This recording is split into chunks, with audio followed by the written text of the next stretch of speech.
So hey guys, welcome back to the channel. This is a story about what happens if Naruto gets a bloodline from Kami. Part 1. If you guys enjoy this, what if? And if you want to part 2.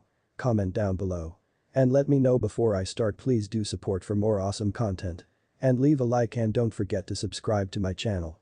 And also share this video with your friends. And check out the description. And check out my playlist. So let's start the video. Chapter 1. Naruto Uzumaki sighed as he crawled into bed. It had been a long and trying day for him. First he failed the Genin exam for the third time, got tricked by an instructor who later tried to kill him for holding Kyuubi, and then talking to the Hokage, who said he was sorry for lying all Naruto life, but he had only wanted to do what was best, but didn't know why Naruto was chosen. Naruto closed his eyes and pulled the covers over his head and thought, well, my day can't get any more confusing than it already has. As he fell asleep. Funny. There were still 10 minutes left in the day before midnight. Naruto awoke to find himself in a long hallway, and he thought, where am I, as he looked around, and he heard the sound of voices coming from down the hall, and he looked behind him and found the way behind him blocked by a brick wall, and he thought, I guess there is only one way to go, but how did I get here? As he began to walk down the hallway. After what felt like forever for him, he came across a large room, and he saw a huge cage on the other side of the room, but the thing that he was looking at right now was the 30 teenage girls sitting on pillows, all dressed for a slumber party. Naruto blinked and blinked again as he looked at each of the girls, who were giggling and looking at each other, and none of the girls noticed him. He tried to hear what was being said, but he couldn't, and debating his options, he started to slowly back away, afraid that he might get into trouble, only to feel himself walk right into someone who was taller than him, and he heard a grunt behind him. He slowly turned and saw a red-haired woman with green eyes standing there, and she smiled at Naruto, and he took a step back and said, Hi. Feeling scared and confused. The woman said, hello Naruto. Naruto blinked and asked, how do you know my name? Across the room the 30 girls had all heard him and had looked across at him, and one of the girls looked down, and a couple of the other girls put their arms around her as they watched what was going on. The red-haired woman laughed a soft, kind laugh and asked, how do I know the name of my own son? I gave it to you.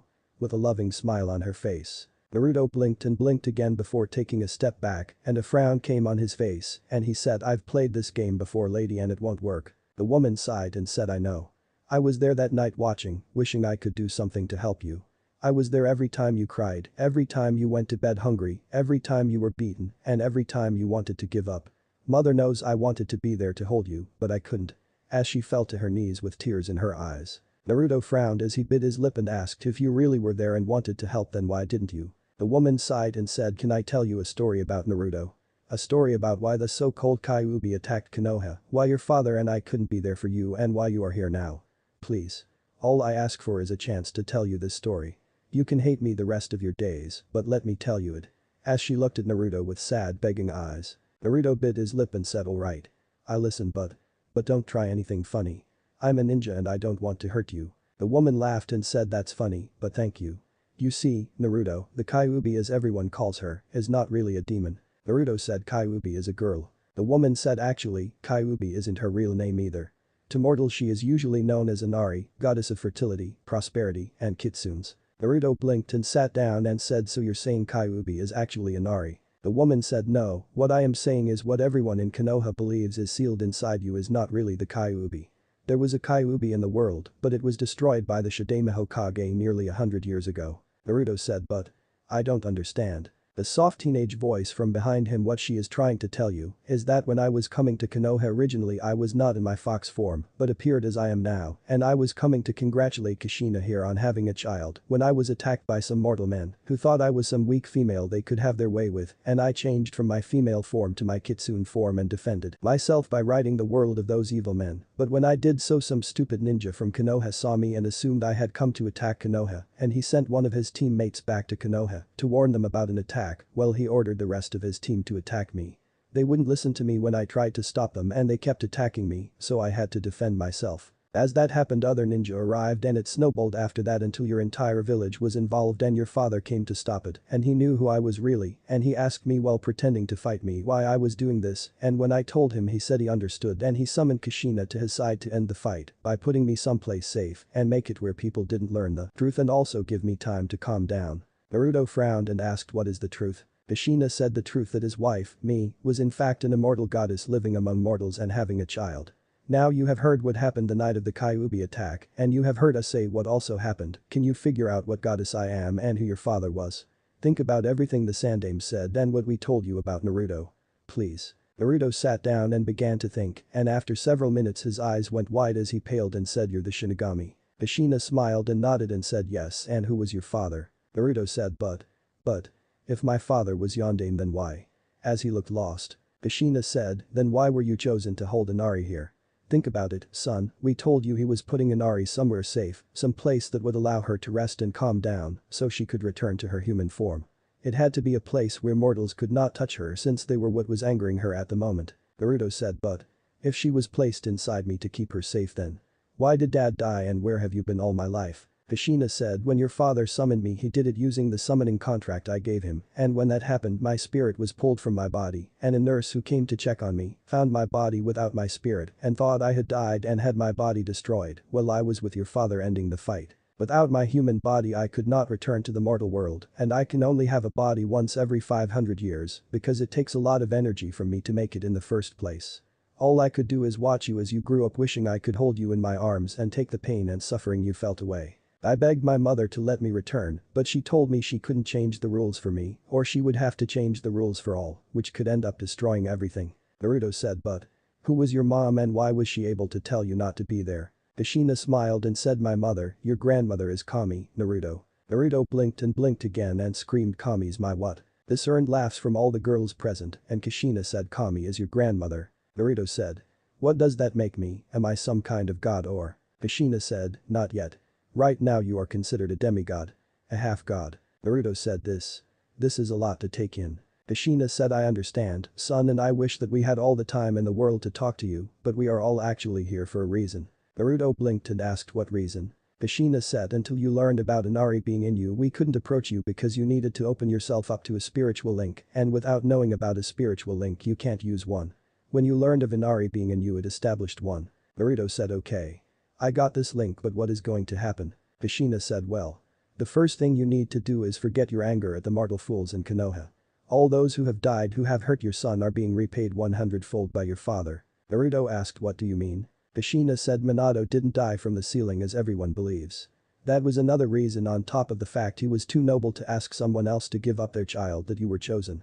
A poison kunai someone threw at Inari bounced off and cut him, and the poison is what killed him after the sealing was done. Since I returned to find my body destroyed and we both saw the way the people of the village were reacting to you, when the Sandaime said you had Kyuubi in you, we wanted to destroy Konoha. We couldn't actually do that, so we decided to do the next best thing. What better way to make people suffer than to have the one they view as a hero, show them they are not even worth the dirt on their hero's feet. I asked mother to let Minato take over for me while I watched over you, and since I couldn't come back to life she was willing to do this for me, and so she gave my powers to him for 100 years. More than enough time for you to pass away in the mortal world, and so Minato gets revenge for you, so don't be angry at the mortal, they will get their punishment in the end." Naruto thought for a moment with a frown and said, "Alright, I'll try, what next?" Inari said, "Next is where we come in. You see, you're the first child born to one of us in many years. In fact, the last demigod to be born was my son, your great-grandfather, which is another reason I was coming to Konoha to see you. We each were coming to give you our blessings when everything went to hell like it did, so we waited until we could contact you to give you your gifts, which is why I am still inside of you at this time and have not given it to you yet. I have been waiting to give my great-great-grandson nephew his birthday present, a little late, but better late than never, huh?" Naruto laughed and said, "I guess so. So what is this blessing thing and am I related to all of you and who was your son?" Inari said, "My son was Hashirama Senju, Shidame Hokage of Konoha. I fell in love with his father Ono and had our son, but then one day a nomad tribe who later became the Inizuka clan attacked our home and to save our son and my husband, I revealed my kitsune form scaring the nomads away, but they spread word of me and fearing for my family's safety I was forced to leave them, so I gave Hashirama a gift to remember me by. Ono told me that he didn't care what I was, that he would always love me." As she looked off in memory. Kushina, seeing this, decided to give her some privacy and said, "You asked if we are all related, son. The answer is yes and no. We are all considered sisters since we all have the same mother, but we were not born, we were simply created for specific jobs, so it's not blood. Basically it means that if any of them fell in love with another one they could be together. In fact some have and some with mortals as well." Naruto looked confused and Inari, who had recovered from her thoughts, said, "Since my own anger was the cause of your suffering, I have 3 gifts for you. The first is this." As she pulled out a scroll. Naruto asked as he took the scroll, "What is this?" Inari said, "It is the summoning contract for the Ents. A race of tree-like men. They have served me well over the years tending to the forest. You are the second to ever have this contract, the first being my son. Sign your name at the bottom of the scroll in your blood and you can summon it. As she told him how to summon. After he signed the contract and demonstrated he could do it without actually summoning, Inari said now the next is this. As she pulled out a samurai sword and she said this is Kajitsu Maru or Little Fox. It is a sword of defense. The blade is special. It appears to be dull and will never cut you or your enemy unless your enemy is trying to kill you. This sword will only kill in defense, never attack. As long as you are defending yourself from death the blade can kill, but if you wanted to kill out of anger, revenge or just to kill someone, it won't even cut their skin. Naruto took the sword looking at it in wonder, and Inari walked forward and kissed Naruto on the forehead and said, and the last gift I give you is the same bloodline I gave my son, the Shodaime Hokage. You now have the ability to control plants. I know you don't know how to use it, which is another reason I gave you the contract for the Ents. They will help train you but train in the forest. Also unlike my son who I gave it to for only him I made it where you and all your children will have it. Again I am sorry Naruto for all the pain I caused you. I must be going because it's been 14 years since I last saw my beloved husband and son, but I will check on you from time to time, even though you won't see me. When I am gone my mark on you will leave so the seal on your stomach as well as your whiskers will disappear. Naruto frowned and said I actually like the whiskers, but alright, I can handle that. Inari smiled and walked over and kissed him on the head and whispered something else in his ear that made his eyes go wide before she stepped back and faded away. In the real world the seal on Naruto's stomach glowed before fading away. Back in the link after she was gone all the other girls came up one at a time introducing themselves and either shaking his hands or wishing him a bright future until there were only 3 left. The 3 girls walked over and Kushina giggled as she saw them walk over. One was a brunette around 5'4" and had on a white silk dress, next to her was another girl who was equal in height to the other 2 and had black hair and wore a black silk dress, and the third was a blonde who wore a blue dress. The brunette said I am Destiny. The black-haired girl said I am Fate. The blonde said and I am Chance and we are. All 3 together said the 3 sisters. As they struck a pose. Naruto thought okay, that was stupid. With a sweat drop on the back of his head at the pose all 3 made. Kushina said to Naruto, these 3 are very important. Destiny decides if a woman will have a child or not, it is because of her that I was able to conceive. Destiny said I only chose that you would have a child, I did not decide when, where, who the father was or what gender or what he or she would look like Kushina. Just that at some point in your life you would have a choice to have a child. That is all I decided. The only destiny anything has is a chance to be born. Kushina said right, sorry about that, next we have Fate. As she winked at Destiny. Fate sighed and said hello Naruto. Where my sister Destiny chooses that someone has a chance to be born, I am the one who chooses they have a chance to die, not when or how or why. The only fate anything that is born has is a chance to die. Naruto looked at Kushina and said I thought that you decided that. Kushina said I only guide the souls of the dead where they will go in the afterlife soon. Naruto nodded and looked at Chance, and she smiled and said oh, I love him Kushina, he's so handsome. I just want to take him back with me and. In a fangirl voice, Kushina said Chance. In a dangerous tone interrupting her. Chance sighed and said I'm Chance, but you can call me Lady Luck. I am your godmother. Where my sisters decide if someone will have a chance to live or if they will have a chance to die, I am more of a wild card. I will give you an example, the kunai that was thrown at Inari that was poisoned, when it bounced off her it could have gone up down left right or in any other direction. I had to choose which direction it went. Naruto frowned and said so it was your fault it was my dad and killed him. Chance sighed and said sort of. I have no way of knowing what it will do after that moment in time where it bounced. I just chose a direction at random based on which ways it could go from the original throw and the bounce. I did not know it would hit your father or if it would have missed him because I don't choose everything. People blame the 3 of us for all kinds of things in life, when in fact most of the time it comes down to people's own choice. Take this for example. As she pulled out a deck of cards and shuffled them. She laid several cards down and said these are aces, they can be 1 or 11, these are face cards and are worth 10, and these are each worth the number that is on them. The point in this game is to get 21 or as close as you can without going over. If you go over you lose. Now here. As she placed 1 card face down on each side and 1 face up. Tan said you have a king showing so you have 10 showing and I have a 10 showing. I don't know what your bottom card is, but you can look for yourself. Naruto did and Fate said now right here is where things are out of my hands. You know what you have, but you don't know what I have or what the next card is. It comes down to your choice, will you take the next card or will you hold? I have nothing on your decision right now so chose. Naruto said give it to me. Chance grabbed the next card and said here is where I come in. I have 48 possibilities for the next card since we both have 2 each and there were originally 52 cards. I chose the next card as a 6. As she flipped it over and a 6 was shown. Naruto flipped his over and showed a 5 and said I won. Tan said, but what if I chose it to be a king instead, would you still win? Naruto frowned and said I see.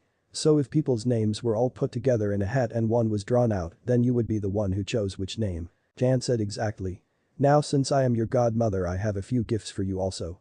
My sisters helped me with these, so it's not just me you have to thank. Naruto said well I got so much already, a summoning contract, a bloodline, a sword, what else could I ask for on top of all the well wishes and thanks I got? Kushina said do you understand why most of them didn't give you anything besides words of luck or thanks right? As she looked at him. Naruto said not really, why? Kushina said oh my, I guess that slipped my mind.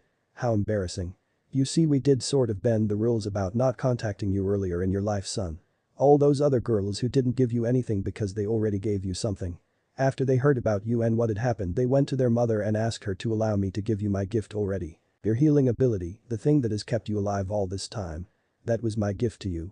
It wasn't supposed to activate until you hit puberty, but all the others went and begged mother to bend the rule just this once. Since they did, she allowed me to give it to you within the first 24 hours of you being born and we made it so all your children will also, so they didn't have to give you anything else. Naruto said oh. I didn't know. Could you let them know I really appreciate it? Kushina said we will. Now before these three give you your gift let me tell you a little more about my gift. I know you will be excited when you see theirs, so that is why I am going first. You can't get sick from any virus. You also become immune to anything dangerous you come into contact with like poisons after the first time coming in contact with it. The first time depending on what shape you are in will determine if you live or die. As long as you have chakra in your body you can heal, and as long as you're not seriously wounded, you can fight the poison off after a little time. The only way to actually kill you is to cut off your head, destroy your heart in one move or continuously damage your body while draining your chakra until you die. Now that does not mean I want you to risk your life doing stupid shit like taking on an army by yourself or standing in front of a rock slide. If you do, I'll wait for you on the other side and kick your ass myself. I had enough of that stuff from your father. Naruto gulped and thought mom's scary. Dance walked forward and put her arm around Naruto and said to chill Kushina, he's only just met you and you're already trying to put him under your thumb. Kushina glared at her and Chance stuck out her tongue and said ignore her, she's just moody because she missed out being able to be there for you. Now onto our gifts. Fate said as she pulled out a pair of pants, a shirt, and a cloak all silver. This is a new set of clothes that we had specially made for you. Like your healing ability as long as you have chakra these things can't be destroyed. Also if you channel chakra into the cloak while wearing it you will become invisible, just be sure to pull the hood up so your head is invisible also. Now nobody will be able to see you, but if you are walking on something that could leave a footprint like water or dirt, sand, or things like that your steps will appear. These clothes will grow as you do and once you put them on your seal will appear on your clothes. Naruto looked confused and said my seal. What is seal? Kushina sighed and said as you notice with each of my sisters, their names are what they are. Fate, destiny, chance, wisdom. My real name is Shinigami. I first met your father when he was but a little boy, right after his parents died when they were attacked by bandits. I was sure he was going to die and I waited and waited, but I noticed, even during the rain and the cold he was looking at me, he actually saw me and he smiled at me. The traveler came by as I watched him and took him to Konoha and I watched him every chance I got and as he grew up he continued to see me, even though the living should not be able to see me he was able to and he talked to me when we were alone. I should have known from the start something was up because when I finally made my choice and went to my mother to tell him I wanted to become mortal to be with him, she said she was wondering how long it would take me to realize he was my soulmate. She gave me her blessing, but told me that I would have to take a mortal name and she gave me the name Kushina Uzumaki. Naruto rubbed his nose and asked why did she give you that name? Kushina lowered her head and said she knew I would have you son. When she created us she said it was to make her job easier, but most of us agree that the truth is she was lonely. Even though she lets us do what she created us for she still knows everything, but she likes to watch as we discover the mysteries of the universe and uncover her greater plan. I didn't know it until after I lost my body and your father died, but when I chose your name it was still her greater plan. Naruto asked what do you mean? Tan said what she means is that we believe mother has decided to put a task before you Naruto, which none of us know, but she has put a task for you to complete. Your choices and your actions will either take you to that task or lead you away from it. If you reach your task and complete it, you will be awarded the same prize that every demigod who reached and succeeded their task received. Naruto asked so you're saying she's already planned out my entire life? Kushina said no, let me explain soon, you tell everyone your goal is to be right. Naruto nods and Kushina says, well the choices you make from now on will either lead you to your dream of being Hokage or away from it. You may become so angry at the village you decide to screw the village and leave, so your choice will lead you to or away from your dream. Mother has set up a goal for you to reach. One that only she knows about, and she will sit back and watch to see if you either go to it or away from it. Do you understand? Naruto thought for a moment and said so it all comes down to choice. Jan said that is the greatest gift mother ever gave to Naruto. Choice. She gave all life the gift of choice to decide what they will do, where they will go, what they eat, who they talk to, who they will marry. We, the gods and goddesses are nothing more than people who work in the background making it rain or shine, while you decide if you are going to go outside and enjoy what we do or stay inside and enjoy your own thing. Even we have choices. Even though Minamoto-kun is my soulmate, I had the choice of leaving him alone or never becoming mortal or even being more than a friend, as I had the choice to marry him. Naruto said I see. So what is this prize I get if I pass her task and what's my seal? Kushina said your name is Naruto Uzumaki Namikaze, which means a spiraling whirlpool of wind and waves. Naruto blinked and said my name is a title like all of yours. So what does that mean exactly? Fate said mother believes in you, and so she's showing you that she believes in you, and that you will complete the task she gives you, and she's telling you that if you do pass the task, you will become the god of whirlpool Naruto. Your main powers will be over wind and water whirlpools. Naruto said so that means I am the god of that spiral thing that happens when you drain water out of a bathtub. With a scrunched up nose. All four ladies laughed at that, and Kushina said no son. Well a little but not really. You know what a tornado is right? Naruto said yeah. They are these really powerful funnel things that come from the sky. Jiji told me about one he saw when he went to Suna. Kushina said when you die as a mortal, if you have completed the task your mother set before you then you will be the one who starts and stops those. Now some will appear even without you starting them, and some will stop when you start them. You don't gain total control of them, but you will get a lot of control over them. Naruto said, but why do I want to cause them? Kushina said okay, let's make an example.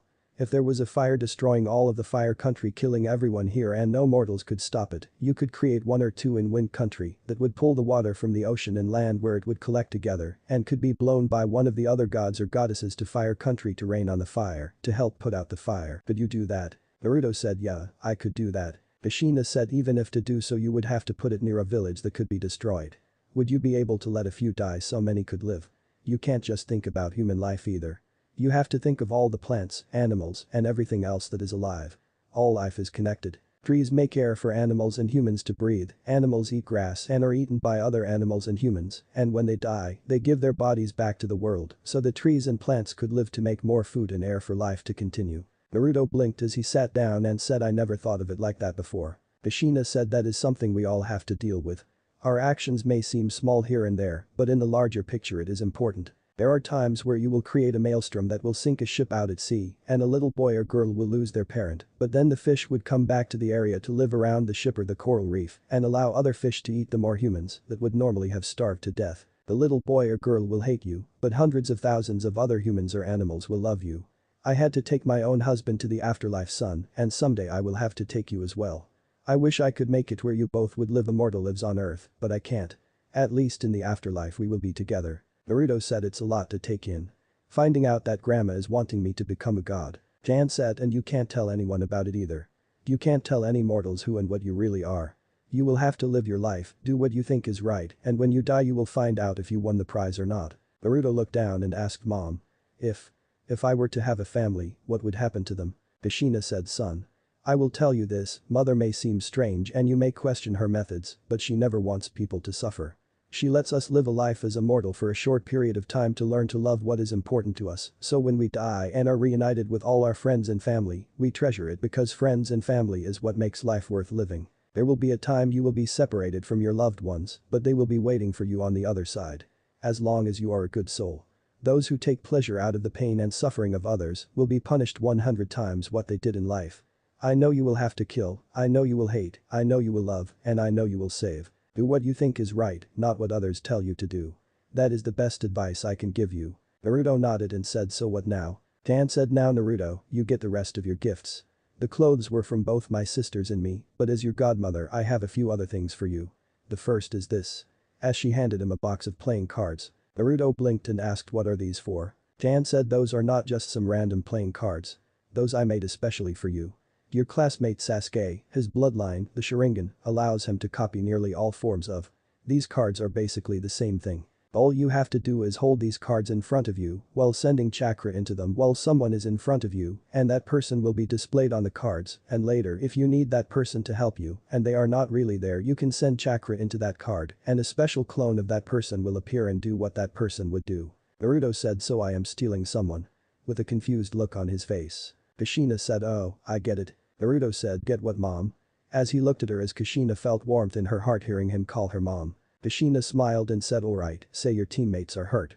With your chakra reserves and control right now you may never be able to do medical, but if you copied someone like Tsunade who is one of the best medics in the world, you could use that card to summon a Kajabunchen of her to save your teammates. Dan said correct and as long as you send chakra into that card, it won't matter what happens to the clone because they are real and can't be destroyed, but if you stop channeling chakra into them, then they dispel.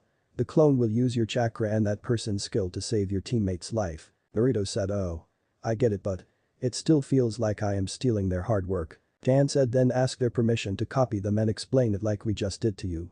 I am sure you can find people who would let you copy them and you have up to 52 people. Naruto said, but what about jokers? Tance laughed sheepishly and said don't worry about the jokers, they're already taken care of. Fate narrowed her eyes and said by who? Tance leaned over and whispered in Fate's ears and Fate's eyes wide and said you bitch. How did you pull that one off? As she glared at her sister. Kushina asked what? Watching both with narrowed eyes. Tan said it's a surprise. Now Naruto, I am afraid it is time for you to go. Don't worry about your mom. You will be able to talk to her again, but it will be on your birthday. Naruto frowned and said alright, but I was hoping we could all talk some more. There's so much I don't understand. Destiny asked what did wisdom say? Naruto said with time and age knowledge would become wisdom or something like that. Destiny said close enough though you only said what she was meaning and not her own words. You have a lot of knowledge right now and later you will have wisdom from thinking about it, but for now just be patient. Naruto nods and Kushina says I'll be watching you son and I want you to know that no matter what I will be proud of you and I love you. Naruto smiled at that and Chan said alright Naruto, it's time for you to leave. As she walked over with her sisters and each of them placed a hand on Naruto and Kushina said wait, what are you three doing? All three smirked and Chan said he's a ninja now right? Old enough to kill. Fate said old enough to drink. Destiny said and you know the rest. Saya. As all four vanished and Kushina's eyes got wide and thought they are not going to really do that are they? Oh hell. As she paled. After Naruto disappeared he found himself in a bar and inn with men and women all drinking and having a good time and the three sisters were still with him and he asked, where are we? Fate said Elysian Fields. It's like the VIP of the afterlife. It's where us gods come to party sometimes. My sisters and I decided that since you're an adult in the eyes of the mortal world by being a ninja we would welcome you into adulthood and give you a night of singing, dancing, and drinking the night away. It's something we wanted to do for you. Naruto said, really? But why? And why isn't mom here? Destiny said Naruto, we all know you're not used to having a mom again and Kushina is basically going to smother you to try and protect you and won't let you have fun because she will be overprotective. Do you really want her to tell you that you can't drink because you're too young or have a good time with the three of us because she is afraid we might be a bad influence on you? Naruto looked down and said I guess not. Tan said good, bartender, give us 4 rounds of ambrosia and keep them coming. We got the new demigod here and we're welcoming him right. In a raised voice. Several cheers and whistles and a few catcalls came from all around the bar making Naruto who was feeling a little out of place, blushed seeing everyone raising glasses and having a good time. The bartender brought over 4 mugs with gold liquid in them and set them down, and Chance picked one up and handed it to Naruto and grabbed her one also as did her sister and the 3 sisters, said cheers. As they moved their glasses together and clinked them and looked at Naruto who got the idea and clinked his also, and the girls started to drink, and Naruto raised his to his mouth and took a sniff, and his eyes fluttered as he slowly took a drink. Naruto thought as he tasted it. This beats even ramen. As he drank it as fast as he could. Tan said here, another round. As she set Naruto mug on the counter and the bartender set 2 more and she handed Naruto one and he drank it again as the 3 ladies sipped theirs. After the 5th round Naruto felt as if he was 10 feet tall, bulletproof and could take on the world. Fate grabbed Naruto by the arm and dragged him out to the little section by the band and began to dance with him as he still drank away as she sometimes gave him kisses. As one song ended another began and Chance, Fate, and Destiny all 3 danced at least 3 times each with him as he kept getting more and more drinks and they gave him more and more kisses as well as moving on to some groping as well. After that Naruto was feeling like he was king of the world as the 3 sisters took him up a set of stairs and down a hall to one of the rooms and after unlocking the doors and slipping in with a light makeout session the girls locked the door and Chance said so are you having a great time becoming a man Naruto? Naruto with glazed eyes said believe it. as he gave a good guy pose. All three giggled and Fate said my sisters and I have one more gift for you. You see we wanted you to be a man in heart, mind, spirit and body. We couldn't see you fumbling around like a novice in front of the mortals, and a demigod should never have to lower himself to the standards of mortals, so why should his first time be of lowered standards? You want the best, right Naruto-kun? Naruto was smiling and moved his head up and down, and Chan said then here is your final gift, Naruto-kun. As she pressed her lips to his and his eyes fluttered as information flooded his mind, and he placed his hands on her back pulling her closer before reaching his hands down and grabbing her ass, earning a squeal of excitement. As she broke the kiss Naruto's eyes had gone from looks of pleasure to looks of lust, making all three girls smile at each other and move toward Naruto, each swaying their hips with a seductive look on their faces. Chapter 2. The next morning the light from the sun rose over the village of Konoha, a scream of turn the damn light off grandma was heard. Inside Naruto's apartment he tried to cover his face with a pillow, but the sunlight bounced off his dresser mirror and hit him again in the face. Naruto groaned as he moved his pillow and slowly sat up and he winced as he held his head. He looked at his body and thought so that wasn't a dream. It was real. Did they really have to give me that many hickeys? Oh my head. I am never drinking again. It took Naruto about a half an hour to get up and take a shower and get dressed in his new clothes. When he slipped on his cloak a whirlpool formed out of water upside down going into the air and a tornado came out of the sky and met the whirlpool. A circle formed around the two and the word spiraling maelstrom of wind and wave appeared around it. Naruto slipped his sword on his back and it crossed right where the tornado and whirlpool met. He also found a scroll and he opened it and several papers were inside the scroll and he looked at them and said well, now that might come in handy one day. As he saw his birth certificate along with a few others and a couple of marriage certificates. As he was walking past his mirror he saw his face and thought I don't feel like explaining that right now. As he grabbed some tape and bandages and put them over his cheeks like he was hiding the whiskers. Naruto slowly made his way out of his apartment and headed for the woods around the village. After 20 minutes he made it back to the clearing where he beat Mizuki and looked around and thought I guess this is far enough away and my headache is mostly gone. Here goes. As he bit his thumb and began to go through hand signs and said Kuchiyas no jutsu. As he slammed his hands on the ground and a huge puff of smoke appeared covering the area. When it cleared Naruto looked around and asked what happened and where did all these trees come from. The groaning sound came through the clearing followed by several others and Naruto looked around and said, what was that? Show yourself. A slow voice said are you our young master Inari-sama? Naruto looked around and said yes I am Naruto Uzumaki Namikaze. Who are you and where are you? The voice said we are around you and we are the Ents. My name is Oak. As the tree in front of Naruto began to turn and Naruto saw what looked like legs made out of wood and his eyes traveled up the wood until it came to a face and he looked around him and saw several others and the one that first turned around said that is ash, cedar, spruce, pine, and maple. We are the 6 elders trees of the Ents. For you to summon us all at one time shows you have a lot of energy young master. Naruto rubbed his head and said yeah, I do. So what now? Oak said you were the one to call us, why did you call us young master? Naruto said I was told you could help me with my bloodline. I have the same bloodline as Hashirama Senju, Inari's son. Oak said I see. As he started to moan and the other trees one by one also moaned. Naruto looked around and asked what are you doing? Oak looked at him and said young master must be patient. We Ents do not speak often, so when we speak we think about it for a long time.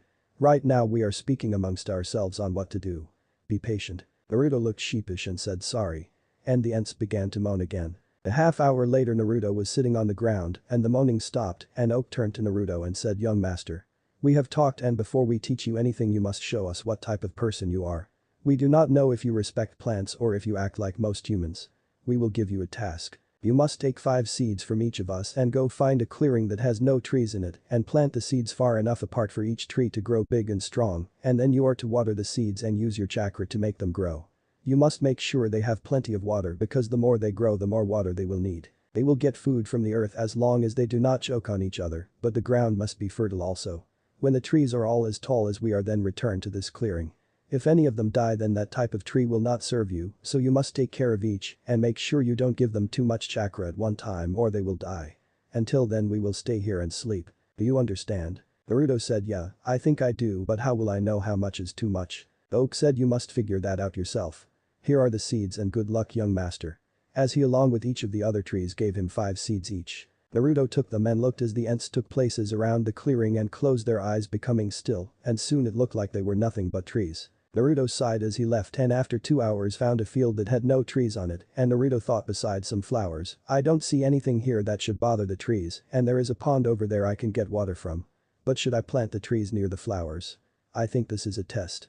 They seem to consider humans as evil and I guess from their view we are. No, I need to try not to harm any plants more than I have to so avoid the flowers.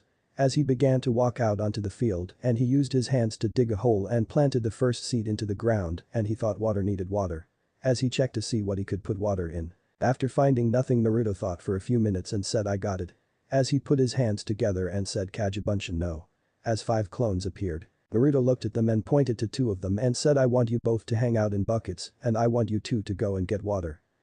I want you to take this seed and find a place for it and have one of them bring you water but don't do anything else besides water it.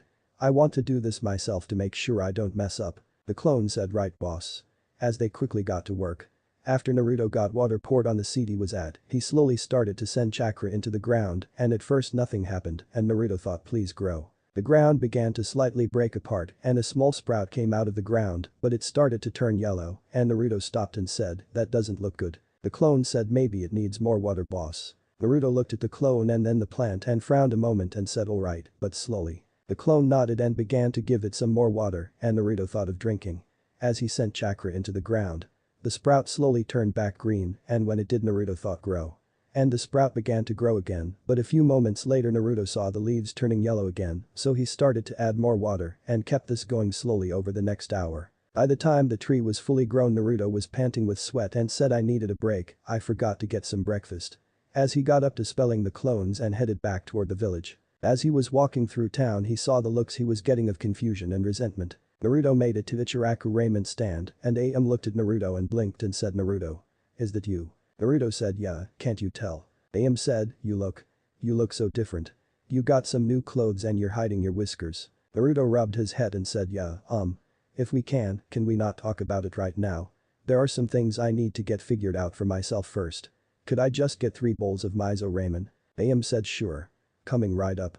As she turned and got to work. A few minutes later she set them in front of Naruto who slowly ate them shocking AM and she asked, Is everything okay with Naruto? If you want to talk to someone I'm here for you. Naruto looked up and saw the worry in AM's face and something clicked in his head and he smiled kindly at her and motioned with his head to come closer. AM got closer and he motioned again and when she was only a few inches from his face, he slowly reached up and caressed her cheek and said, thank you for everything AM. As he leaned forward and kissed her lightly on the cheek near the corner of her mouth, shocking her as he turned and left, leaving behind 3 empty bowls and his payment as well as a tip. AM stood there for several moments looking at the spot Naruto had been and a small smile formed on her lips as she took the money and cleaned up the bowls. Naruto thought as he made his way back to the clearing why did I do that? As he tried to figure out what happened. When he got back to the clearing he said hey, I thought I dispelled you all. The clone stood beside a bucket and said you dispelled the other clones, but me and the other one who was into buckets, so we continued to work on the tree, look. Naruto looked at it and said good job, I guess you saw how I did it on the first tree huh? The clone said yeah boss. You want us to work on the other trees? Naruto said no, I don't know how much chakra you have left, so both of you dispel. The bucket and the clone dispelled and Naruto's head swam a moment and he thought whoa, wait a minute. I got the memory of both clones switching back and forward growing that tree. Does that mean I get the memories from Kagebunshin when they are dispelled? Only one way to find out. As he created another clone and said I want you to go write something on the dirt and then dispel to see if I get your memories. As he turned around and closed his eyes. After the clone dispelled Naruto's eyes got wide and turned around and said it worked. As the word grow was spelled on the grass. Naruto looked around and said well if I am going to get done today I need to get busy, Kagebunshin no. As 20 clones appeared and Naruto had them split up and began to grow trees slowly while he did also. After a few hours and creating new clones, Naruto was panting heavily from growing the last tree when the world around him shimmered a moment before everything went dark. He appeared in a place he had just recently visited and Naruto thought this is where I met mom. As he began to run down the tunnel. When he got there he saw the room where his mom was before empty and then he heard a female scream and he took off in the direction of the scream and after a few minutes he frowned and said what the hell are you doing here Ino? Ino jumped and said what the hell, you shouldn't be able to be here right now Naruto. Naruto said what are you doing in my mind? Ino said, that's my cue. As she put her hands together and said Kai. Naruto found himself back in the real world and he heard someone breaking through the woods quickly and Naruto put his hands together and said Kagebunshin no jutsu. And the clearing was filled with Naruto, and Naruto screamed get her. As him and all his clones began to run in different directions. It wasn't long before one dispelled giving the others directions to where Ino was currently running through the woods. Ino thought what the hell, first I walk into a room with Naruto having sex with 3 women and then I find Naruto in his own mind. He shouldn't have. What was that? As she heard something in the woods. Just then Naruto jumped over her and appeared in front of her and Ino quickly changed directions and avoided Naruto only to be blocked by him again. As Ino kept changing direction she was being slowly led away. Ino was panting and thought how the hell is he able to keep up with me like that and track me so easily? He's pissed and I don't want to find out what he might do. I need to get out of here or find someone to stall him. About 5 minutes later Ino saw a cabin and had smoke coming from the chimney and she thought people. As she ran and quickly grabbed the door and opened it and ran in slamming and locking it behind her. She turned around and paled as she saw Naruto sitting there and she said "Bud." As she quickly unlocked the door and opened it and saw 10 more Naruto outside the door and she took a step back in fear as the other Naruto who were releasing a little Kai and glaring at her came in closing the door. Ino felt herself bump into someone and before she had a chance to understand what was happening, her hands were grabbed and tied behind her back with an old sheet that was off the old bed. She then was thrown into the chair Naruto had been in and she saw all the Naruto glaring at her before they went up in smoke and the real Naruto stood there. Naruto had his arms crossed and he said in an angry voice hello Ino. Ino gulped and said hi. As she looked around the room and noticed the windows were boarded up and Naruto was leaning against the door and there was a small fire in the fireplace. Naruto said you know you really screwed up, Ino. You are now my enemy. Ino blinked and said enemy, what the hell are you talking about and why did you tie me up like this? I'm a Konohinin and you're just the dead last who couldn't even pass. Naruto said because you are my prisoner now Ino and for your information, I did pass. As he showed her his height. Ino frowned and Naruto pulled out a kunai and said do you know what happens to enemy ninjas when they are captured by Ino? Especially Kunoichi. Ino's eyes got wide and she tried to stand up only for Naruto to grab her by her hair and pull her back onto the chair and hold the kunai at her neck. Ino had tears in her eyes and she said please. Please don't. Naruto said I haven't said I would do anything to you Ino. I just asked you a question and you freaked out. All I want to do is talk to you. You answer my questions and I will let you go, but you have to answer my questions truthfully. You are after all my enemy and my prisoner and I can ask the questions nicely and let you go or I can interrogate you. Ino's eyes got wide again and she gulped and said alright, I will talk. Just don't hurt me. Naruto took the kunai away and said now why did you become my enemy, Ino? Ino said I don't know Naruto, we're both Konoha ninja, so why do you keep calling me your enemy? Naruto said because you attacked me, Ino. Ino said no, I didn't. Naruto said then what were you doing in my mind, Ino? Ino frowned and said I. Naruto raised the kunai and Ino said I was curious, that's all. Naruto lowered the kunai and asked curious about Ino. Ino said I was curious how you were growing those trees. Naruto said and you couldn't ask me. Ino bit her lip and Naruto said what is it you wanted to do with that info Ino? Why did you have to go inside my head to get the info instead of asking me? As he put the kunai back to her neck. Ino gulped and said I wanted to learn to do it to impress Sasuke-kun. Naruto said and you wanted to take credit for it yourself. You didn't care about me and wanted to take what I have for your own selfish reason. You basically were raping my mind Ino. What do you have to say for yourself? Ino frowned and said I didn't learn how you did it. You caught me before I could. Naruto said oh, and how can I be sure of that? As he glared at her. Ino said because I told you I didn't. Naruto said your words mean nothing to me, Ino. You are after all my enemy. What if I were to rape you but stopped before I coomed and said I didn't rape you because I didn't get my goal? Does that mean I didn't rape you? Ino was scared now as she saw the look Naruto had on his face. He screamed answer me. Ino quickly shouted no. Naruto said then what's the difference between what you did to me and what I just said? Is it because one is mental and one is physical? Ino looked down and Naruto began to walk back and forward and after several minutes he said in a calmer voice Ino. I have secrets I don't want anyone to know. Secrets that could make my life a whole lot harder or that could hurt those I care for. You may not know what you got or didn't get is a secret or not and there is no way for me to know what you have. Ino said all I saw was you having sex with 3 women. That was it. Naruto said, but how can I trust you, Ino? You're not the most trustworthy person. Your friendship with Sakura is proof of that. Making Ino flinch. Naruto bit his lip and said the secrets I have I want to keep secret from now until the Chunin exams in 6 months. My ability to grow plants plus my relationship with those 3 girls are something I can't let anyone know about, which is why I am training so far away from everything. Ino said that field is owned by my family. Naruto sighed and said then sorry about trespassing like that, I thought it was a normal field. But that doesn't help this problem. How can I trust you if I let you go not to tell anyone what you saw? Ino said I promise. I won't tell anyone. Naruto said not even if Sasuke came up and told you that he would marry you if you told him. Ino couldn't answer and Naruto said that is what I am talking about, your promises mean nothing. Ino asked in a scared voice what are you going to do to me? Naruto sat down and said you know you screwed up right. I mean if I wasn't such a nice guy or a Konohinin and you did that then odds are you would be on this bed right now screaming in pain. Making Ino pale and flinch. Naruto said if I untie you, you will not run away until we can come to a solution. If you try to run I will have to capture you and odds are it will hurt you.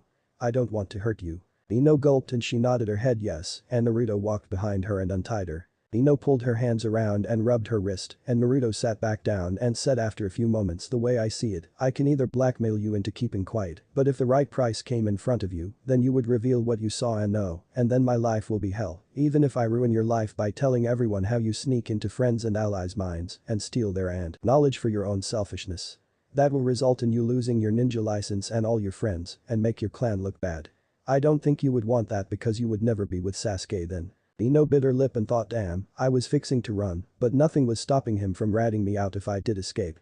And asked so what? Naruto looked at the fire for a moment and he heard a whisper in his ear in a seductive tone and as he listened he said, that might work. Ino asked what? Naruto looked at her and said the only way I can properly protect myself from you revealing what you know is to keep you prisoner. Before Ino could react she felt the kunai on her neck and Naruto said don't.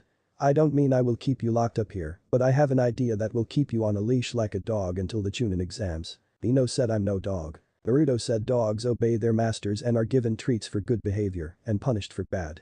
Prisoners are given only the essential to live and are interrogated and used by the other prisoners or guards.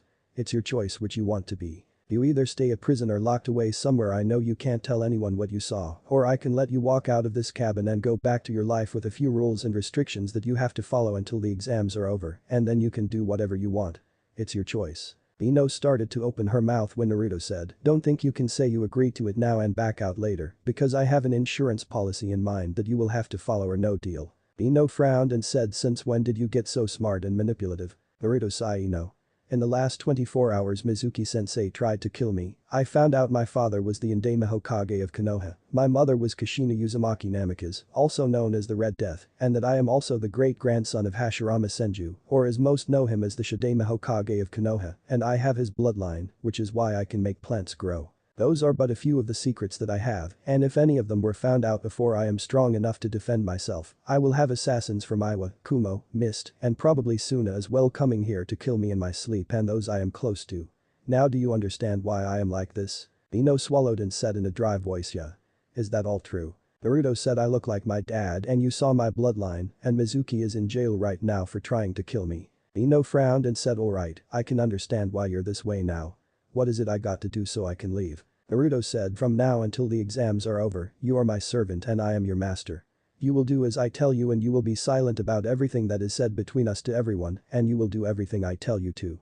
In doing so you will be taught a lesson about invading other people's privacy when they are friends and allies and also so I can keep an eye on you. You will be given rewards for following my rules and punished by breaking them. My word will be law and is not negotiable. Do you understand? Ino looked down and said yeah, I understand. Naruto created a Kagebunshin that quickly left. After it was gone Naruto said remember the insurance policy I mentioned earlier, so I know you won't tell anyone. Ino gulped yeah. Naruto said when my Kagebunshin gets back you will learn what it is. For now I will tell you your duties. I know you work at your family shop, what time and when? Ino said usually every day until 5 when we close.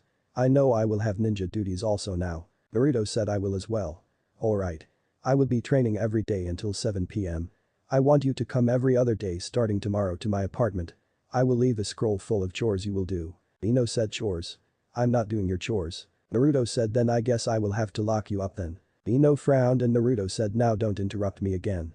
Now these chores are your payment to me for the crime you committed against me.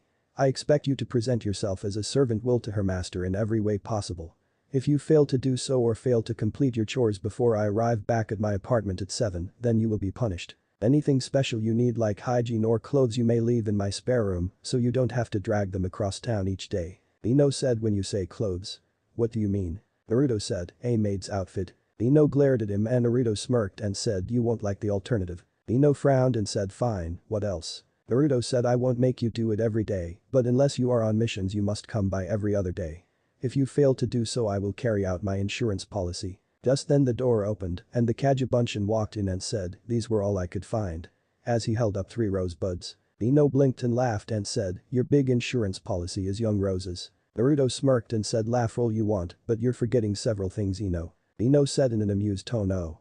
And what's that? Naruto said my bloodline. Your family business. And what range I can use my bloodline from. Ino eyes darted back and forward a moment before she paled and said, you could attack me in my home. Naruto said or destroy all your plants and ruin your business, or have them destroy your home. And because plants are nearly everywhere I could attack you nearly anywhere. Ino frowned and said I see your point. Naruto said good. So do we have a deal, you follow my directions and be my servant and get rewards, fail to keep your silence or complete your task and be punished as I see fit. Agreed. Ino sighed and said fine, I agree. Naruto said good. And since we were able to reach an agreement without anyone being hurt besides trust and a few scratches, I will give you a reward as I see fit. Are you ready for it? Ino said I guess. Naruto said good, stand up and take your clothes off. Ino eyes got wide and screamed what? Naruto said remember Ino, you are now my servant and must do as I said or you will be punished. I am not going to touch you with anything on my body or rape you or force you to have sex or anything like that. All I am going to do is talk to you while you stand still and let these roses touch your skin. It's something one of those 3 ladies you saw taught me and you will love it. I promise you. If I break my word by touching you with anything on my body or try to rape you or force you to have sex the deal's all off and you can have me arrested and I will keep silent. But if I keep my word you have to follow my directions. I will even let you hold a kunai for your protection if you want. It's a sign of trust that I am giving you. By showing that you are vulnerable and that I don't do anything to you then you see that I am not actually a bad person. I was vulnerable to you before Ino when you entered my mind, so I just want you to see and feel what me and any other friends or allies you used it on feels like. Ino frowned and said but. I don't want to show you my body. Naruto said to Ino, I didn't want you to see my memories. One of your chores will be to draw me a bath and when I request it to wash my back so odds are unless you want to stand for some time with wet clothes on, then you're going to have to get used to me seeing you and you seeing me. Ino said you're a sick bastard. You know that. Naruto said actually, you can blame those 3 ladies for this. After all they were the ones who taught me everything I know about what I plan for your gifts and punishments. Ino frowned and said fine.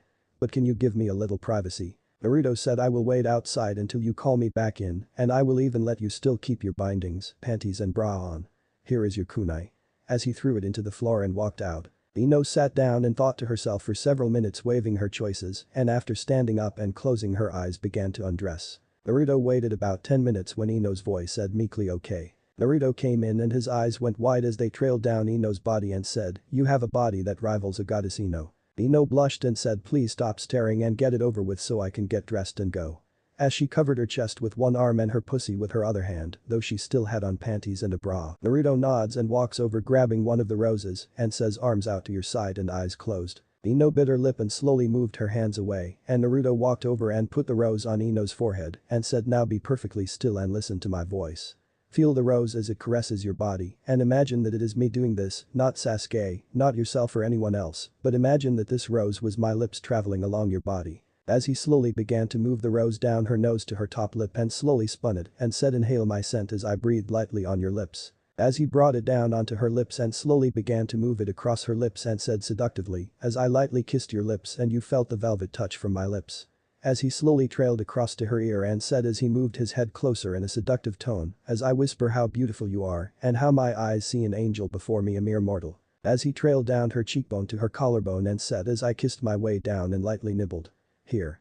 As Ino gasped and her eyes fluttered as Naruto spun the rose just enough for a thorn to lightly nick the skin. Naruto slowly brought it back to the center of her neck and down to the valley between Ino's C-cup breasts and said, as I find my way down to your heart and I caress your breast as I nibble on your nipple feeling your heart beating with mine. As he slowly went around her nipple that was poking through her bra below her heart and then trailed over to the other breast and did the same. By now Ino was panting as her body was flooded with pleasure and she thought oh Kami, what is happening? Naruto used another rose to begin to tease both erect nipples now and Ino shuddered as Naruto had a cage buncheon he had made earlier that went outside with him to take the last rose and began to trail down Ino's body and Naruto said, as I let my hands caress both your breast, I kiss my way down, lightly teasing your belly button and down, till I reach the top of your panties. Ino shuddered and said please. Naruto said silence Ino and be still. Ino bit her lips, and the clone moved the rose to her right knee, and Naruto said, as I work my way from your knee to your inner thigh, looking at the gates of heaven before me, kissing each step of the golden path. Before doing the same to the other leg. By now Ino's legs were trembling, and the clone took the rose and began to lightly tease Ino's inner thigh on both sides, and Naruto said, and then as I reach the gates to drink from that heavenly nectar, I can't help but stare at the goddess that is giving it to me, and give my praise of undying love, and in my eyes take in her beauty, I look upon her lips, and pray to hear my name come from her beautiful lips. And the clone stood up quickly, running the rose by her real lips and under her nose, and Naruto said, but alas, I must wake from this dream, because a mortal like me knows the goddess' heart belongs to another, and the name that would come out would not be mine, so I look at the goddess and pray, I dream of her another night. I gave you the same modesty you use when you wear a two-piece bathing suit, you are so famous for when anyone else could have done more. Good night Ino, see you tomorrow my servant, and remember, I will reward good behavior and punish bad. As the clone slipped the rose in her hair before both went up in smoke, leaving Ino alone in the house on trembling legs. Ino's breath was in short shallow breaths as her eyes were unfocused, and she fell to her knees and thought, oh Kami. Oh. As she closed her eyes and sat there. In a clearing some distance away, Naruto's eyes fluttered as the memories from his two clones returned, and he heard, is everything alright young master? Naruto looked up and said, yes Oak. My last two clones that I had training just dispelled and I got their memories. Please continue. Oak nodded and said, so what you must do is. When Ino made it to her family shop, she walked in and the scent of the flowers hit her, and her eyes went wide before fluttering, and she fell to her knees, feeling her body react to the scent and the memories that came with it. Inoichi said, Ino, are you alright dear? As he ran around the counter. Ino felt her body orgasm as her body, remembering the rose that she still had in her ear and the feeling that it brought, and she closed her eyes and saw Naruto as the one pleasing her as his words rang in her head, and she felt her dad touch her shoulder calling her name, and for a moment she thought it was Naruto until she caught herself and she bit her lip and said as she caught her breath, yeah, Dad. I just overdid it today. I think I need to take a shower and go lay down. I in a dry voice. Inoichi frowned and said, you need to be more careful, princess. Ino swallows and says, I'll try daddy. As she slowly got up holding her breath so as not to smell any more flowers and went up the stairs and quickly locked herself in the bathroom before slumping against the door. As she laid there, Naruto's final words to her rang in her head and she realized something and thought, you asshole. You made me inhale the scent of that rose so that any time I smelt that scent I would remember and my body would want to feel that again. As she raised her hand up to the rose in her hair and as her finger brushed the petal her body shivered and she bit her lip and thought, and the touch of a flower as well. Your rewards are torture as well because of my family business I have to interact every day with. How am I going to handle this when my body reacts like this? As she looked at her soaked shorts. The next day Naruto was back in the woods when a kunai flew at his head and he replaced himself with a log and saw Ino walk out and Naruto screamed, what the hell Ino? Ino glared at him and said, you bastard. Your reward has tortured me all night and day. I can't stop thinking about it and my body won't stop reacting to the touch and scent of flowers. Naruto smirked and said in a seductive tone, so how do you like it, my servant? No matter where you go or what you do, I will always be able to have you think of me and remember my touch. I can make flowers bloom anywhere you go, so running away won't work, and if I can cause you pleasure when I'm not around, what could I do for pain? You are my prisoner in a prison without walls or bars. Ino shivered at the words he said and said, please stop. Naruto placed his hand on the ground and a rose grew and Ino took a step back in fear and Naruto said, just the thought of what I could do to you terrifies you. And excites you. As he threw the rose on the ground, earning a sigh of relief from Ino. Naruto stopped using the seductive tone and said, now you know how I feel, Ino. Making her blink and asking what. Naruto looked at her and said, when you invaded my mind to steal my secrets, my treasure. I am afraid of you. You were someone I went to the academy with and we may not have been friends, but we knew each other. You have made me scared of you and everyone else in this village, especially after Mizuki tried to kill me. I have to look at everyone in this village as an enemy now because of you. How do I know that Shikamaru won't use his shadow to make me walk off a cliff, or Choji to use his family to crush me, or Sasuke to use a fire on me? You destroyed my trust in everyone and made me a prisoner in a prison with no walls or bars, and yet I must constantly fear the others around me now. I just returned the favor, but you only have experienced the pleasure of it so far, because I am being nice to you, but I could just as easily make you fear what I can do as well. I don't want people to fear me, but I also don't want to live in fear also. Ino's eyes looked down and she softly whispered, I didn't think of it that way before. Naruto said to Ino. You need to wake up. Ino looked confused and said, I am awake. Naruto looked at her and said, no you're not. Right now you live in your own little dream world where everyone does everything for you, where you can be as big of a bitch to anyone you want and do anything to anyone because they see the little princess of the Yamanaka clan. Nobody sees the woman you really are, the woman who is asleep inside of you. The one who could face any danger that came at her and kicked it ass or ran in fear from the slightest scare. I remember I asked you if you knew what could happen to you if I was a real enemy. Instead of going home to your daddy or going back to your dream world you live in where your dreams your knight in shining armor will come and rescue you and where you marry Sasuke and live happily ever after you could be a broken and bloody mess, lying in some ditch dying alone and cold or sold as a slave to be used by the highest bidder. I admit what I did to you was wrong and you have every right to hate me. But you also should be thanking me. Ino, who was thinking over his words, felt that was a slap in the face and said thank you. For what? Naruto said, for helping to show you the dream world you live in isn't real, to give you a reason to find who you really are and not the fangirl who only uses those around her as playthings. I've seen the way you treat Choji and Shikamaru. Both see you as a sister since your families are so close, but all you see them as are subjects to be pushed around by you to do what you want. The lazy ass and the fat ass as you call them. You can't even call someone you thought of as your best friend her name.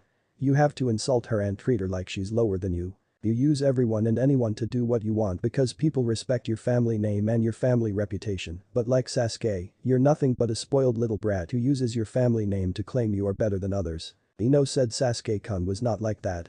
Naruto said really. As he was into Ino and said Sasuke-kuns are so cool and dreamy. Before he dropped the henge and said why.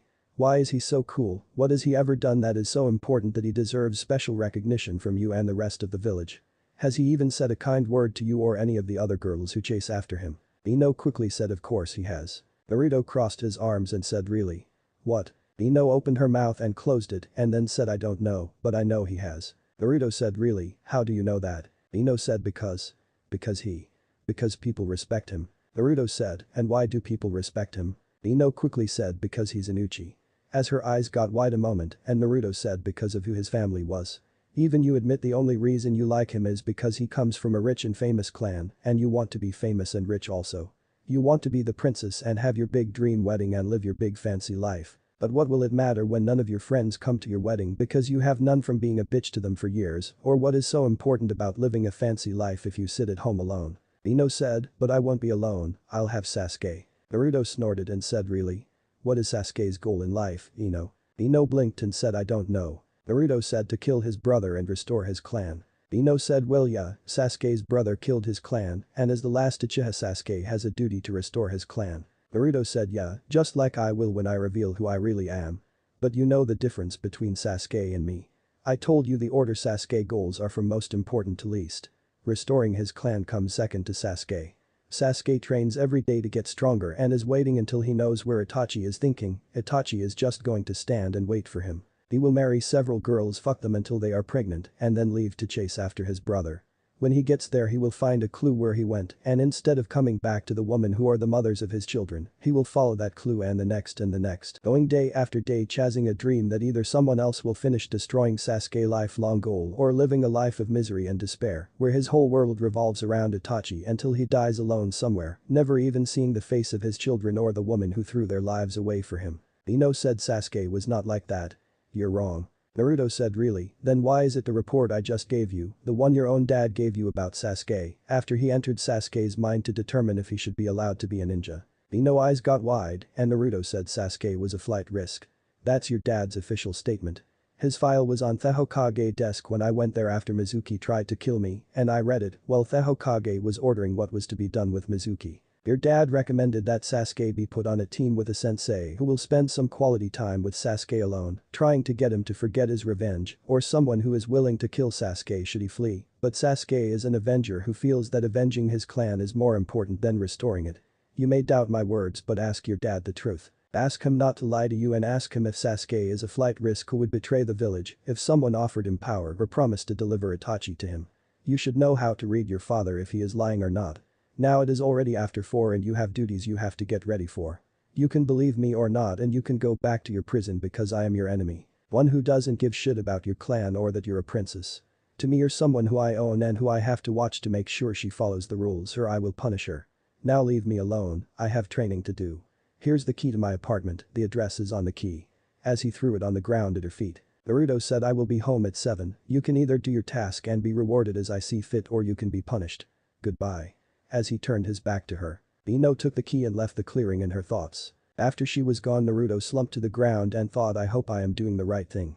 Chapter 3. When Ino made it to Naruto's apartment after walking around for a bit, she opened the door and saw the place and thought, what a mess.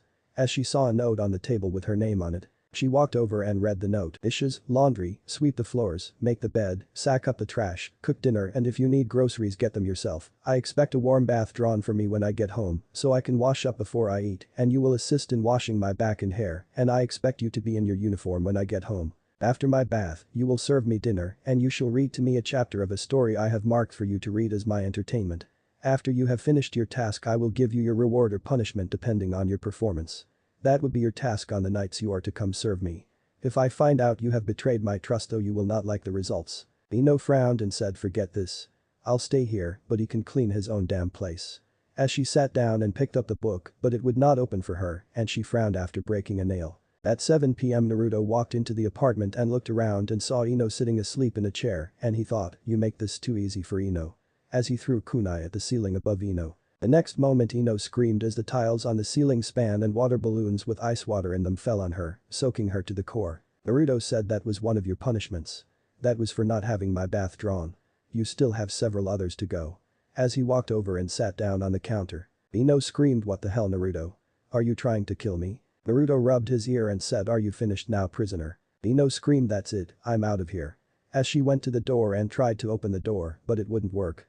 She glared at Naruto and walked to the window and tried to raise them and it wouldn't work and she began to scream at the people walking on the road and hitting the glass and after 10 minutes she was panting hard for air. Naruto smirked as he laid back on the counter and asked feel better now. Ino turned and glared at him and Naruto said in case you're wondering, this entire building we are in belongs to me. The Hokage sold it to me when the old owner passed away and I've owned it since I was 6.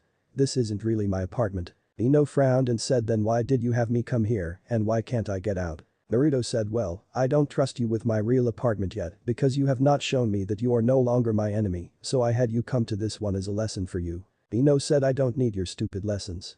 Let me go. Naruto rolled off the counter and landed on his feet in the kitchen and said see, that's your problem right there Ino. You still think you can do what you want and get away with it. You don't want to own up to your responsibilities and that is going to get you or others hurt or killed. Ino said and what would you know? Naruto's face changed expression several times before he sighed and walked out of the kitchen and into the bedroom and came back out with a purple satin dress with jewels embroidery on it, causing Ino to gasp at the beauty of the dress, and Naruto said in a sad tone, this dress was what I was planning to give you as a reward for cleaning this place up and doing your duty. It belongs to one of the only friends I ever had.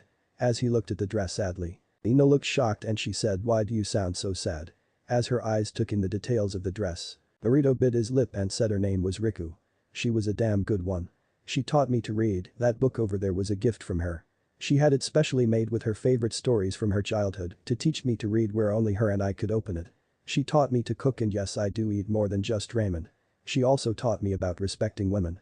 She lived here. As he looked around. Ino looked around and said she wasn't very clean. Naruto closed his eyes and said her fiancé did this when he got word she died on a mission 4 months ago. She was teamed up with several other women who were in her class or within a year of it. Each was actually related. One of the girls was a fangirl throughout her years at the academy for the Rookie of the Year. They were tasked with infiltrating and spying on a rich businessman. Riku told me about each of the girls who were going with her and what they were going to have to do. Each of the things on that list I gave you to do were what they were going to have to do. Ino frowned and looked at the list on the table and Naruto said the fangirl, she was just like you, Ino. She was the daughter of a council member. Because of who her father is she got away with being treated as a princess and if she did something wrong, others were blamed for it. Just like you do to Choji and Shikamaru. When the girl was told to do those tasks she tried to act like her usual self and order others to do it. The businessman had her taken in a room and taught the proper respect. To end the pain she was in she made a deal. Her freedom in exchange for ratting out the rest of the team. 2 of the girls were her own sisters, twins who were a year younger than her and Riku was her cousin. Making Ino gasp. Naruto looked at the dress and said I know I'm an asshole, I know it seems like I am using you Ino, but it's not because I'm getting enjoyment out of it. You brought up a lot of bad memories for me when you crossed the line you crossed yesterday by trying to steal my secrets. You made me not only question those around me, but also question your integrity. If you wound up in the same situation that girl was in would you sell out your team, your friends, family, village? You're not a bad person, Ino. I was there that day you saved Sakura from the bullies, I was there when you defended Choji from kids picking on him. I was also there that night when you snuck out of your home to help that one girl to run away. Ino's eyes got wide as she looked at Naruto. Naruto said, you remember how the guy chased you and her? Remember how someone took her coat and ran back the way you came? Ino said, that was you. In disbelief, Naruto said, yeah. That guy used the kids as slave labor. I told the Hokage, but the Hokage said it was an orphanage and the man was very well respected and there was no proof of any wrongdoing. It's the same orphanage I was kicked out of at the age of 5 when I tried to rat him out. That's actually how I got this place, to come to think of it. It was after I took her coat and made him follow me thinking I was that girl that I was able to get an Anbu patrol attention and walked away with only a broken arm. The Hokage, after having him interrogated, learned I had been living on the streets for nearly a year and he gave me my apartment and later that year this building. Ino stood there sobered and Naruto hung the dress on the door and said, after I first got to this place, some people broke in and destroyed a lot of stuff. The Hokage, after he helped me get everything back together, put seals all over the building. The reason nobody heard you is from 5 p.m. to 5 a.m. the building is soundproof from everything outside and from the other apartments. The windows have seals to make it where nobody could see in also or break the windows. The doors can only be opened with a key from the outside, even if you forget to lock the doors when you leave, and you have to either put a drop of blood on the handle if you're a civilian, or send chakra into the handle to open it from the inside. I guess I suck as a teacher as well since I couldn't teach humility and wanted to make sure you didn't follow the same path that fangirl did. You can go whenever you want, Ino, and take the dress. You can use it more than me. Good night. As he went toward the door, Ino said, wait. Naruto turned to look at her and she asked, why are you doing this? What are you really after? It's more than what I did to you or about making sure I don't turn out like that girl. Naruto walked to the book on the table and opened it and Ino said, you're saying if I want answers I have to read it, huh? Naruto said, yeah, the book can't be moved by anyone but me so it's safe here. Well, I've had a hard day training and I got another one tomorrow. I'm wanting to master as much of my bloodline as I can before we get our teams on Monday, since I won't be able to train with it much after that if I want to keep it a secret. Night, Ino. See you in 2 days. Same rules as before except here. As he tossed another key on the table and Naruto said, it's the apartment across the hall. Next time I will carry out my punishment. If you want to, you could look through this apartment here and see if you could find some dry clothes since I know you're shivering from that ice water. Ino said, how did you put ice water on me? Naruto jumped up and touched the tiles and they began to spin and Naruto said, when I was rewiring this building after the breakers kept blowing, I didn't want to destroy the tiles or walls, so I made it where the tiles fixed themselves back while giving me access to get to the wiring. Not bad, huh? Ino said, yeah, not bad. I never figured you would be skilled enough to rewire a building. Naruto looked at the ceiling and said, I'm not actually dumb, Ino. When someone is willing to teach me things I learn really quickly. I'm more of a hands-on type of person. It's book smarts that I have trouble with. Mostly since I couldn't actually read until last year and by then I've been mostly trying to catch up. The Hokage helped me out a few times. People who come to Konoha to start a new life here often need a place to stay till they can get the money to get a place. If they were skilled workers like a plumber or electrician or mason worker or even a carpenter, he would let them stay here in exchange for them teaching me some of their skills. It would only be a day or two while they look for a place and maybe an hour or two a day, but with them teaching me the basics in that time I could piece the rest together. Ino frowned and said, how come you don't act like this all the time? Why do you act so mature now, but before you act like an idiot? Naruto said, maybe I will tell you someday if you quit being my enemy. Anyways, I put some water balloons above each of the chairs and turned on the AC because I figured you wouldn't do what I asked without a fight and normally I would have fought you, but I just don't have it in me tonight. Remembering dead friends takes a toll on you. Good night, Ino. As he turned, grabbing the key to the apartment they were in and leaving. Ino looked at the apartment and then at the book and then at the dress and she closed her eyes and sighed before she went to find her some clothes and then after finding some shorts and a shirt, walked over and began to read the story. After she read it she thought, I think I understand Naruto now. The princess in that story was just like me, treating others like shit and shallow. In fact, the story felt like it was me when I read it. You're taking the role of the prince who disguised himself as a peasant and forced the princess to learn the value of hard work and humility, and in the end she found it and went from being seen as the spoiled princess who everyone hated to the kind and humble queen who all the people loved. As she wiped a tear from her eyes before she looked at the dress and then began to clean the apartment. In the bedroom a small picture frame went up in smoke as Ino began to clean. In Naruto's apartment, Naruto was cleaning his dishes when the memories from his clone hit him and he smiled and he dried his hands off and he walked into his bedroom and went to sleep. In the other apartment, Ino wipes the sweat from her head and says, that wasn't so bad. As she looked around before her eyes landed on the dress, she smiled to herself and walked over and looked at it and thought, it's beautiful.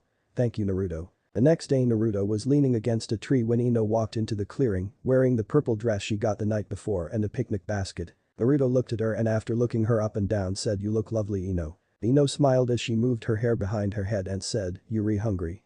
I brought a picnic lunch." Naruto eyes the basket and Ino saw this and closed her eyes before she said, "If you're worried it's poison you can have me eat anything to test it first." Naruto said, "Oh, I'm not worried about poison. As long as I have chakra I'm immune to all poisons. I may get a stomachache or small fever, but that would be it." Ino blinked and said, "Really, you have another bloodline or something?" Naruto said, "Something. I just was wondering if you really knew how to cook and if so how good. You never struck me as a homebody." Ino had a vein pop on her head and said, "Hey, I can cook." Naruto said, "Sorry. So why did you fix a picnic and come to me? I figure you would be with Sakura chasing Sasuke or with one of your friends or family." Ino bit her lip and walked over and pulled out a blanket and spread it out before sitting down on her knees and pulling out some sandwiches, bottles of water, and salads, ignoring Naruto's question. After she was done Naruto walked over and sat down on the blanket also and picked up a sandwich, a bowl of salad and water, and began to slowly eat with manners to Ino's surprise, and Ino said thank you. Naruto blinked and asked what for. Ino looked at the food she had started to eat and said, "I'm a bitch. I knew that. I just never knew I was that much of one." Naruto watched her as she looked in thought, eating more of the food giving her time to think, and Ino said, "When I read that story, it was like it was talking about me. I treated anyone and everyone as if they were subjects to me. It took you scaring and shocking me to snap me out of it. You were right when you said the real me was asleep. When I cleaned that apartment I kept thinking over my life and I saw things I wish I could change. I don't like who I am." Naruto said, "Then change." Ino smiled and said, "You make it so easy." Naruto sighed and laid down on the blanket and looked at the sky and said, "Do you know about the goddess of fate, destiny, and chance, Ino?" Ino said no. Naruto said, "I do. I learned they are not what everyone believes they are. The only fate we all have is we are fated to die. The only destiny anything that dies has is to first be born. Chance gets mixed in there a little, but only after mortals have already made their choice. They don't tell us we are to marry this person or fall in love with that person. Let's take you and me for example. It was not fate or destiny that you would find me practicing that day. It was not them who decided you would use your family on me. Those were all your choices. When you entered my mind you could have appeared in front of any of my memories. It was a chance that determined you would appear in front of the one with me and those three ladies. It was your choice to actually view them. Ami gave everything one gift in life, the gift of choice. It is choices that make us who we are and what we do. It is those choices that will determine if you will fall in love with someone or hate their guts. To change who you are is also a choice, Ino. You just have to make up your mind to change and choose to work toward it." Ino looked at Naruto with wonder and Naruto closed his eyes and smiled and said, "It's also nice to take a moment to enjoy life. The gods made it a sunny day and gave us this gentle breeze. It was your choice to bring a picnic here and it was my choice to join you and enjoy the beauty the gods gave us today." Ino smiled and asked in an unsure voice, Do you mind if I join you in enjoying it?" Naruto said, "It's your choice." With a smile. Ino smiled and got up and moved over to where Naruto was laying on the blanket and she laid her head on his arm and looked at the sky and smiled and said, "I never thought I would be here, like this with you." Naruto smiled and said, "I never thought I would have someone like you actually want to be like this with me." Ino frowned and asked, "Like me? What do you mean?" As she bit her lip placing her hand on his chest and looking at his face still on his arm. Naruto said, "Royalty like you with a peasant like me." Ino sat up and said, "If anyone should be considered royalty it's you." Naruto closed his eyes and said in a quiet voice to Ino, "What do you know about me?" Ino blinked and sat up and looked at Naruto and asked why. Naruto opened his eyes half-lidded and he looked at her for several moments and said, "I need to know if people still see me as human or not." Ino looked confused and said, "Of course you are human. Why wouldn't you be?" Naruto looked at her before looking at the sky and after a few minutes said, "Can I trust you?" Ino blinked and Naruto sat up grabbing her hands and looked her in the eyes and said, "Forget everything else for now.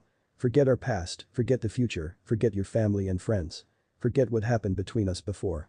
Right here, right now, a woman in front of a man, one soul to another, I ask you, can I trust you?" Ino looked at him and thought something was different. This is something very important to him. And said, "You can trust me, I won't betray your trust again." Naruto nods and says, "Then for right now, can we pretend the rest of the world doesn't exist, that you and I are the only two humans in the world, and that we can just lay here and forget all our duties and responsibilities and what the world might think and just hold each other?" Ino turned her head to the side and asked why. Naruto looked sad and said, "Never mind." As he started to get up, Ino quickly grabbed his shoulder stopping him and she said, "No. Wait, I didn't say we couldn't.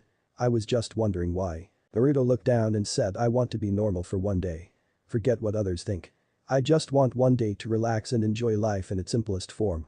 One woman and one man just relaxing in comfortable silence where no words are needed, but if there are some spoken they are not judged by the world around us. Ino saw the look of turmoil in Naruto's eyes and said alright. Naruto smiled as he laid back on the blanket and Ino laid down beside him and soon both were content relaxing as the wind blew through the trees, birds singing, clouds slowly slipping by overhead. Ino, who had moved her head from Naruto's arm to his chest, listened to his heart and thought I could get used to this. As her eyes slowly closed before she drifted off to sleep. Naruto moved his arm closer holding Ino next to him thinking, I wish it could stay like this forever. As he also slowly fell asleep. The tree nearby moved its branches to give them some shade and a voice said enjoy young master. Quietly. When Naruto was asleep he found himself in a white field and he blinked and looked around and thought where am I? The seductive female voice said everywhere and nowhere. Naruto looked around and said who's there? Show yourself. The voice said I would if I could, but I don't have a body to show. I am merely a spirit that is unwanted. Naruto frowned and said who are you? The voice said I don't really have a name.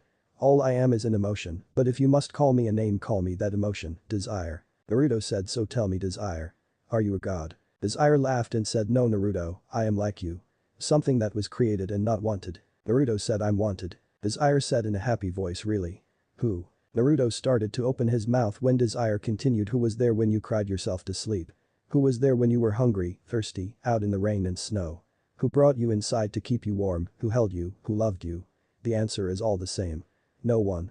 Naruto said you're wrong, Jiji was there for me. Desire said oh, yes, he was there to make sure you were taken care of, that the villagers saw you as a hero, that you had friends and family, that you were given your real name and respected. He made sure you always had someone to protect you, to teach you to read, write, cook, feed yourself.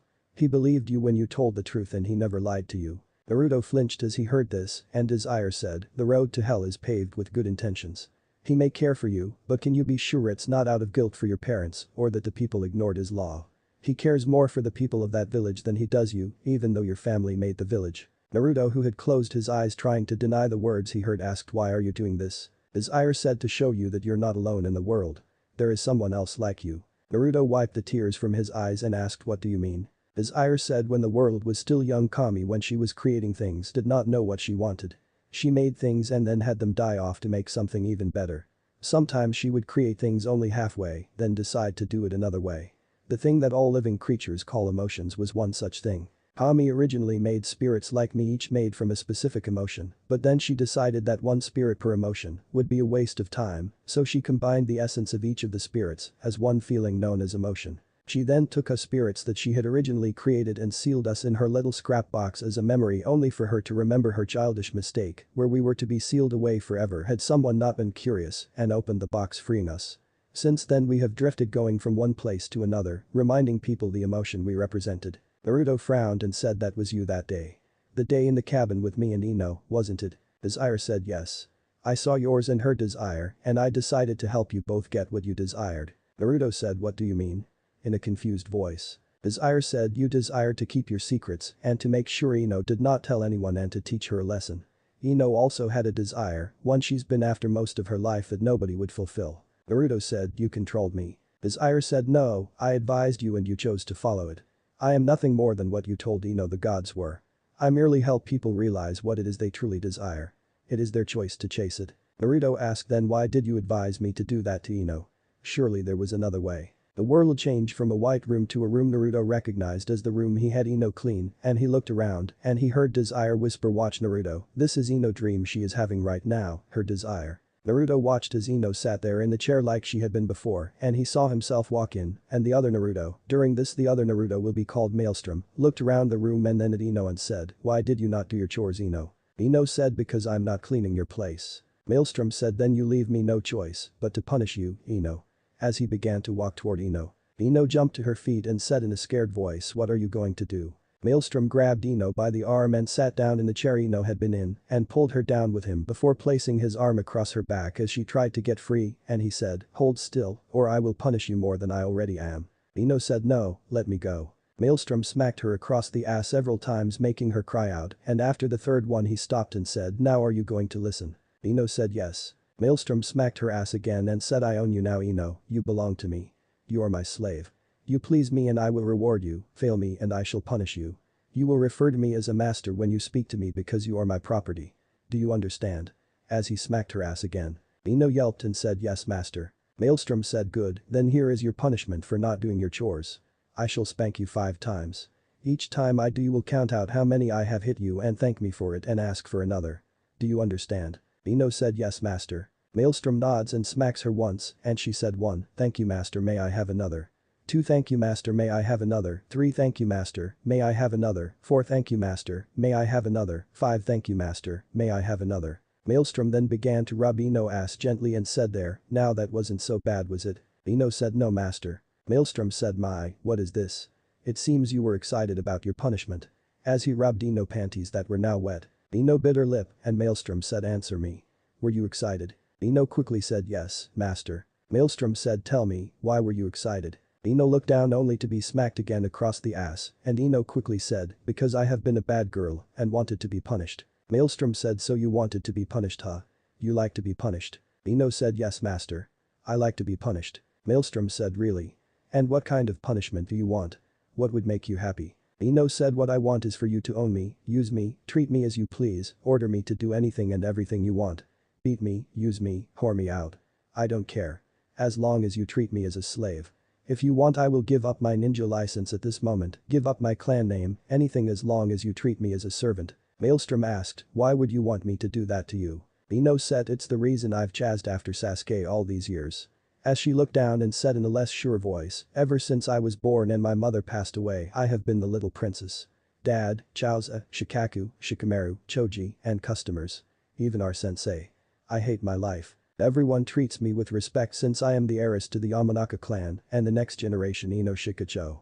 I've tried everything I could think of to be treated as any other girl. I shaved my head, I tried to burn my home down, I picked fights, I screwed up customers' orders, I purposely failed class assignments, I screamed, hit, insulted, and bossed around everyone, and still everyone treated me as the little princess. I chased after Sasuke because I see what he is, a spoiled little brat who doesn't care about anyone and treats everyone like shit, hoping that he would treat me the same way, but all he did is ignore me. He will call Sakura annoying, but he won't even do that for me. I hate it. I hate people taking the blame for my actions to protect me. Maelstrom looked at her and said so I can treat you any way I want. Order you to do anything right. Ino said yes. Maelstrom said so I could tell you to go home and live your normal life and I won't have to deal with this ever again. Ino frowned as she looked down and said you're my last hope Naruto. I can't stand being the little princess anymore. I know it may sound nice and everyone thinks it's the way all girls want to be raised, but it's not. By being the little princess nobody sees me, Ino, all they see is the princess. Someone who is supposed to look pretty and is too weak to protect herself, a damsel in distress who is always waiting for her Prince Charming to come along, a little girl who is pure and chaste. I have fucking breast and a pussy for crying out loud. I should be used as breeding stock to pass on my bloodline or made to work in a kitchen slaving over a stove. Not sitting there looking like a trophy in a chair which is too fragile to even touch. As she was huffing at the end with tear stains on her face. Maelstrom said you want to be seen as you and not what everyone thinks you are. In a dead voice looking down. Ino said yes master. As she wiped tears off her face. Maelstrom said, you do realize there is no going back. I will own you and use you in every way I want. Ino said yes, master, I know. Maelstrom nods and says, very well, you are now mine. As he grabbed her and kissed her passionately before taking her to the bedroom. As the door slammed, Naruto was wide-eyed and the world changed back to the white room and Desire said now do you understand why I suggested that? The girl wants to be owned and controlled. Trade the life of fantasy for a real life, even the life of a slave, would be better than the life she lives now. That is why she came to seek you out wearing the gift you gave her as a reward. It was something she earned, not given. Naruto frowned and said I think I can understand. Desire said you desire so much. You desire fame, fortune, power, wealth, recognition, love, revenge. The list goes on and on. I could help you get all of it. Naruto blinked and said what do you mean? Desire said you will never fit in with the mortals, first because of their fear of the demon, and if they learn about you being a demigod, they will still fear you. The gods see you as entertainment and unless you pass whatever test Kami set up for you, then that's all you will ever be to them. The only one you can count on is yourself. Alone. Just like me. Naruto frowned and Desire said unless. Naruto looked up and said unless what? Desire said unless we could be there for each other. I can help you get what you desire and you can help me get what I desire. Naruto narrowed his eyes and said which is. Desire said I'm tired of being alone. When I help someone get what they desire they don't need me anymore, so I am left alone to look for someone else. If you want we could become siblings. I could become your big sister who advises you on how to get what you desire, and you could be my little brother who would never leave me. Forever always, so neither of us would have to be alone again. Someone who could understand the pain of being unique. Naruto looked in thought and said, why should I trust you?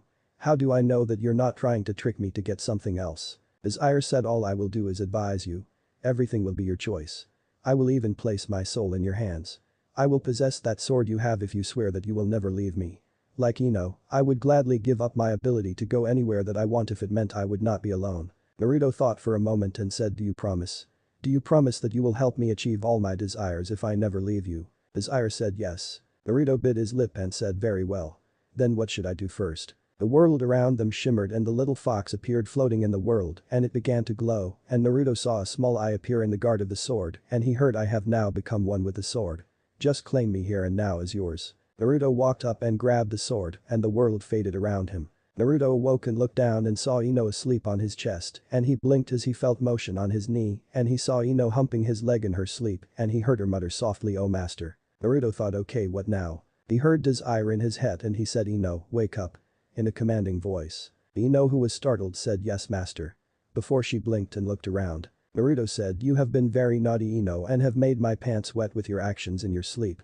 You must be punished. Ino blinked and said, huh, what? Naruto said, don't you remember Ino, you said you wanted me to own you, beat you, whore you out, as long as I treated you as a slave. Ino's eyes got wide and said that was real. Naruto said no.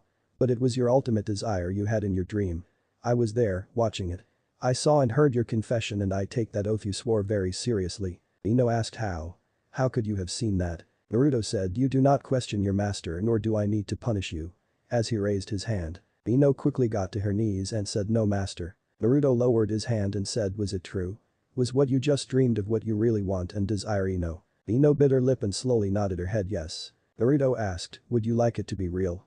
For me to become your master? Ino's eyes sparked with hope a moment and said, yes master. Naruto said, so I can use you any and every way I want. Ino said, yes master. Naruto said, and your love for Sasuke? Ino said there was never any love, just hope that he would someday treat me like you are saying you a master. Naruto looked at Ino and said, and you have no problem with me being your master, you don't care about love or anything like that. Ino looked at Naruto and said, can I be an honest master? Naruto nodded and Ino said, it's not that I don't care about love. It's just that I'm numb inside. I don't know what real love is because of the way I've been treated, everyone claims they love me and it makes it where I believe love is nothing more than another form of friendship. When everyone loves you a little it's impossible to tell when someone actually loves you more than that. Naruto got up and walked over to Ino and used his hand under her chin to raise her head since she was on her knees and he leaned down and kissed her with as much passion as he could gently. Once the kiss was over Ino sat there with a dazed look on her face and Naruto, who moved his head by her face, whispered in her ear with as much honesty and care he could, swear your heart, mind, body and soul to me and I will do everything in my power to fulfill every desire you have and show you what it feels like to live and to love. I'll show you pleasure for pleasing me and pain for angering me. I'll protect you and provide for you, show you why you treasure what you have been given, appreciate what you earn, and mourn what you lost. This is an oath I swear to you. Will you accept my oath here and now with only nature and any of the gods watching us as witnesses besides us? Will you accept me as your master and serve only me until the end of your days, no matter what the future might bring? To never betray me or leave my side. Ino felt a warm feeling in her body as the words went through her mind and she closed her eyes enjoying the feeling and she leaned back and looked into Naruto's eyes, which she saw as nothing but honesty and care. She asked, are you asking me to be your wife because that sounded like a confession of love? Naruto said, wife and husband, yin and yang, master and servant. Each of these are names to bonds people share like you claim love is nothing but another form of friendship. Titles are merely names people give to make them feel connected. Which would you desire more, a feeling of a wife or a servant? I told you all life is a choice that we must live with. I ask you now which life you desire. Ino sat there for a moment and thought, which life do I choose? In the last few days I have felt more alive as a servant than I did as a princess. Anyone but Naruto would treat me as a princess. The question is, will I give my life to him? And asked, would you keep me? Naruto said, I treasure everything I own and keep it close to my heart because I know the pain of loss and know the value of having. I would keep you always, not only in life but in death also. I would treasure you for all eternity. I know I may someday get more servants or wives to share my life with, but I would treasure each uniquely, no matter what title they name the bond we share, because to me it is all the same. Ino smiled as she let a tear roll down her face and said, I've known more love as a servant these past few days than a lifetime as a princess. I treasure this dress more than the 100 I have in my closet because it was one I earned then was given or bought. I chose the life of a servant to faithfully be yours master forever and always. Naruto nodded and offered his hand, and Ino took it, and after she was on her feet he looked around and said, I think you have earned a reward Ino for making me happy. The secret that started this all, the one that I was afraid to reveal and afraid you found out about. The night Mizuki tried to kill me, a seal that was placed on me by my father the day I was born was activated. It was on my stomach and the seal had a special clone of my mother, along with these clothes, sword, and a few other things as well in it, including my birth certificate. However, someone also placed another seal on top of the one my dad placed on me. It could have been my dad who did it, or the Sandaime, or someone who wanted revenge against my family, but I don't know which and probably never will. The seal was what put those whiskers on my face. Ino asked what was so important about whiskers someone would put them on you. Naruto said the day I was born, Kyuubi attacked Konoha. The same day my parents passed away. Nobody has ever killed a demon before dad did. They have always been sealed away somewhere. Or I should say to someone. Ino gasped as she covered her mouth and said please tell me you're joking. Naruto said Jinchuriki. The power of a human sacrifice. Those who have a demon sealed in them are called that. Only an infant can have a demon sealed in them and live. That is what I was told. Whoever put the seal on me made everyone believe I was a Jinchuriki. Ino asked, but why would they do that? Naruto said depending on who put it on me, they will tell me why they did it.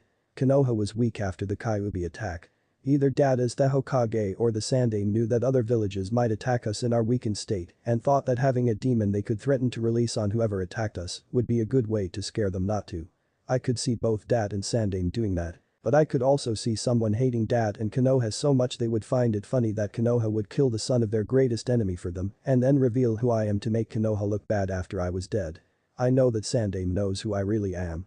I have my parents' marriage certificate along with my birth certificate which both have his stamp on them, though he claims he doesn't. Naruto, whose face looked sad and his eyes lost focus showing he was in thought, said, the Sandaime passed a law saying no one was allowed to talk about the sealing after he made a village-wide announcement about it. He had hoped that I would have a normal life, but the people see me as the Kyuubi and have made my life hell. Sure there are some who don't but most do. The sad thing is thanks to Jiji law, until the night Mizuki tricked me and tried to kill me, I never even knew why I was treated like that. Then after that I find out that everyone is actually wrong about it and I'm not and all my pain and suffering was for nothing.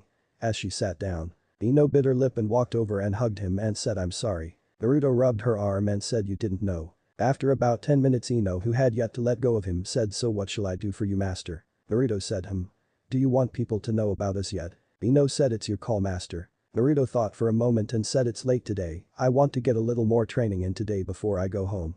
Why don't you go ahead and have some fun? Tomorrow go ahead and clean up that apartment I told you about.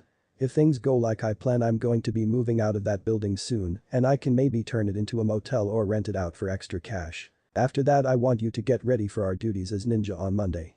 I want you to write down a list of all that you know, how long you can run non-stop without needing a break and any other skills you think might be of use as a ninja or a person. That way I know what to ask you to do and also on what area you need to train in to improve. I need to improve also. Ino asked, why do you want to know my ninja skills? Naruto said because I don't want to see you die. Now don't question your master. As he began to tickle her side and Ino squirmed before bursting out laughing and she screamed quieted. Naruto kept on tickling her until both were rolling on the grass. Ino wound up pinned beneath Naruto who hovered over her face and he slowly leaned down and kissed her and Ino was in heaven. Naruto broke the kiss and thought a moment before a smile appeared on his face and said feel like shocking the hell out of Sakura, Sasuke and the rest of our class. Ino said what do you have in mind? Naruto whispered in her ear and her eyes got wide and she said, but I never. Naruto put his finger to her lips and said relax, there's a first time for everything and I'll reward you in advance. Ino asked what do you mean? Naruto smiles as he slipped a hand up her dress and her eyes got wide and Naruto said seductively, my, someone seems excited. Ino bit her lip as Naruto rubbed her through her panties and he kissed her lips passionately and she moaned into his mouth. After a few moments Ino was really turned on and Naruto crawled down and raised her dress up with Ino lifting her ass to help. Naruto then said purple really is your favorite color huh? Ino said yes master. As she blushed. Naruto nodded and slid her panties off and said just as beautiful as I thought it would be. As he bent down and began to kiss the outside of her thighs working his way up to her womanhood and he said Jasmine's. As he began to lick her womanhood with gusto, making Ino squirm and squeal in pleasure, and Naruto stopped and looked at Ino who mewed and Naruto said at least I now know why you're named Ino. Before she had a chance to respond, he attacked her lips again and quickly began to assault her clit with his tongue. For the next 30 minutes Ino was in pleasure and was panting and squealing as Naruto used his mouth and fingers to please her. After her fourth orgasm, Naruto stopped and crawled up to where Ino was exhausted and said, "So. Are you satisfied with your reward?" Ino, whose eyes were half closed, said, "Very." Naruto said, "Good. Now I don't know about you, but I think we should head home for the day." Ino said, "You're not going to." A little sad. Naruto said, "Fuck you. I will eventually, but not today. I want you to be ready for it, and I can tell you are nervous about it. We will take things slowly as long as you keep me pleased." Ino said, "And if I don't?" In a half-defiant, half-joke way. Naruto said, "I could have stopped each time before you climaxed." Ino's eyes got wide and she whimpered and said, "Sorry, master." Naruto said, "Good. Now let's get this mess cleaned up from our lunch in my desert and go home to rest." Ino blushed as Naruto looked at her crotch when he said desert, but slowly got up and slipped on her panties and began to clean up the picnic that Naruto had started to clean up. After they were done and started to leave, Naruto called over his shoulder, "Good night, Oak, see you soon." Ino looked confused until a voice said, "Good night, young master." Ino's eyes got wide and said, "Who was back there, master?" As she blushed thinking of what they saw. Naruto said, "I'll tell you later." Ino frowned but nodded and Naruto said, "Don't tell anyone about us yet. I have a few things to take care of the next few days, so you may not see me much, but don't worry. I'll check up on you when I can and reward you if I see fit." Ino said, "I love your rewards, master." Naruto stopped and pulled Ino close to him and looked her in the eyes and asked, "Is this what you want, Ino? I mean, things are moving very fast and I've been hated and will be hated for a while by the people of Konoha because of the lie, and I don't know if I am ready to reveal the truth yet. Are you sure you want me? I don't want to trust you and be hurt." Ino looked into his eyes and said, "I won't betray you again, Naruto. I'm sorry I did. I know the most I might ever be to you is a sex toy to use as you see fit and a woman to pop out a kid or two for you because of what I did. I can also see that you won't actually hurt me. You could have hurt me at any time in that cabin or in that apartment and no one would have found me. I know you're stronger than me, so there is very little I could have done to stop you if you had. But you didn't. I've actually walked out in public before in less than what you saw me in at the cabin trying to get in trouble after Dad told me I couldn't buy a $1,200 dress. Instead of punishing me for being spoiled, he gave in and bought that dress and I never once wore it. This is what I have wanted since that night I saved that girl." Naruto asked, "Why? What caused you to change into Ino the bitch?" Ino looked down and said, "Suzuki. The girl I helped. I met her at the park a week before that. She was stealing wallets to give to the owner of the orphanage. I didn't understand why she was doing it, so I went to the orphanage with her saying I didn't have any parents and I was only there for 3 hours when Daddy found me and took me away. When I saw Suzuki again, she had a broken arm and was missing a couple of teeth. She didn't trust me for leaving her and I wanted her trust back, so when she told me that she found someone who was willing to take her away from the orphanage if she could get out of the orphanage, I agreed to help her escape. She met this woman. She looked like an Anbu but wasn't. I don't know how to describe her, but the woman told Suzuki that if she agreed to serve her master, she would have food, shelter, clothes, home, and a purpose. She would never have to fear being hurt again because she would be protected by her master and all she had to do was serve her master. Suzuki agreed and begged me to come with her. The Anbu seemed to know who I was and asked me if I wanted freedom also. Freedom from all the fake smiles and fake love, from everyone always having to protect me and having me be the weak little princess. I called the woman a liar, told her people loved me and it was real and begged Suzuki not to go with her. Suzuki left with her. I saw her a year later. I talked to her and asked how she was. She seemed so happy and said her master made her life great. She told me she had been watching me from a distance when she could, and she pointed out how after I broke my leg Shikamaru and Choji had to stop what they were doing to catch me if I climbed a tree. How everyone had to protect the little princess and give me fake love-giving examples, and how I was a weak little girl. I slapped her and that was the last time I saw her, but her last words were, "Hope you're happy in your trophy case." Naruto pulled Ino into a hug because she had tears in her eyes. Ino said, "After that I took time to really look at things around me. That was when I ran into Sakura the first time and wanted to prove I wasn't a trophy by helping her. But even Sakura put me in a trophy case. I could never escape. I wanted an escape." Naruto said, "Thus the reason you want to be a slave." Suzuki became truly happy because she became a slave to someone and so you thought if you could follow her footsteps that you could also. Ino said, "Yeah. Pretty stupid, huh?" Naruto said, "You're talking to the guy who acts like orange is the greatest color ever, who wants to be seen instead of ignored. I could probably understand you better than anyone. Listen to Ino. I'm not the best guy around, but I will try to make you happy, but not because I see the heiress to the Yamanaka clan. I only give respect to those who earned it in my eyes. The rest of the world can kiss my blonde ass as I tell them to fuck off." Now that you're showing the real you, you earn some of my respect so you're no longer my enemy. Or just a sex toy or a baby factory. If I wanted that I would let the council blow smoke up my ass.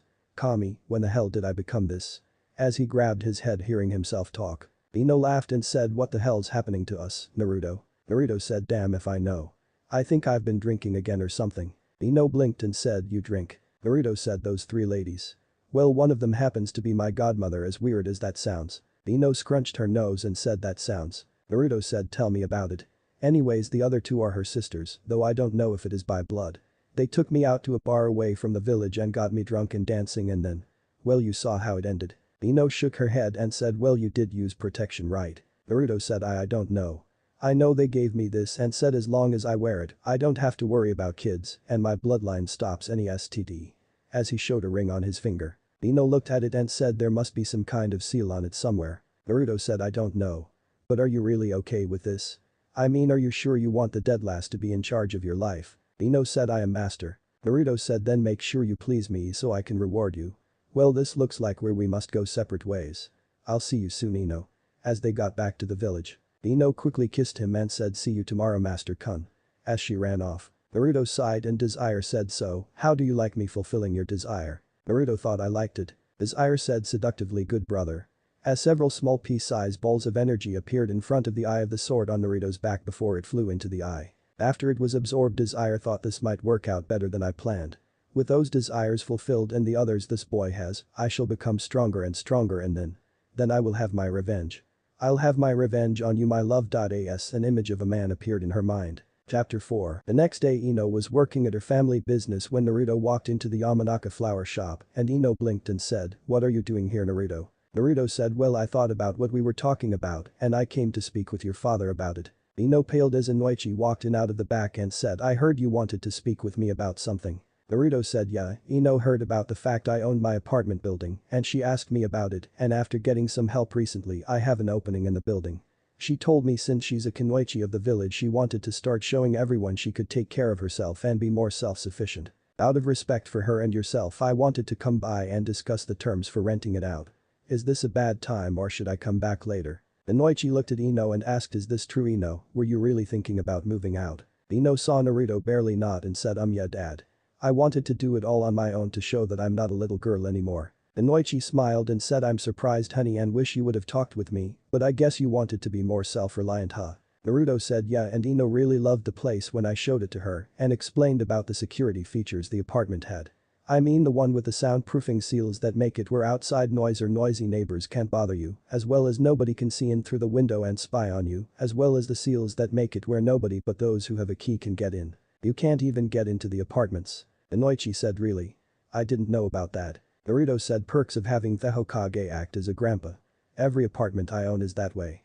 I've mostly rented out to potential businessmen and women who were looking into moving to Konoha full-time, so most of the apartments are just sitting empty, but everything is on par with Konoha health codes.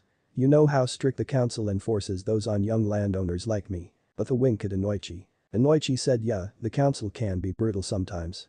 So what is this deal? Naruto said rent is $125 a month plus utilities with a $400 security deposit that I'm willing to split over the first year if Ino will sign a full year lease and you would co-sign saying if she comes up short on her payment, you would help her make her payment. If anyone moves in with her the rent will go up to $200 a month plus an extra $200 security deposit plus utilities. Inoichi said that seems reasonable, but what about upkeep and repairs? Naruto said the apartment passes all regulations and I have documented proof of that and if natural wear and tear causes the damage I will fix it, but if Ino purposely clogs the drain or floods the apartment or burns it down, which when investigated finds she was responsible, she will have to pay to repair it back to regulation standards. I don't care if she paints, but when she moves out the walls have to go back to being white before she gets her deposit. Inoichi said, and this is your standard rate you have for everyone. Naruto said for those interested in long-term renting like Ino it is. If it's a skilled worker like a carpenter or someone like that if they are willing to show me some skills to add to my own, I only charge them $100 a week utility included, though most move out within a day or two, finding what they were looking for or not finding it and moving on. It's how I can afford to keep my property up to code and not go broke. Inoichi nodded and said and this is what you want, princess. Ino said yes. I want to show everyone I can take care of myself. Inoichi nodded and said well alright then. I suppose you want to use your pay from here to cover it right? Naruto looked at Ino confused and said I thought you said you were wanting to earn it from doing missions and only work here part-time, giving your dad a chance to hire someone to work here and give him more free time also. It doesn't matter to me as long as you can make your payment, but I thought with the way you were asking me for training ideas, you were going to be spending time training to be a better Kunoichi. Ino said, and I am. I just wanted to talk with daddy first to see if that's alright. I thought it would take you longer to get that apartment ready. Naruto said well I'm looking into getting some more property soon and might be moving out of the apartment building soon into a house I'm looking into getting. Inoichi said the housing market is that good. Naruto said with the Chunin exams coming up in 6 months if I can play my cards right and use my pay from my missions as well as my skills I have, I might be able to turn a place that could be redeemed before the end of the year and get it ready between now and then and possibly rent it out to a feudal lord or some other wealthy VIP to stay in while they're here so they won't have to stay in a hotel but those they feel are below their station. Pride is a weapon just like any other that can be used for or against you. I could let them rent the house for a month at half the price it's going to cost me to buy the place, and with a few others, I could earn enough off the guest to pay for it all at that time. Inoichi said that's actually a very good idea if you can get them to stay there. Naruto said Jiji always tells me how the Fire Lord hates the fact he has to stay in a hotel when he comes here, even though he owns a house here. Something about a pet allergy or something. I could talk to Jiji to offer my services, so he won't have to deal with the hotel or his wife's pet. Inoichi thought Tora. And said yeah, I can understand his allergies. We all the time get customers who come in here with allergies. Naruto nodded and said well, are you interested in the place or not, Ino? Ino said of course I am. I just got to figure out how to make the money to get it. Inoichi said well, I could help pay your first rent and security deposit. Naruto said you know. I could make you an offer for a trade of service in exchange for ignoring the first month's rent and the first part of the security deposit. Inoichi narrowed his eyes and said what do you have in mind? Naruto said I'm told being a ninja is stressful and people take up hobbies all the time. I'm thinking that if she would be willing to help me get started and understanding plants, herbs, and spices to help me learn to deal with stress until the Chunin exams when she's got nothing better to do, and I could help be a sparring partner to her to help her train in stealth and endurance training. Inoichi said you. Stealth. Trying to keep from laughing. Ino frowned and Naruto said laughable you like Yamanaka-san, but let me ask you something. Would you rather think that I have a high stealth skill level or the ninja of our village sucks so bad that an academy student can paint the Hokage monument in broad daylight without getting caught until I started banging the paint cans together after I was finished wearing orange and then I outran Chunin down in an Anbu for over 2 hours? Inoichi frowned and said actually. I'm your point there. It might be a combination of the two, but you do have better stealth skills than Ino does and your stamina is higher as well. If Ino does not have a problem with it, I don't either since she's wanting to prove herself so it will be her choice. Ino said I like that idea. I could even teach you about a few medical herbs for healing and poison plants, and I know that I'm pretty weak compared to some, so I want to get stronger. Naruto said trust me Ino, train with me for a month outside of your team training, and your teammates will be forced to work harder just to catch you as you leave them in the dust. Inoichi said to Naruto, I was wondering. Why do you have those bandages covering the side of your face? Naruto said you know how the Inyazuka clan has those weird tattoos. Well I thought maybe they had some kind of scar there they hide showing what clan they are from, and so I thought it must be out of sight, out of mind, so I figured I could hide my scars the same way. Inoichi said I see. So if this is what you want Ino, I guess I will respect your decision. But if you ever want to come back home the door is always open. Ino smiled and said I know dad. But I want to prove myself. Inoichi said fine dear, when do you want to move out? Naruto said well if we are in agreement then here is the year contract for you to sign. As he pulled out a scroll. Inoichi looked it over and Ino signed it and Naruto said so do we have a deal on training me on plants? Ino said as long as you don't take it easy on me in training as well. Naruto said alright, here's the key to the apartment. It's got furniture already, but if you don't want it I can move it to one of my other apartments. As he handed the key to her. Ino's eyes got wide and said this is. Naruto said yeah, it's the one with the great view of the village. Ino smiled and said thank you Naruto. Naruto said hey, what are friends for? Well I must be going. If you need me for anything, my apartment is on the 3rd floor. Inoichi asked, do you mean on the 3rd floor? Naruto smiled and said no, I mean the entire 3rd floor. I remodeled that floor, turning it into a big loft. Just take the stairs up to the 3rd floor and knock on any of the doors. Ino said right. Well I guess I can start packing my things so I can move in right away. Inoichi smiled and said my little princess is growing up. Naruto said princess huh. That's not what I see when I look at Ino. Inoichi scowled and said really? And what do you see? Ino, who was almost out of the room, looked back and Naruto said a strong, beautiful, and proud Kunoichi of the Leaf Village. Ino smiled and walked out of the room and Inoichi said perhaps. But she will always be my little princess. Relaxing the glare he was sending to Naruto. Naruto said well I need to go, sigh around. As he left. That evening Naruto was in his apartment when there was a knock on one of the doors and he went to one of the other doors and opened it and saw Ino standing there and he leaned against the door frame and said Ino. Ino said master. May I come in? Naruto stepped aside and Ino walked in and she looked around before she said so you really did turn the entire third floor into a loft. Naruto said yeah, it took me about 6 months to do it. Ino turned and asked why did you want me to move out of my home master? Naruto said you want to prove to people who you are. Also if people saw you coming here every day they would start talking and you know how rumors are. Until I claim my family name I don't want to see you get hurt in the crossfire so by having you move into the building you can just claim you're renting a place here. Also what I said about training is real. I'm going to have you work just as hard as I do to prove how strong you are. Besides, mentioning about my hobby will give you a chance to help me with my bloodline without raising any questions. Ino said I see. I guess that would work but. Dad and I agreed to work 2 days a week at our family business and I get $100 a day. How will I survive on that? Naruto said taking missions Ino. By being forced to work for a living instead of having everything given to you, you will learn the true value of $1 and appreciate what you have even more. Ino said I hope you're right. Daddy bought me a week's worth of groceries and a few other items he thought I might need. Naruto said good. Tomorrow we get our teams and I expect you to do that. Ino blushed and said yes master.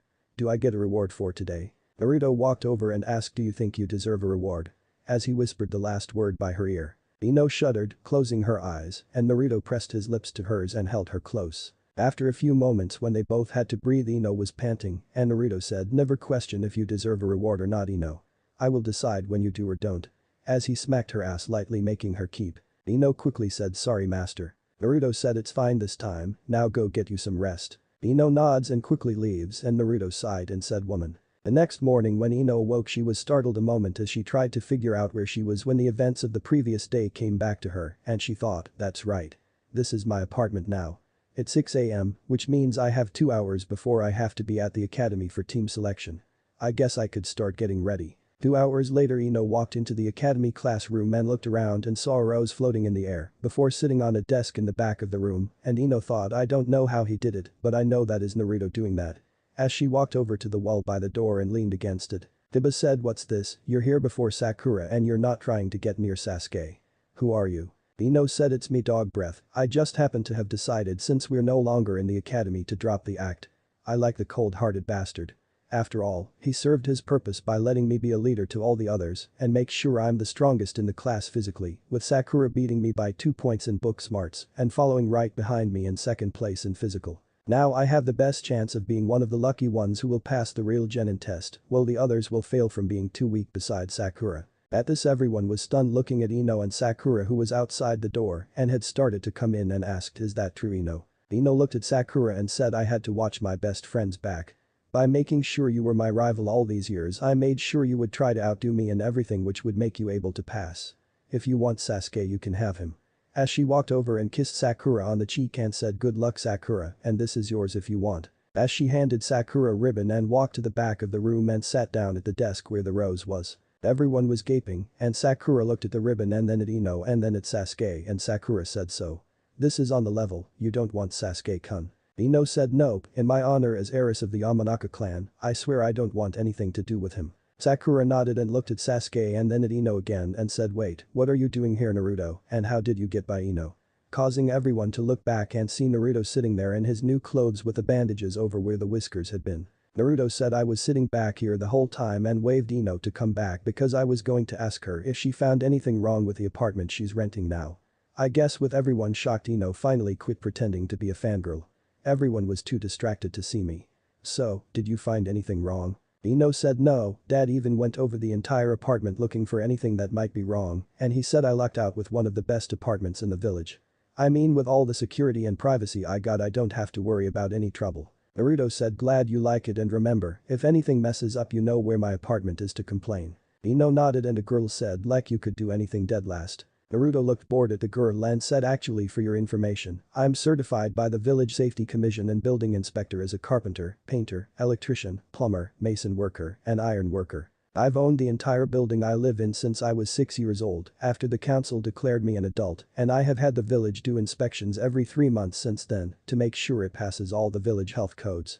I've even had the fire lord himself stay in my building once because it was more comfortable and safer than one of the 4-star hotels. I've mostly rented out to the ninja of our village. Had my last tenants not died on a mission a few months back, Ino wouldn't have been able to get an apartment, but when one died along with the rest of her team, her fiancé moved out along with 2 of his friends who were engaged to members of the team that died. Too many memories of good times with their loved ones. I've waited until now to rent them out again to give them and the rest of their family time to get their belongings out since it was painful for them. So are we ready to find out about our teams, Iruka-sensei? Ignoring the astonished looks everyone had, Iruka smiled and said, yes we are, everyone please take a seat. Now on to the teams.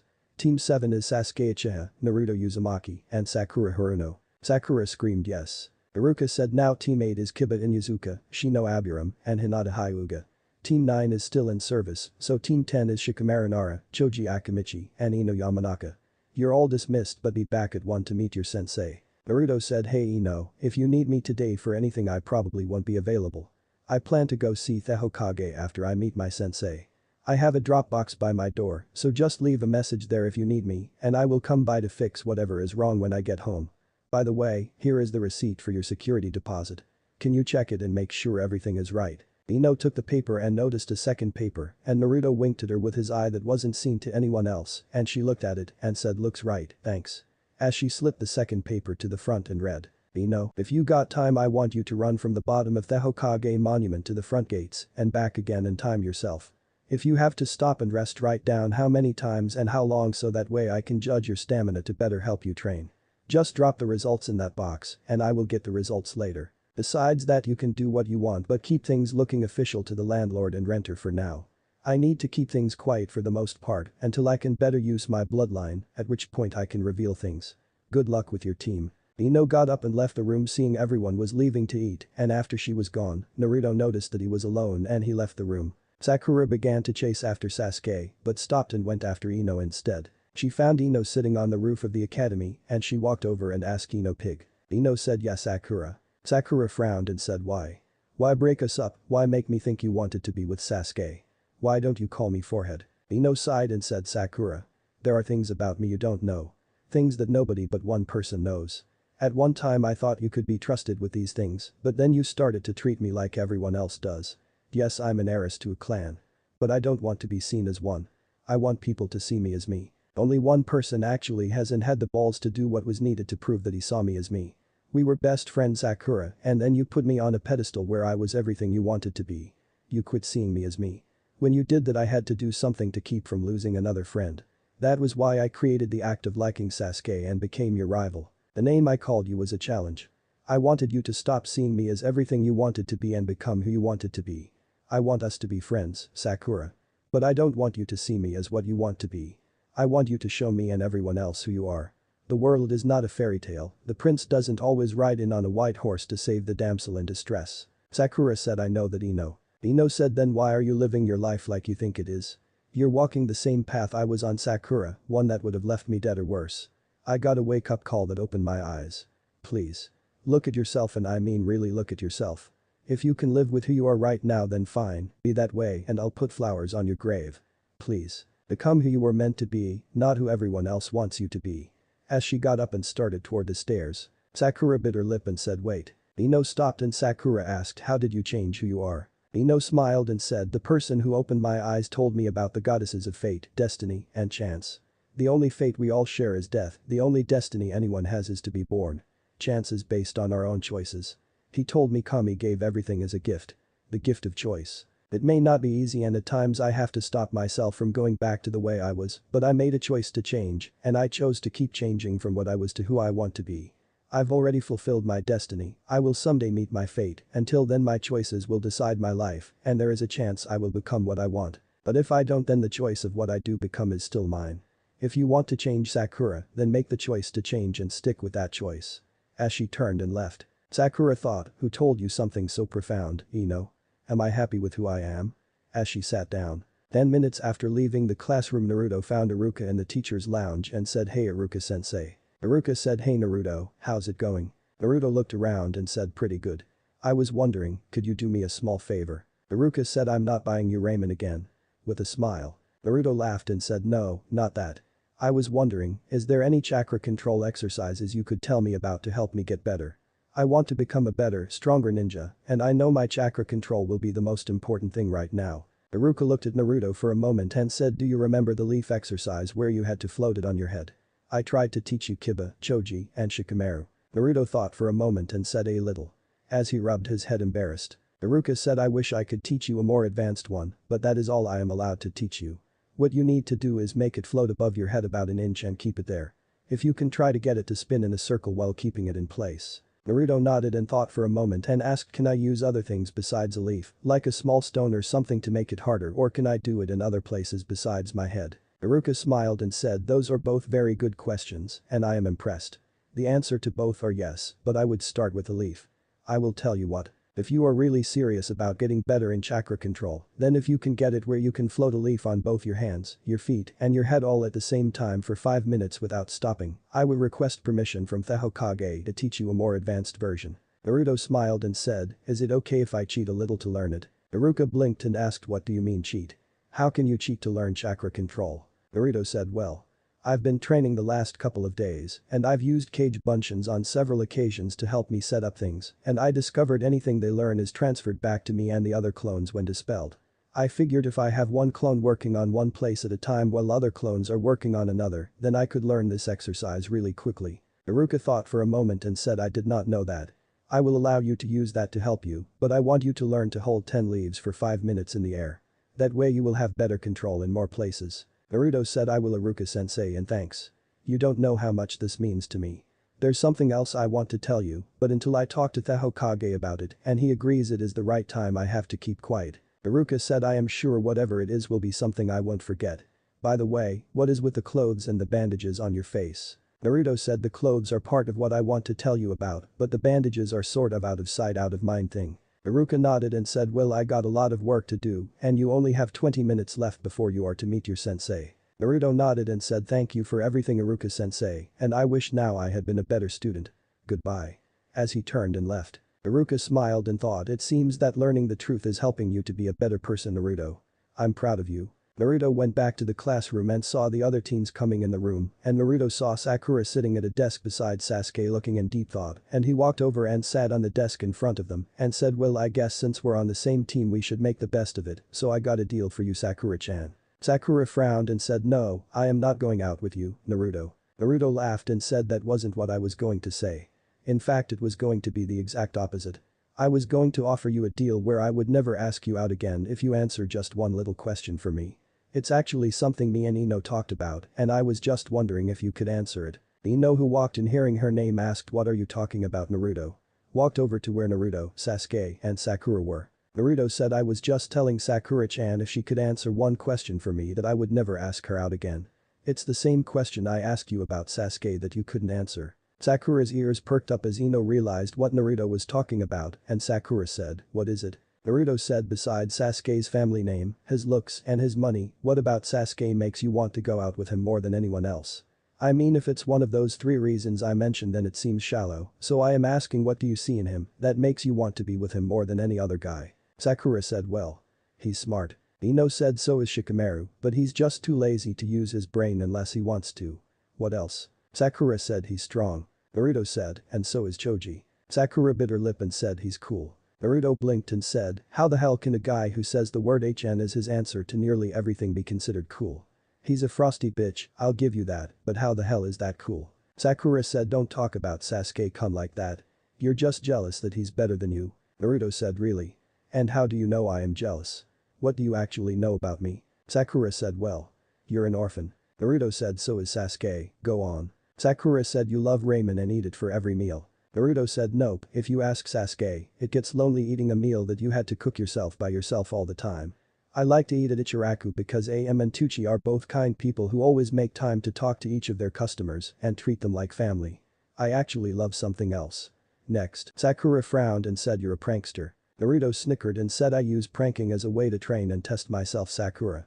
How hard do you think it was for an Academy 6BB student in broad daylight wearing orange to paint the Hokage monument and not get caught until I started banging my paint cans together to get everyone's attention and then outran Chunin, Jounin, and Anbu for a while before I was finally caught. Since I am an orphan and didn't have anyone to help me, I thought by testing and improving my skills in live demonstration instead of a controlled environment where nothing could go wrong would help me improve my actual skills. If I can set traps Anbu falls for and sneak around without being caught setting up all those pranks in an area full of ninja, how good do you think I would be on an actual mission where my life and the lives of my teammates are in danger? I may not be as smart as Shikamaru, strong as Choji, good at tracking as Kiba, or as powerful as everyone thinks Sasuke is, but I'm good in other areas that my teammates might not be good at. Why else do you think they put us on teams of 3? To cover for each other's weaknesses. At this everyone who was in the class was thinking over his answers, and Naruto who came in hearing it said that is exactly right, Naruto. Konoha is the strongest of all the ninja villages because we believe in teamwork more than any other village and our teammates cover our weakness to make the group stronger than we are individually. Kiba said, damn dude, who are you and what have you done with the dead last? I mean there's no way you're that smart. Naruto said, well. I guess you could say I'm sort of like Ino and Sakura in a way, Ino stronger, but Sakura smarter, most of you are smarter than me, since you had family and clans to help you, but in physical skills, I give you a good run for your money. You all know the only one I've never beat was Sasuke when we spar. I've beat you all at least once because I thought of ways to fight you that you never encountered before. Everyone thought over his answer and Sakura said, hey, how come you passed? I mean we all saw you fail. Iruka said actually Sakura, Mizuki when he was grading the written test, marked one answer wrong that was right, so it made it where Naruto passed instead of failing when I saw it and just checked to see if it would have made a difference and found it did.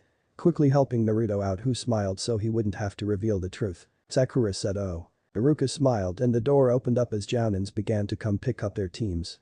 Finally there was only Team 7 left. Naruto frowned after 10 minutes of waiting and put his hands together and said Kagebunshin no Jutsu. As 20 clones appeared, shocking Sasuke and Sakura, Naruto said alright, I want you all to go and grab a leaf outside and divide up into teams of 4 and have each group either work on a hand, foot, or head. Go. All the clones said hi boss. As they quickly went outside Iruka smiled as he worked on cleaning out his desk and Naruto got down on the floor and began to do sit-ups. Sakura said why did you create those clones and why are you doing sit-ups Baka? Naruto said if I had time to sit and do nothing then I would have time to make myself a better ninja.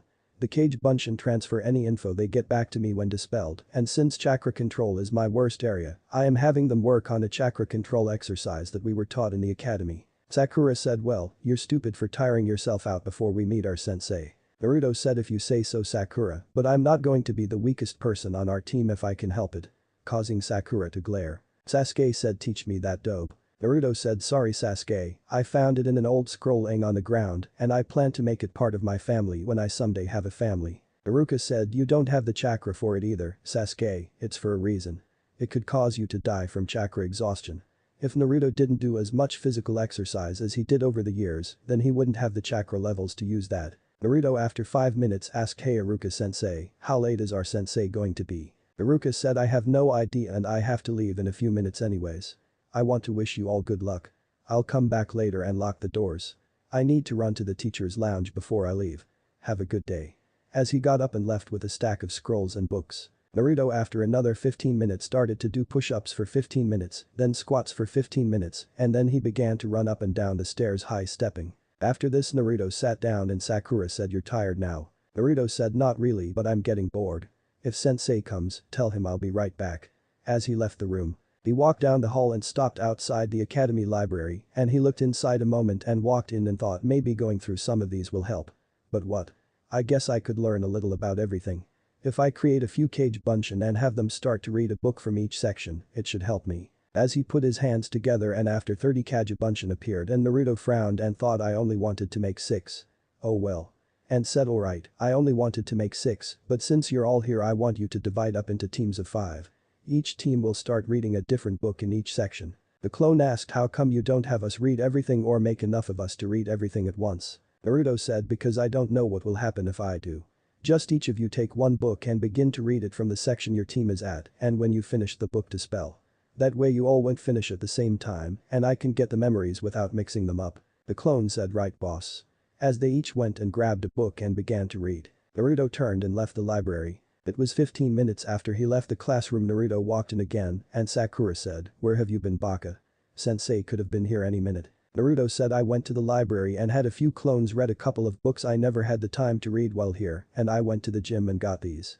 As he showed a coup of hand weights. Sakura said, "What did you get a couple of weights for?" Naruto smirked and said, "These are to help me with my sword training.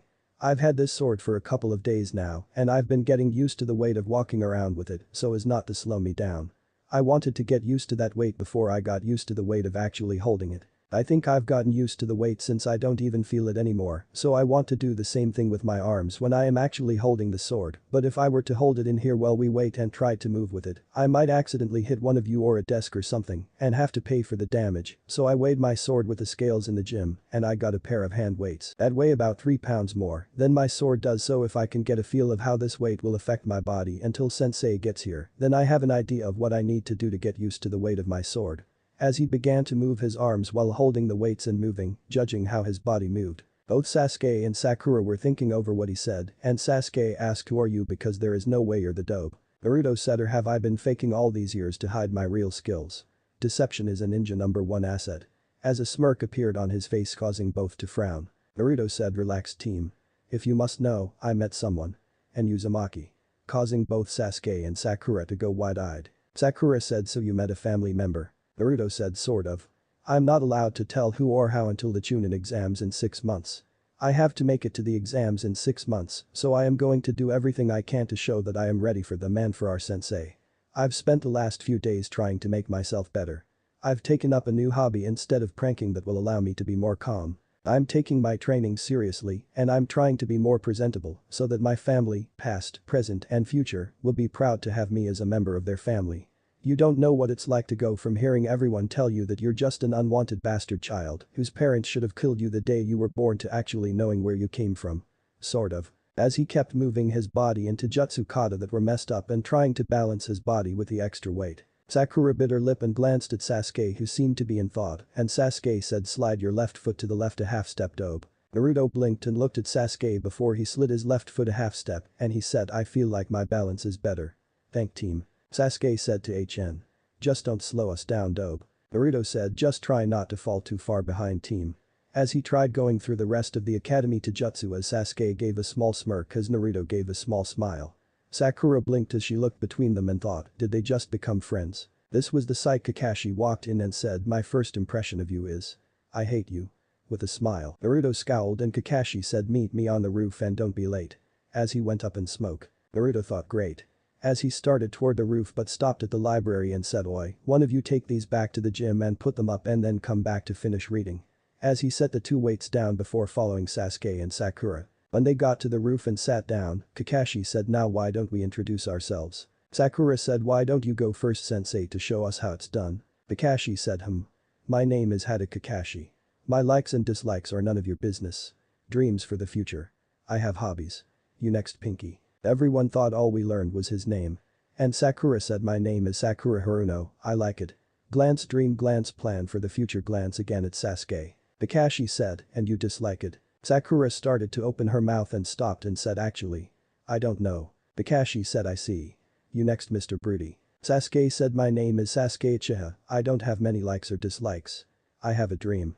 No, and a reality that I will see come to pass. I will restore my clan and kill a certain someone." Kakashi said, "And finally you have sunshine." Naruto said, "Name's Naruto. For now I have a short-term dream to get as strong as possible between now and the Chunin exams in 6 months. After that I will see what my future brings. I have started learning about plants to calm me down so I don't prank anymore. I hope to help both my teammates reach their goals." Kakashi nodded and said, "Very well. Tomorrow I want you to meet me at training ground 7 at 5 AM to be tested, and don't eat or you will throw up." Sakura said, "What kind of test?" Kakashi smiled behind his mask and said, "You're going to freak out. It's a test that has a 66.6% failure rate. Of all the genins that passed, only 9 will become actual genins. The test you took in the academy was to see if you had the skills to take the actual test." Naruto said, "Wait a minute. If there were only 9 who passed, then that means 3 teams. Konoha believes in teamwork more than any other village." Sakura said, "That's right. Iruka-sensei commented about that after you pointed out that you may not be as good as Sasuke and me in some areas, but in others you are better than us." Sasuke said, "To cover our own weakness to make a stronger team." Naruto smiled and said, this is a test about teamwork, isn't it? It's a do or die question. You're going to put us in a test to see if we would put our goals ahead of the good of the mission. Like Sasuke for example, he wants to kill someone if we were at war with Iwa again, and our mission was spying on Iwa to find out how they plan to attack us, and we got the info, but were discovered, and Sakura and I stayed back to buy Sasuke time to get the info back to Konoha, and on his way back he ran into the guy Sasuke wants to kill. Would he let the sacrifice Sakura and I made so he could save our village be for nothing so he could kill the guy? Sasuke frowned and said, I hate you dope, you know that right? Naruto said, hey, I could have said that Sakura was our team medic and I had got the info but had my legs cut off and she had to carry me back with you guarding her and you got hurt with a critical wound. She could either save you and doom our village or save me and doom you. Sakura said, do you stay up at night thinking of ways to make me hate you? Naruto smirked and Sasuke said, what about you? If you could think of that then you must have thought of one for yourself. Naruto's smirk slowly fell away as his eyes glossed over and his voice came out. The choice was never mine to make, Sasuke. See you tomorrow. As he got up and started toward the door. Sasuke and Sakura looked confused while Kakashi looked sadly at Naruto and Sakura asked what he was talking about. Sasuke said, I don't know. Kakashi bit his lip and said, those who don't follow the rules are trash. But those who abandon their comrades are worse than trash. Naruto was put in one of those types of situations when he was younger. Someone made the choice for him without asking him for his decision and he now has to live each day with that person's decision. Don't ask him about it because it's painful for him, but you all already figured out the secret behind the test I was going to give you. There's no reason I need to test you, so meet at training ground 7 at 7 AM. We will do some sparring so I can judge your skills myself and then take our first mission. I'll inform Naruto. As he left in a swirl of leaves. Naruto was quiet as he walked through the village and thought when a hand touched his shoulder and the next moment he was standing on a roof and he looked back and saw Kakashi and Kakashi said, I just wanted to tell you that you already passed the test and that you are to meet at 7 AM at training ground 7. We will have some sparring so I can judge your skills and then we will begin missions. You're the first to ever see through the test and the first team to ever pass my test. Those who don't follow the rules are trash, but those who abandon their comrades are worse than trash. Naruto looked over the village for a moment and said, what about those who try to kill their comrades? Kakashi seemed confused and asked, what do you mean? Naruto said, am I a part of this village or not? I've made a promise that I will forgive them for everything the people have done, but the problem with forgiving is you don't forget. If those who don't follow the rules are trash, then everyone who broke the Sandaime law is trash. But what about those who even now abandon me and limit me to try and have me die? Kakashi frowned and said, I don't know what to tell you, Naruto. Naruto said, thanks for being honest, Inu. I recognize your voice and hair. Kakashi said, I see. Naruto said, I will do my best and work hard to serve Konoha until the Chunin exams are over. If the people can't see the truth after that, I'm going to have a talk with Jiji.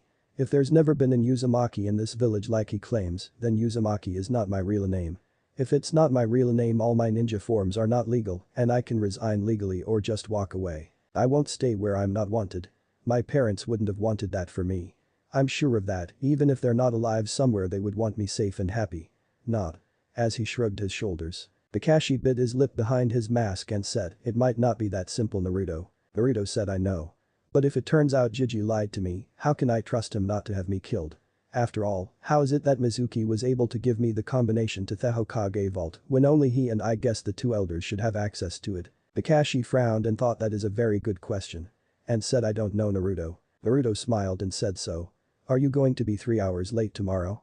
I only ask because I've got my Kage Bunshin working on the leaf balancing chakra control exercise to help me get my control up there faster, and I also want to send a couple of clones to the library under a henge to read anatomy and poisons. I figure if the furball makes it where I won't die from poisons, then maybe I could become a poison expert. He's got to be good for something, I guess. Kakashi thought maybe. And said, Naruto. I want you to be honest with me. What do you think about your teammates? Naruto said, Sasuke is a flight risk.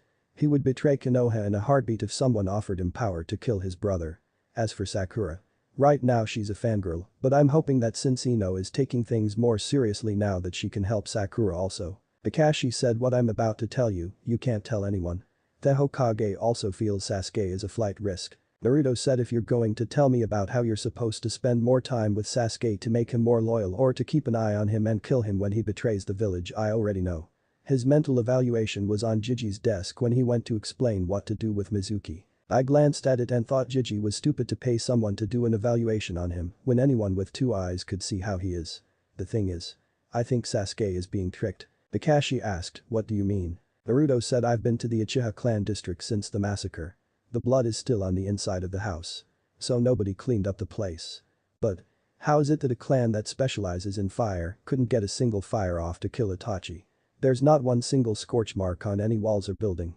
It's just not possible that someone is that fast and strong to do it by himself. Even the yondaime from stories I read had to dodge some, even when he was using the Hiraishin. There's no way Itachi was faster than yondaime was. The only thing I could think of was Danzo and Root. Kakashi looked at Naruto in shock and asked what makes you say that. Naruto said well. Jiji told me to stay away from Danzo and any Anbu with a mask with the kanji on them, Root. I know Danzo tried to kidnap one of the clan heirs at least twice already. I have proof of that, so if he's willing to kidnap to get a clan's bloodline, why wouldn't he be willing to kill to get it? Itachi loves Sasuke. I remember when he was my guard as a kid how he talked about his little brother. Itachi would give his life to save his brother, so if Itachi did kill his clan, he had help and he only would do it to save Sasuke. That is what I honestly believe. Kakashi frowned behind his mask and said, are you sure you have proof Danzo tried to kidnap an heir to a clan? Naruto said, would the word of the heir he tried to get be enough proof? Kakashi placed his hand on Naruto's shoulder and they left in a swirl of leaves. They appeared in the Hokage office and the Sandaime said Kakashi, Naruto, to what I owe the pleasure. Kakashi said well. Naruto and I were having a small talk after his team already passed my test.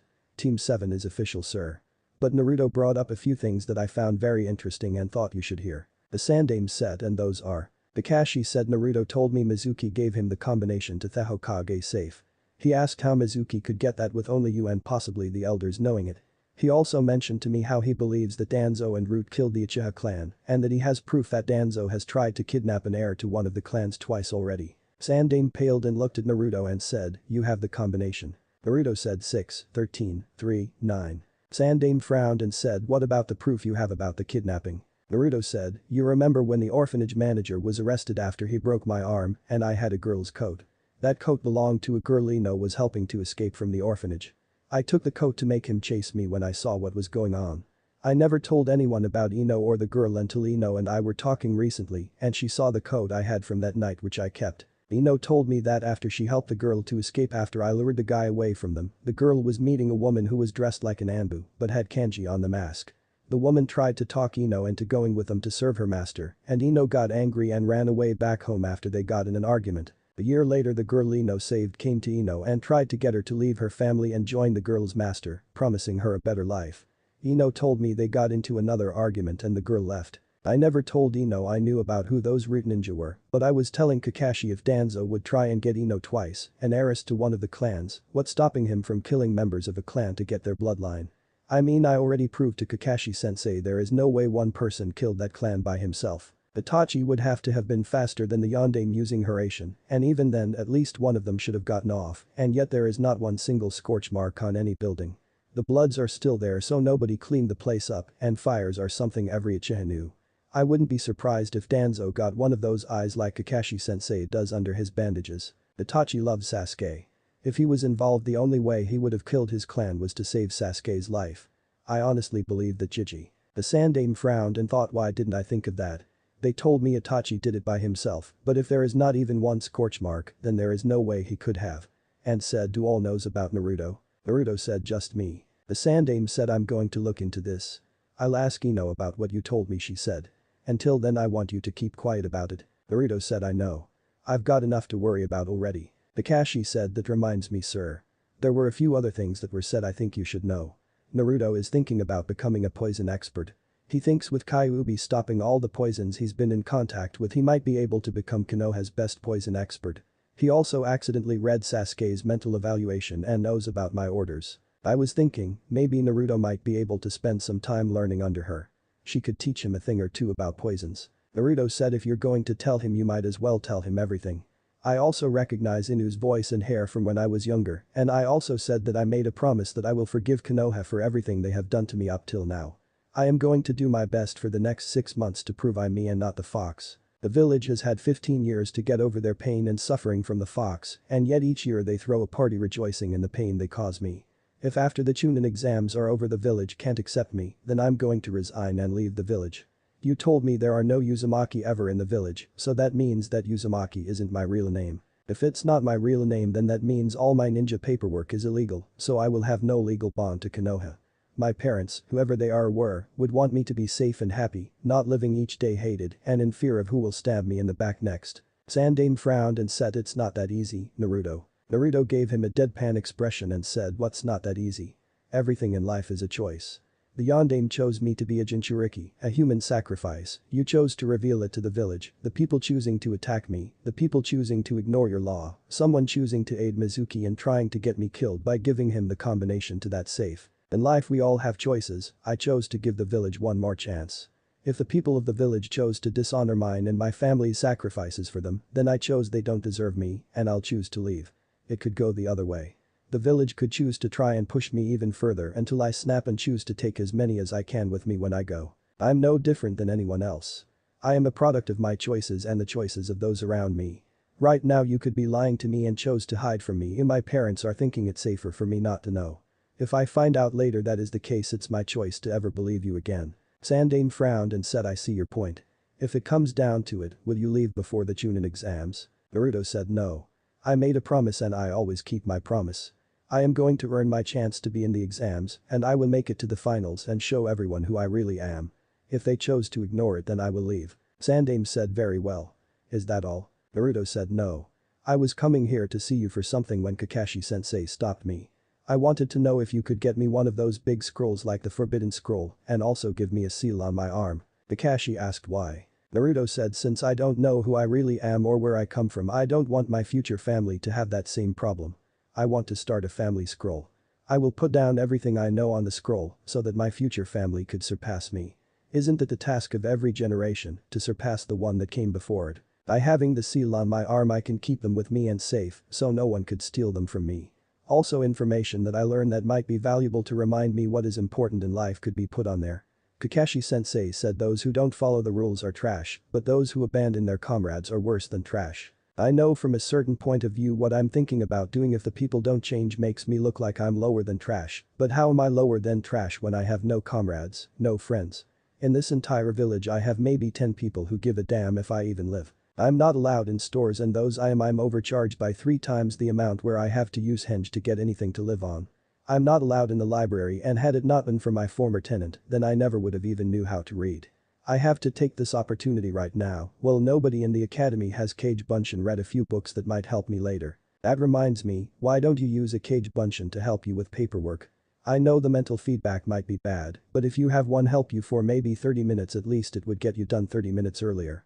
Also, the guy you got training Konohamaru is getting the shit beat out of him right now. One of my Kage Bunshin was training when Konohamaru found him and befriended him and it taught him my sexy no and his sensei showed up and called me trash and my Kage Bunshin created a harem with Kage Bunshin mixed in using sexy no. The guy blew back with a nosebleed and slid under teammate hot sensei. She thought he was looking up her dress and she's beating the shit out of him as we speak. My clone dispelled letting me know. Sandaime slumped in his chair and began to rub his face and said, you have given me a lot to think about Naruto. For what it's worth I'm sorry the people have treated you the way they have and I know I haven't always done what's best for you and for that I am sorry. Naruto said Jiji. You're the leader of our village. Not the council, not Danzo, not the advisors, not the clan heads, you. You're the man who was chosen by both Hashirama and Tobirama Senju as the best man for the job to take care of the garden they started. For many years you made the garden grow and become beautiful and then you chose the Yondaime to take over for you. He took care of the garden until a snake nobody could see coming attacked him and he died. You took back over as the gardener, but slowly weeds are starting to come up. The weeds are strangling the life out of the garden one plant at a time. You can't stop all the weeds, but stop the major ones, that way when you find someone to take over the garden for you again, they won't have to worry about the weeds with roots so deep they can't be stopped, cause if you don't the garden going to be so overgrown by weeds, the beautiful flowers the Senju brothers planted won't be able to be seen. Do what you want, I'm only giving you my opinion. Do what you think is best and live with the choices you make. As he turned and started toward the door, Sarutobi said wait. What about the scroll and the seal you wanted? Naruto said I'd like it, but I don't want to be a bother. I can't afford to pay for it, but I thought I would ask. It never hurts to ask for help, that's something I hope Sasuke learns from you Kakashi-sensei. Sarutobi said to Kakashi, you can draw a storage seal on his arm for him, right? Kakashi said yes. Sarutobi said alright, take him and draw that seal, plus one more on him somewhere. Then I want you to take him where he can get those storage scrolls. Take this and give it to the clerk to pay for. Get him 2 of those scrolls. I want you to take one of them home with you and draw storage seals on it and then teach Naruto how to seal and unseal it. While you're at the weapon shop, also get him supplies that you feel he needs as a ninja and for missions that he can store in the storage scroll you make him. I'll pay for it out of my own pocket and I'll pay you for your time drawing those seals. Naruto said, but Jiji, Sarutobi said no Naruto. Consider paying for telling me about the cage bunshin as well as for the information you provided me. Kakashi said, and I'll do it for free to show you that there are people here who care for you. Just like you said, there are still flowers here who want to be seen by you, Naruto. Take your time and look around the weeds and you will find them. Naruto bit his lip and walked over to the window and closed his eyes, and his voice sounded sad as tears fell down his face and asked me to think I wanted to be Hokage. I thought that if I were able to be Hokage, the people of this village would look up to me. It was a selfish reason. Now that I know what a Hokage must truly do, I don't know if I have what it takes to be one. To me, family and friends are more precious than all the money in the world. I'm selfish because I want to protect those precious to me more than those I want to be seen by. How could he do it? How could he sacrifice his life and his own flesh and blood willingly for these people? I want to be angry at him. But how can I be angry at my father? He did all he could to protect me, but it's not right. As he lowered his head, Sarutobi and Kakashi both looked at Naruto sadly, and Kakashi asked, what do you mean, Father Naruto? Naruto said, they knew before I was ever conceived mom was going to die from childbirth. She gave her life willingly to have a child and for the love of my father. Dad made sure there would be a way I could hear my mother and be held by her once in my life. The night I got mine, the seal activated and I met Kashina Uzumaki. My mother. As he turned around and reached up and grabbed the bandages on his face and removed them. Naruto still had tears flowing down his face and said, Dad loved this village so much that he put a seal on me. He left a letter to you, Jiji, telling you he was creating a Jinchuriki, a human sacrifice. Not one with a demon sealed in them, but one that made people think he did to protect Konoha from our enemies because of how weak we were after the Kyuubi attack. As he raised his shirt and showed them, the seal was gone. Both Kakashi and Sarutobi were shocked and looked at Naruto, who turned back to the window and said, I don't know if I had to do what he did if I could do it. Sarutobi said, what? Why? Why haven't you told us about Naruto? Naruto said, does it matter? Sarutobi said, yes it matters. Naruto said, was there anything different about me? Have I changed who I am? I'm still what people see me as. I'm still who I was before I found out. With age comes wisdom. I'm a little older and a little wiser, but I'm still the same person I was. You're trying to figure out if what I said is true, then how did Dad stop Kyuubi? What really happened? If I tell you, then you will want to tell the people repelling your law. Most people will either not believe you or start sucking up to me because of who I am related to. Some will try to use me to make themselves more powerful, and in the end the only person who will truly have anything different about them is me, and I'll have not only my own enemies, but my families to worry about, so in the end, I'll just start suffering more. People still won't see me as me. Sarutobi frowned and Kakashi said, he's right, sir. Sarutobi said, I know, Kakashi. I know. Naruto bit his lip and said, if. Catching both men's attention. Sarutobi said, if what? Naruto said, there might be a way to reveal the truth. A person. If you could get her to come here and talk to me alone, or I can go to her and talk to her alone for just a few minutes. She's the only one who could do anything about it. To give me a chance to be seen as me. But it would be her choice on what to do. Sarutobi said, who and how do you know she can help? Naruto said, my mother told me and gave me something to give to her. Something that will change Konoha forever. Sarutobi said, who is it and what is it? Naruto said, Tsunade. I need to speak with Tsunade Senju. She's the only one who will know what it is my mother told me about and the only one who could change things. The secret behind how Dad stopped Kyuubi. Everything is all linked to what I need to speak to Tsunade about. I wish I could say more, but I can't. I promised I wouldn't and I never break my promises. Sarutobi frowned and Naruto said, please. She's the only chance I have. I would give up everything if you would just let me speak with her just once. With hope in his voice and in his eyes. Sarutobi said, Kakashi. You said Team 7 has passed already. Kakashi said, yes sir. Sarutobi looked at Naruto and said, are you sure, Naruto?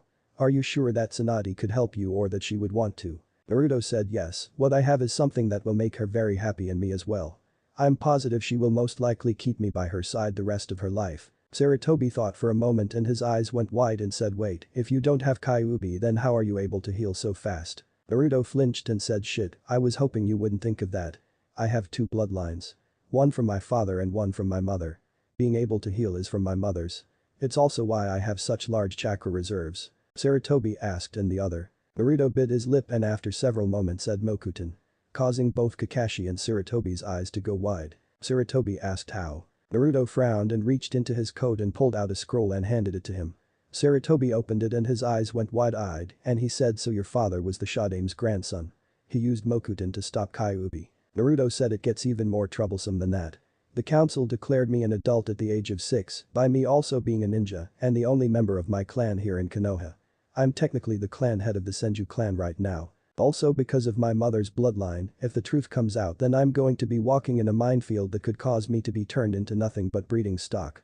Tsunade is the only chance I have. If she comes back and takes over as clan head, she can protect me and knows enough about the laws of the village to be able to keep me from being turned into basically a slave. There's so much I don't know yet and I know once people find out the truth they will start treating me like they do Sasuke, while also secretly hating my guts. They will use every trick they can to use me, and then once I've secured my bloodline get rid of me. Sarutobi leaned back and asked who all knows of this. Naruto bit his lip and said Ino. She found me when I was practicing my bloodline and I was forced to reveal it. Sarutobi bit his lip and said, do you still want to learn about poisons? Naruto said, and plants, yeah. Sarutobi nods and says to Kakashi, I want you to go like I told you and get Naruto ready to be a ninja and for missions. Tomorrow morning Naruto meets here at 7 AM. I am going to send you and Ino on a mission to find Tsunade. I am going to send you to Anko, a Konoha poison expert. She will be your sensei on your trip. You will not return until you find her. Kakashi, you will take Sasuke as an apprentice until Naruto returns. Sakura will be placed with Team 10 until they return. Then you will go back to normal teams. Naruto said, damn, I'm going to have to hurry tonight then. Sarutobi said, why? Glancing at Naruto. Naruto said, I was going to sneak into my clan's house and copy my family so I could get stronger. Kakashi said, how about this?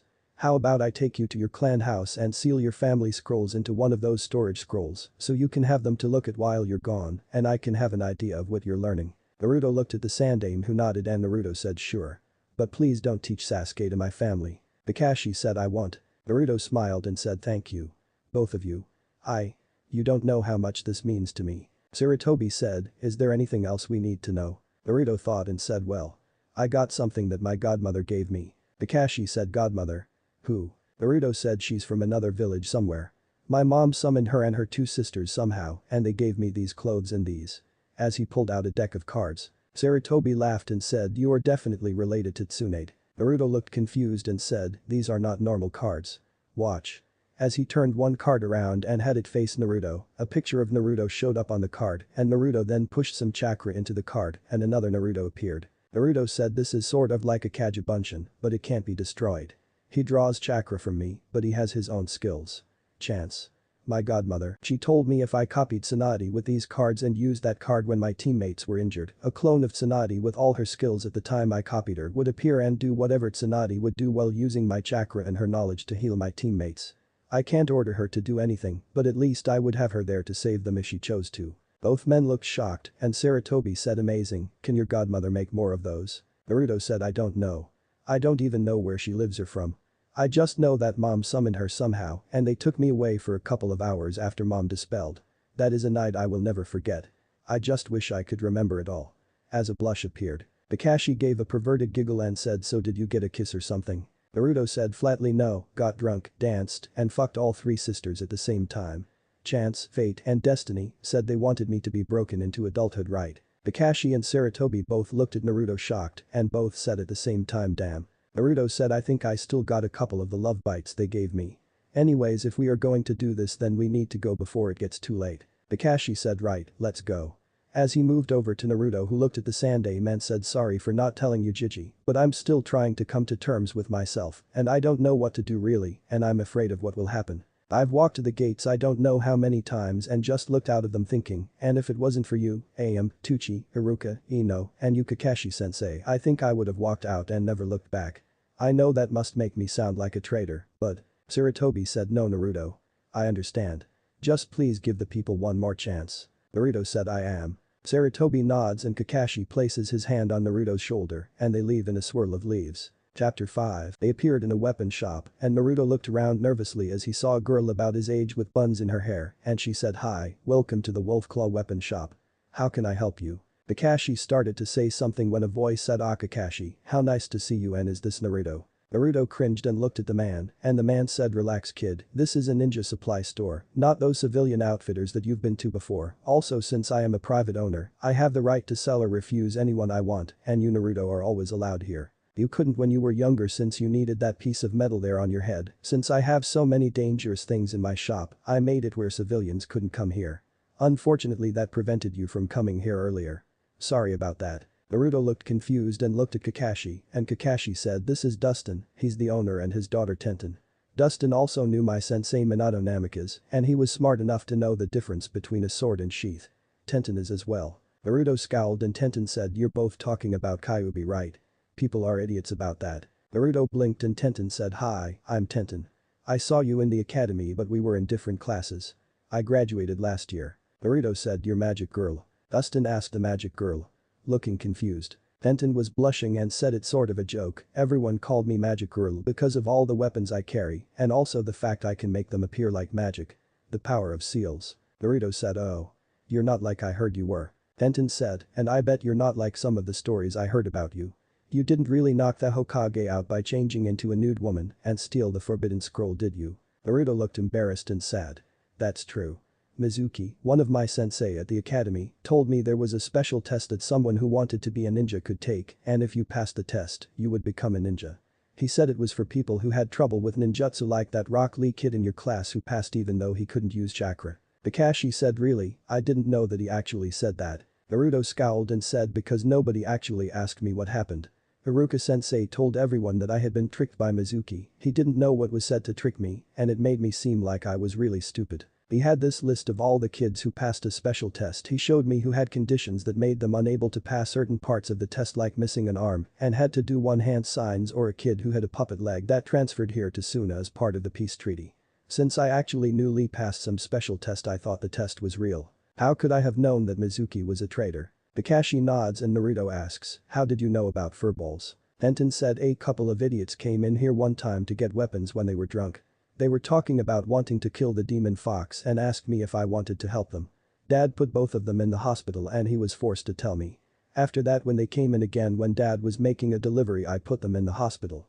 Stuck 37 in both of them and a needle up their asses. They've never been back. Naruto snorted and burst out laughing, and after he calmed down and said, flowers among the weeds, huh? Glancing at Kakashi. Kakashi nods and Naruto says, thank you. Both of you. Dustin said, no problem, kid. So what do you need? Kakashi handed him the letter from the Hokage and said the Naruto team had already passed, but the Hokage already had a mission outside of the village for him and a couple of others. Because of this, he needs some supplies that he would normally have time for himself to get. We need some new shurikens, ninja wire, exploding tags, a tent, sleeping bag, a first aid kit, a pack of blood pills and soldier pills, and some ration bars. We also need to get him some more clothes. I mean, silver is better than orange that he was forced to buy, but Naruto said no. The clothes I have are special, Kakashi. I don't need new clothes, and these will give me even better stealth than I already have. Tenten said, how can you have stealth in that? Naruto smirked and said, tell you what, if I can show you I have better stealth in this than you think, then you agree to go out with me once. Dustin said, you want me to go out with you? Sorry, you're not my type. Naruto said, not like that. I mean hang out. I want to get to know you better, since you can tell I'm me and not the fox. I want to see if we could become friends. Tenten said, alright. But what do I get if you fail? Naruto thought for a moment and said, what do you want? Tenten said, you get some other clothes than that and I get to pick them for you. Naruto said, deal. As he smirked and pulled his hood on and said, now you see me. And then to everyone's shock he disappeared from view and everyone was looking around the room and a voice from behind Tenten said, and now you don't. As he appeared behind her. Tenten jumped back and said, how did you do that? Naruto said, it's one of the things that makes these special. By adding chakra to them I can become invisible. They also can repair themselves from any damage as long as I send chakra into them, as long as even a piece of it remains. It washes itself with chakra when I take it off also. Dustin said, amazing. Where did you get that? Naruto said, it was a gift from my godmother. I don't know where she got it and I don't know if or when I will see her again since she lives somewhere else and was summoned here in the first place. Tenten said, you cheated. Naruto said, we're ninja, deception is supposed to be our greatest weapon. I'm also smart enough not to make a bet with a pretty woman unless I am sure I can win.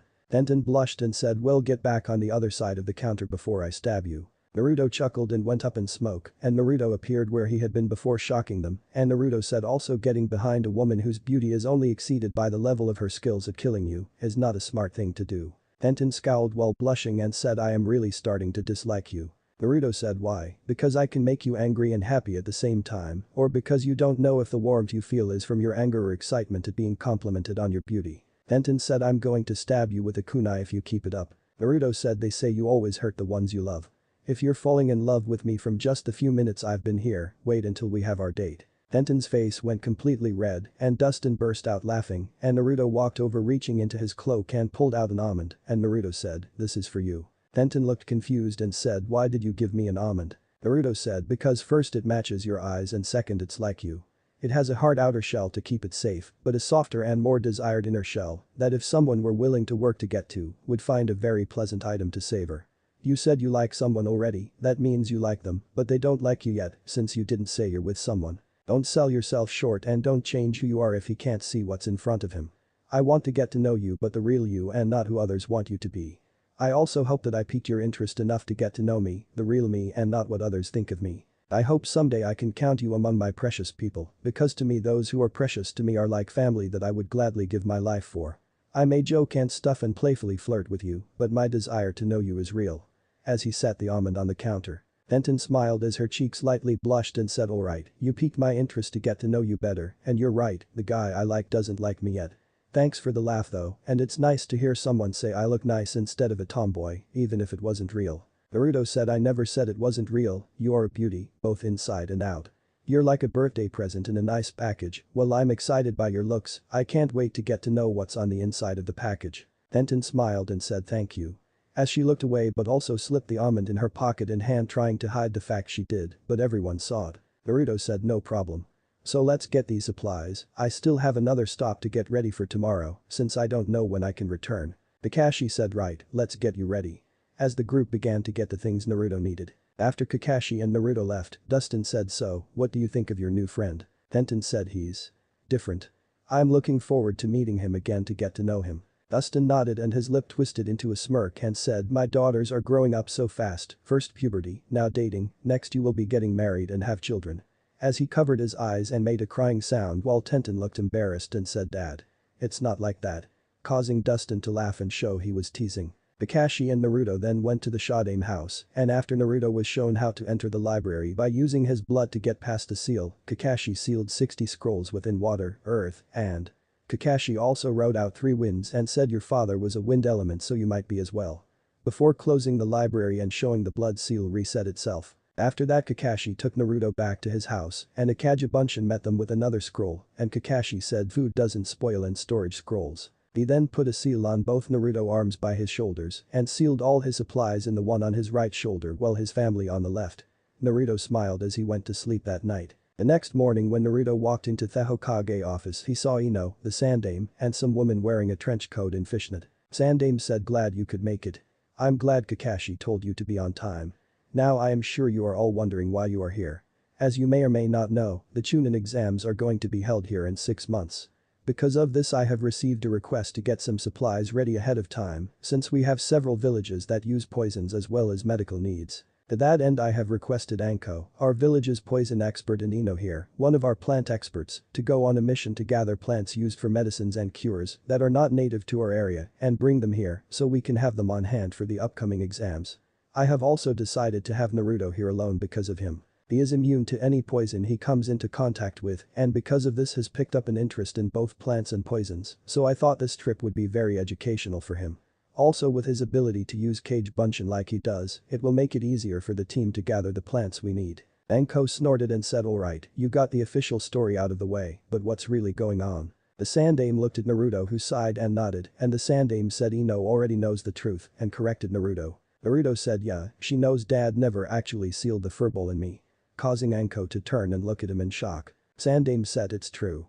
Something nobody but myself knew until recently is that Minato Namikaze, the Yondaime, was in fact the grandson of Hashirama Senju and possessed the Mokuton bloodline. If you're familiar with our village's history then you know that means he had the power to suppress and send Kyuubi back from where it came. Naruto also possesses that bloodline. I was instructed in the letter Minato left me to act like Naruto had the Kyuubi in him since Minato placed a seal on him to give him the whiskers so that our enemies would not attack us while we were weak. I did not know when the truth would be revealed, so I had to wait until the event that would trigger the seal to end happened. It has happened and Naruto learned of his family and his bloodline. Now because the people of our village disregarded Minato's last request and because of Naruto fearing what will happen when his other bloodline becomes public knowledge, he has requested that he be allowed to track down Tsunade and show her the proof that he is her cousin and ask her to come back to Konoha and take over as the clan head of the Senju clan. Outside of this office only one other person is aware of this. Also Naruto has informed me that Root tried to recruit Ino twice. Ino, is this true? Ino looked confused and Naruto said to Ino, tell about the girl from the orphanage. Ino nods and tells everyone what happened and Sandame and Anko scowl. The Sandame said I have already planned to confront him about that as well as possibly being involved in the Uchiha massacre. That is another reason why I want both Naruto and Ino out of this village. Besides Kakashi, Anko is the only one here who has had personal interaction with Tsunade and knows how to find her since I don't know when I will be able to get a hold of Jiraiya. I can't send Kakashi without explaining the truth and at this time that is not an option. Anko smiled and said so. What do you want me to do with this? Naruto scowled and Sandame said I don't know how long it will take to find her or where to even start. What I want you to do is head to the closest village you think she might visit and start looking for her. I want you to work on Ino's stamina and chakra reserves and Naruto chakra control. Naruto has some family that he will work on, so I want you to teach Ino about interrogation and both of them about poisons. You have free reign to teach them anything else you feel they should know and I want you to let them train at least 3 hours a day. You only have $3,000 for this mission, so you will have to use it sparingly and live off the land as well if the mission takes too long. While Anko is the leader of this mission and team, Naruto has control of what happens when you meet Tsunade, since it is a clan matter. Does everyone understand? Anko said yes sir. Ino nods and Naruto says yeah Jiji. But can you please keep a lid about all this for me? Sandame nods and Anko says, alright, are you ready to leave? Naruto said I am. Ino said I am, Dad came by and brought me a scroll. He said that I had an important mission for the good of the village. The Sandame said then you may leave when ready. Anko said meet me at the front gate in 15 minutes and don't be late. As she left in a swirl of leaves. Both Naruto and Ino looked at each other and took off running. Time skip, it was 1 month after leaving Konoha. During that time Ino had been drilled by Anko and getting her physical fitness up to standards by Anko using snakes and weapons to get her ass moving. This was a major victory because the first day's travel when Ino had to stop and rest 7 times in 4 hours pissed Anko off since the first town they were heading to was only 3 hours away normally. Anko also burst a Naruto bubble of him, thinking he was hot stuff with his coat and painting the Hokage monument. Turns out the first thing that caught Orochimaru's attention about Anko when she graduated the academy at a young age wasn't the fact she was talented but a sensor type. Flashback. Naruto slid across the ground on his back becoming visible and he looked at Anko shocked and Anko said, well your cloak hides you from sight, anyone who can detect chakra can tell where you are in an instant. Also your smell isn't masked either. In the village you had thousands of people masking your presence, making it easy for you to hide, but most ninja battles happen away from towns. I admit you do have good stealth skills, but don't use that cloak as you end all beat all, or you're going to end up dead. Use it to aid your already impressive skills. Learn to mask your scent, sound, and chakra, and you will be a stealth expert. Right now I give you high on that. Then flashback. After that Anko taught both Naruto and Ino tree walking, water walking, combining them with leaf balancing, and she also taught them meditation and suppressing their chakra. In the month Naruto control skyrocketed to mid-level, and instead of feeling like Naruto had cage-level reserves he was sending out low jounin level. The truth about Kimichi came out in Anko when she was teaching both about poisons, used Naruto as a test subject, making him immune to the poison she demonstrated how to make and cure. Naruto during the month learned 7 from his family scrolls. 2 earth, 2 water, 2, and 1 wind. Anko had told him when she saw how he was going to try and have his Kagebunshin learn everything that he would get nothing actually done so had him focus on 1 offensive and 1 defensive for each of his elements so that way he had something to counter with an attack with. Also going slow gave him a chance to actually master them instead of simply knowing it. She also taught him how to work on his elemental affinities for earth, wind, and water since she learned those from her sensei, though he has yet to master these. For earth and water she bought 10 buckets and had him fill each with mud and he would either have to pull the water out of the mud using chakra or pull the dirt out of the mud with chakra. He had to learn from them. As for wind he had to cut a leaf with his chakra and while he only could barely cut them at least. Ino however was not taught any. Anko instead began to teach her a taijutsu style called sliding snake, one of the minor styles that created the serpent style that Orochimaru taught Anko. As for Naruto. Flashback, Naruto sat at a poker table and thought, how the hell did I get talked into this again? Oh yeah, I broke that coffee table at the hotel and cost us most of our funds. And he said give me two. As he passed two cards away. The dealer sent him cards and a guy across from him said, there is no way in hell you can win another game, kid. You've already taken us for nearly $7,000 in the last 5 games. Naruto said, what can I say, Lady Luck loves me. But you don't have any money left, so why don't you fold so me and the chain smoker can throw down. The guy said, you're right, I have all my money out there right now, how about a side bet? If I win, me and him split the pot, if he wins he gets the pot, but if you win you get both pots. Naruto said, what other pot?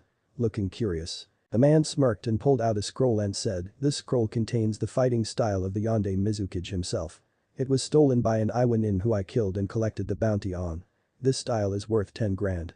So what do you say? Push in the rest of your chips into a side pot for this scroll. Naruto looked at the other man and said, are you in on his deal? The man said, you could buy every pot here on out so I have no choice but to agree. Besides, there is no way you could beat my hand. Naruto looked at his hand and said, sure, what the hell. As he shoved his money in. The man with the scroll said, ha, take this asshole, full house, 3 aces and 2 kings. The other man said, damn, beats by straight, what do you have? Naruto said, I think there's something wrong with my eyes, I'm seeing double. I got a pair of 2s and a pair of 2s with ace high. Both men scowled and Naruto said, pleasure gentlemen. As he grabbed the money and the scroll and left. Then flashback, when Naruto returned to the hotel room with the money and gave Anko half of it, her eyes lit up and Naruto took both Anko and Ino out to eat. As for the scroll, Anko took a look at it and decided after copying and adding her own notes to it, it would work for him because it wasn't an actual style, but a combination of 2 different styles put together to make it seem real. It was a basic samurai sword kata that each of the samurai guarding the Fire Lord were taught to begin their training when younger. Next was an offensive taijutsu style called cheetah style that used high-speed quick movements that had you get in and cut your enemy where they would bleed to death the longer they fought, and the ones she added were parts of the serpent style that attacked the joints of the body, making it harder for an enemy to fight since their joints will be hurting, which will scare them into trying to avoid you, and when added with the cheetah style, it makes it a battle of attrition, and with Naruto's stamina, it seemed like a perfect style since he had stamina in spades. Naruto was walking through the woods to find him a place to bathe. Ino and Anko both left him at their campsite 1 mile from town and would return the next day with supplies. Once a week Naruto would summon Oak to him and work on his bloodline. This day was also a day for Anko to take Ino into town and teach her things that she would need to know as a kunoichi while looking for any clues as to where Tsunade might be. So far the group had learned Tsunade liked to gamble and could run up as big of a sake bill as she did a debt on gambling. It was suggested to do this since Naruto the first time he tried the Makubunshin no nearly stabbed Anko and was deemed too dangerous for her and Ino to be near him when he practiced it until he learned to use it properly. As he walked he heard the sound of running water and headed toward it. After 5 minutes he found a river, but there was a woman with black hair and a black cotton dress looking at the water, and over the sound of water was a sound that Naruto recognized as sobs. Frowning, Naruto glanced around and began to walk toward the woman and said, are you alright? Causing the woman to jump startled and quickly get into a defensive stance. The woman said, who are you? In a commanding voice. Naruto held his hands out and said, relax, I'm not here to hurt you or anything. Besides, isn't it common courtesy to give your name first when asking someone theirs? The woman bit her lip and Naruto said, Naruto. My name is Naruto. I was heading to the river and saw you sitting there and heard you crying, so I thought I would see what was wrong and see if I could help. Still showing his hands not holding anything. The woman said, Shizune. Naruto said, it's nice to meet you, Shizune. Is it alright if I lower my hands or are we going to be hostile toward each other all day? I rather not since I sort of stink at the moment from traveling and would hate for you to get a whiff of the order. Shizune bit her lip but a small giggle left her mouth as she relaxed and Naruto lowered his arms and asked, so? You want to talk about it? Shizune frowned and said, not really. Naruto shrugged and said, fair enough. Though if you change your mind I'll gladly lend an ear for a beautiful woman like you.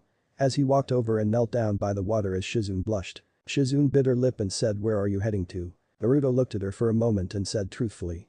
I don't know. I'm looking for someone but haven't a clue where to find her.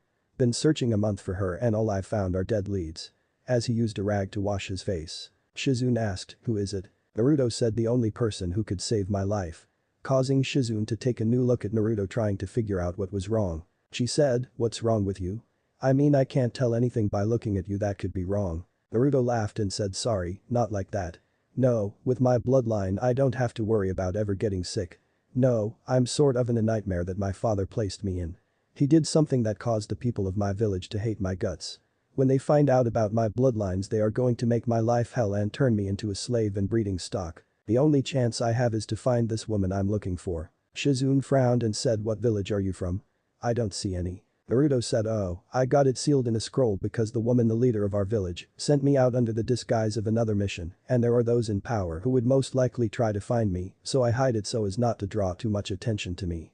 As he had taken off his shirt and cloak and was washing his arms and chest, Shizune said, "You still haven't told me what village you're from." Naruto said, "I know. It's not that I don't want to tell you, it's just that I don't want to see you get hurt and I also don't want you to think bad about my village either." "Well, I hate the villagers, there are those who see me as me and I care for them. I would die for them." Shizune said, "Fair enough. Why are you telling me so much about you? You don't seem like a very good ninja." Naruto said, "Well, I've never been what you call normal. I trust my instincts since they have saved my life over the years and they are telling me to trust you. Besides, by talking to you and showing you that you're not the only one with a problem, I'm hoping it gives you something to help make whatever's bothering you more bearable. A woman shouldn't cry unless it's tears of happiness." Shizune smiled and said, "Thank you. So you have a bloodline." Naruto said too. As he sat down and began to wash his feet and legs after rolling up his pant legs, Shizune said, "Really? How is that possible?" Naruto said, "My father had one and my mother had one. Somehow it worked out where I got both." As his smile slowly faded away, Shizune saw this and asked, "What's wrong?" Naruto said, Since I found out the truth about my parents and my bloodlines, I've been thinking about the future and why my parents did what they did. My parents had a lot of enemies. So many that if people found out they had a child I would have had a lot more people trying to kill me. I've been thinking of what my own children will someday face. Kidnappings, assassinations, being turned into weapons for those in power. I don't want that life for my children but I don't want to let my family line die with me. I'm the last with either bloodline and they are both so powerful they could change the world. Never having to fear being sick, never having to worry about being poisoned or catching some kind of disease. Never have to worry about going hungry. And yet those same abilities are going to become the destruction of my family. My village will want to keep them safely in our village, while other villages would go to war in order to claim them or destroy them. I've tried coming up with ways to stop this from happening. I've thought about sleeping with every woman I could and with. Well, my gifts would become pregnant after one time and yet I also don't want to do that because I want my children to be loved and cared for. I know I won't be able to be in their lives because if I am they will be hunted down and either captured or killed." Shizune bit her lip and Naruto said, "Kami's greatest gift is also the greatest curse. She gave us the gift of choice, but then we are also responsible for the consequences of our action. How can I bring a life into this world and force the child to live without a father, the same curse that I had to face with both my parents passing away the day I was born? Even if I find this woman I'm looking for I will never be able to have a family in my own village. I could turn around and walk away from my village right now, but if I did then I would be spitting on everything my ancestors stood for since they founded my village and most of the leaders of my village were members of my family. How can I turn my back on my precious people and leave them?" Shizune sat down on the log she was sitting on before and said, "I know how you feel. My master. She was engaged to my uncle. He was the only family I had and when he was killed my master took me like a daughter and took me away from our village. I was 9 years old when I graduated from the academy and I became a chunin when I was 13. 2 months later he died and I left everything he had to me with my master. I'm 31 years old now and I have been with her all these years and everything that comes with it. And every day I see her fall deeper and deeper into depression. She hasn't been sober an entire day in 15 years and I've been beside her through all that. Today she called me an old maid who is too ugly to even get a man to look at and will never know the joys of being a woman. She said the only reason I follow her is because men are always trying to get with her and that I'm hoping that one of them will be so desperate to feel sorry for me. I've given up so much for her and she said those things to me. I know she's drunk and shouldn't really listen to her war." As she was silenced by Naruto who placed his hand on her left cheek and lifted the tear away. Naruto said, "Please don't cry Shizune and don't listen to that woman.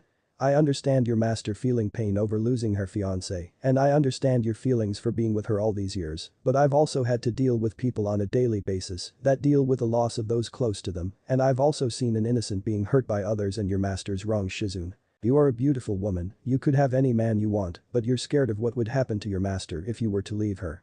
That's why you're still with her. Do you know why people die and why we age?" Shizune asked in a whisper. "Why?" As she looked at Naruto's eyes that were showing kindness to her, Naruto said, "Because age is a way to measure time. We are given life and experience it here for a short time where we gain wisdom and understanding. When those who are close to us die they go and wait on the other side for you. It may seem to us like a long time, but it is only a short window we are alive here. The pain of loss we feel here is so when we are with our loved ones for eternity, we appreciate them and never just accept them. The pain of loss causes us to hold on to them even more, and we will never let them go, no matter how long it is, so we can enjoy eternity together. Your uncle was a good man, I bet. He's waiting for you on the other side, he's waiting to hear your stories about your life, and he's waiting to hear his fiancée. When you meet him again, do you really want to tell him about what you have experienced so far and make him feel guilty for all the years of pain and suffering you both feel, or do you want to be able to look him in the eye and tell him about all the years of joy you have and to show him the crow's feet around your eyes that show years of happiness? You have that chance, Shizune, and you have the choice. I would gladly trade places with you so that I could have the choice to choose my own life. Shizune asked, but why can't you? Naruto said, do you know what a Jinchuriki is? Shizune frowned and nodded, and Naruto said, my father didn't seal a demon in me, but he did make a human sacrifice to save my village. The choice was taken from me before I was even a few hours old, and now I have to live with his choice. Shizune said, you said if you could find this woman she could save you. How can she help you? Naruto smiled and said, if I find her, the only thing I will really gain is the power to make my own choice again. Because of the actions of those in my village, how can I trust them with the lives of those I treasure the most? I'll probably never be able to have a family with anyone from my own village. How can I when I will be waking up each day expecting to find a kunai at my neck or my children taken from me? The only way I see I will ever have a family I can claim as my own is to find some princess or cage daughter or someone like that who has political backing that my village can't do anything without causing a war, and if I do find this woman and she gives me my freedom, I would only marry for love, which will most likely never happen. Shizune said, but what of your bloodline, would you let them die out? Naruto said, no. I will most likely in my travels and missions find a few women who desire a child and would take care of them, maybe those who have husbands who can't have children, and offer to give them a child to raise as their own or something like that. Well, I would love to be able to hold my child and raise them. I know that it will most likely never happen. I don't really care about my family name. Names are things others give you, so as long as any child I have has a loving family to take care of them and they won't be used as a weapon, then I could live with that. Being an orphan all these years and being alone is a curse that if I can keep my children from living, then all the pain and suffering I face would be worth it. Shizune looked at him and said, you're a good person, Naruto. The people of your village are idiots if they can't see you. Naruto smiled and Shizune bit her lips and leaned forward and kissed his lips, causing him to go wide-eyed a moment before closing his eyes and pulling Shizune into his embrace. Shizune pulled back, flushed and bit her lip and said, could you let me be the mother of your child? Naruto's eyes went wide in shock and Shizune placed her finger to his lips and said, wait, hear me out. I'm not getting any younger. Most women my age already have a child or two. I'm not rich, but I am skilled as a healer. I earn money going around curing diseases and helping people. I've been taking care of my master all these years, but I do have some money setback she doesn't know about. I can't leave her for the same reason you can't leave your village, but I don't want to make the same mistake she has. I've dreamed of being a mother my entire life. I know we can't be together and I'm fine with that. But I would be honored to help you find peace knowing you have a child who will grow up with a loving mother, and I would love a child with my entire being. I ask you. No, I beg you, please. Naruto closed his eyes and asked, are you sure? Shizune said yes. Naruto took one moment to look at her for any signs of deceit and coming to a decision leaned forward and began to kiss Shizune as his hand trailed up and down her back as she placed her hands on his chest. He began to untie her dress, slipping it off her as Shizune's hands began to work her way around Naruto. As their touches increased, so did their desire, and soon the sounds of moans, paintings, and gasps were heard echoing through the forest. The next morning Naruto held Shizune in his arms and he said, I was right, Shizune, you are a very beautiful woman and will make a beautiful mother in less than a year. Shizune said, how can you be sure that I am pregnant? It usually takes a few days at least for a medic to know. Naruto smiled as he kissed her head and said, you are. I can't tell you how I know, but you are. I wish we could be together some more though. I could come to love you if things were different. Shizune smiled and said, and I could love you as well. I've never felt happier or more content than I do right now. Naruto sighed and said, this will probably be the last time we see each other. For your protection and our child's, we can't tell anyone about this. Shizune closed her eyes as a tear fell and said, I know. Can you at least tell me about what bloodlines our child will have? Naruto bit his lip and said, I can tell you about one, the one that will have the most effect on the child. It's called the Kamichi. It uses the child's chakra to heal itself.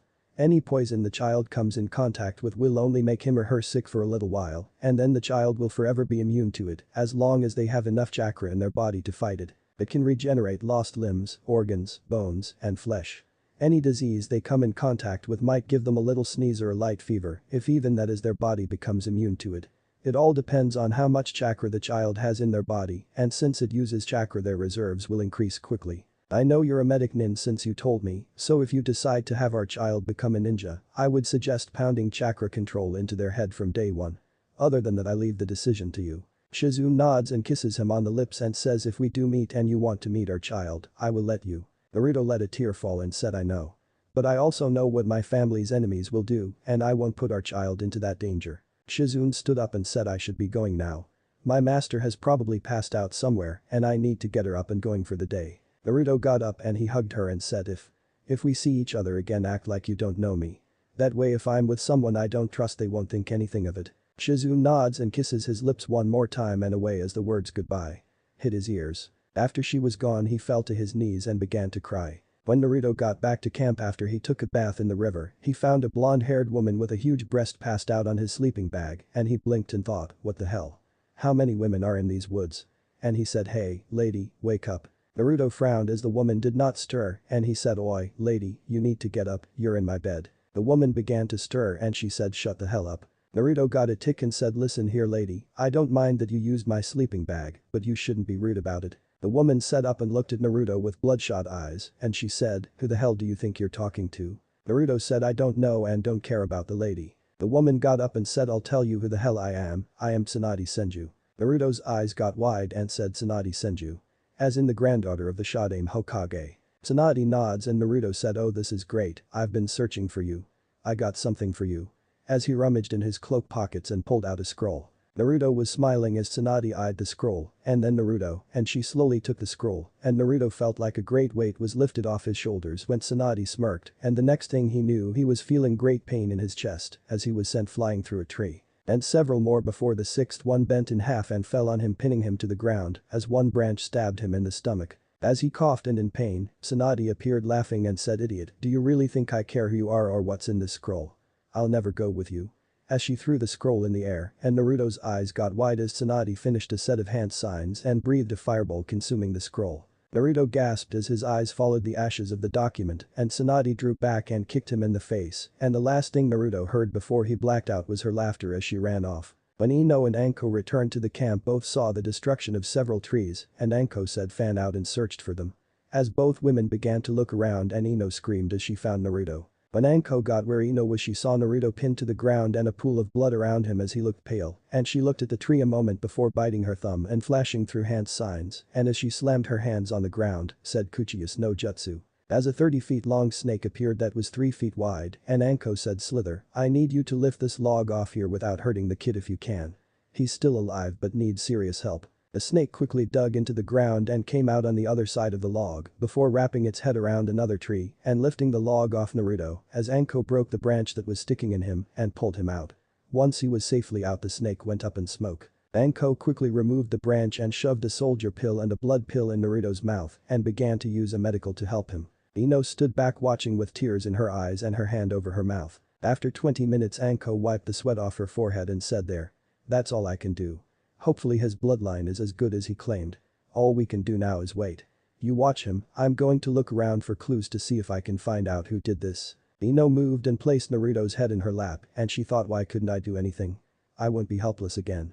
I'm going to learn some medicine so I can help out next time. It was the next day when Naruto awoke and found himself near the fire with Ino laying next to him and Anko said I see you're awake. Naruto's eyes glossed over and nodded and Anko asked, can you tell me about what happened? Naruto frowned and said, the missions are over. Anko frowned and said just because you got hurt you're stopping the mission.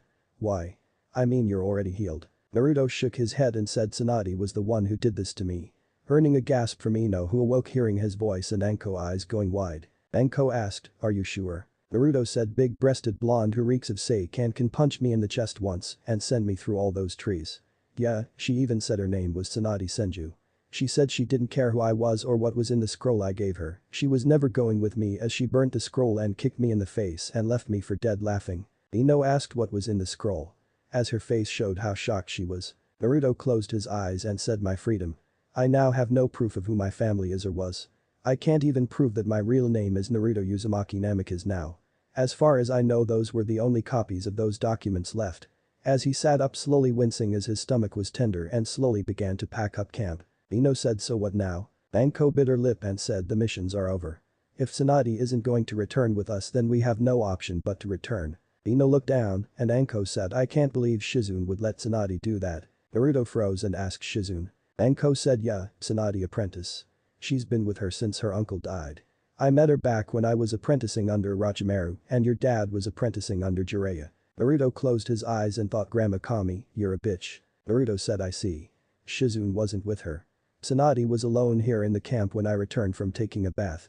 Maybe if this is how Tsunade treats people Shizune got smart and left her ass. Anko said doubtful. Do you think you can travel, kid? Naruto said yeah. But let's take it slow. I need time to think before we get back. Anko nodded and Ino placed her hand on his shoulder and said, if you want to talk about it, I'm here for you. Naruto said thanks Ino. As he looked away. Chapter 6. It took a week to return to Konoha. As they got back to the village Kotetsu looked at them and said hey, how was your mission? Naruto said not good. Anko said anything exciting happened here while we were gone. Trying to change the subject. Kotetsu said well. Right now Koharu and Himeru are running the village. Causing all three to go wide-eyed. Naruto said why, what happened to the old man? Kotetsu said he's in the hospital. Apparently he found out Danzo was a traitor to Konoha and confronted him about it.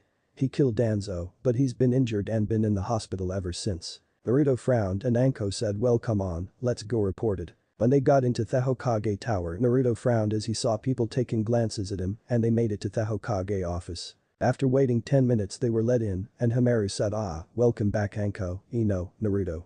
How was your mission? Anko said I'm afraid that's classified as Elder Sama. I know you're currently in charge, but for security reasons I need to know if you are aware of exactly what our mission was before I can tell you. If not I will have to give my report to Sandaime Sama. Naruto asked how is he? Catching the attention of everyone. Koharu said he's alive and stable. He asked that you be brought before him when you return. As for the nature of your mission, he informed us that yours was an actual security mission to protect Ino and Naruto due to the fact both of them were able to present evidence of Danzo treason actions. He said there was more to it but was classified. Anko thinking quickly said the actual protection for the most part was finished.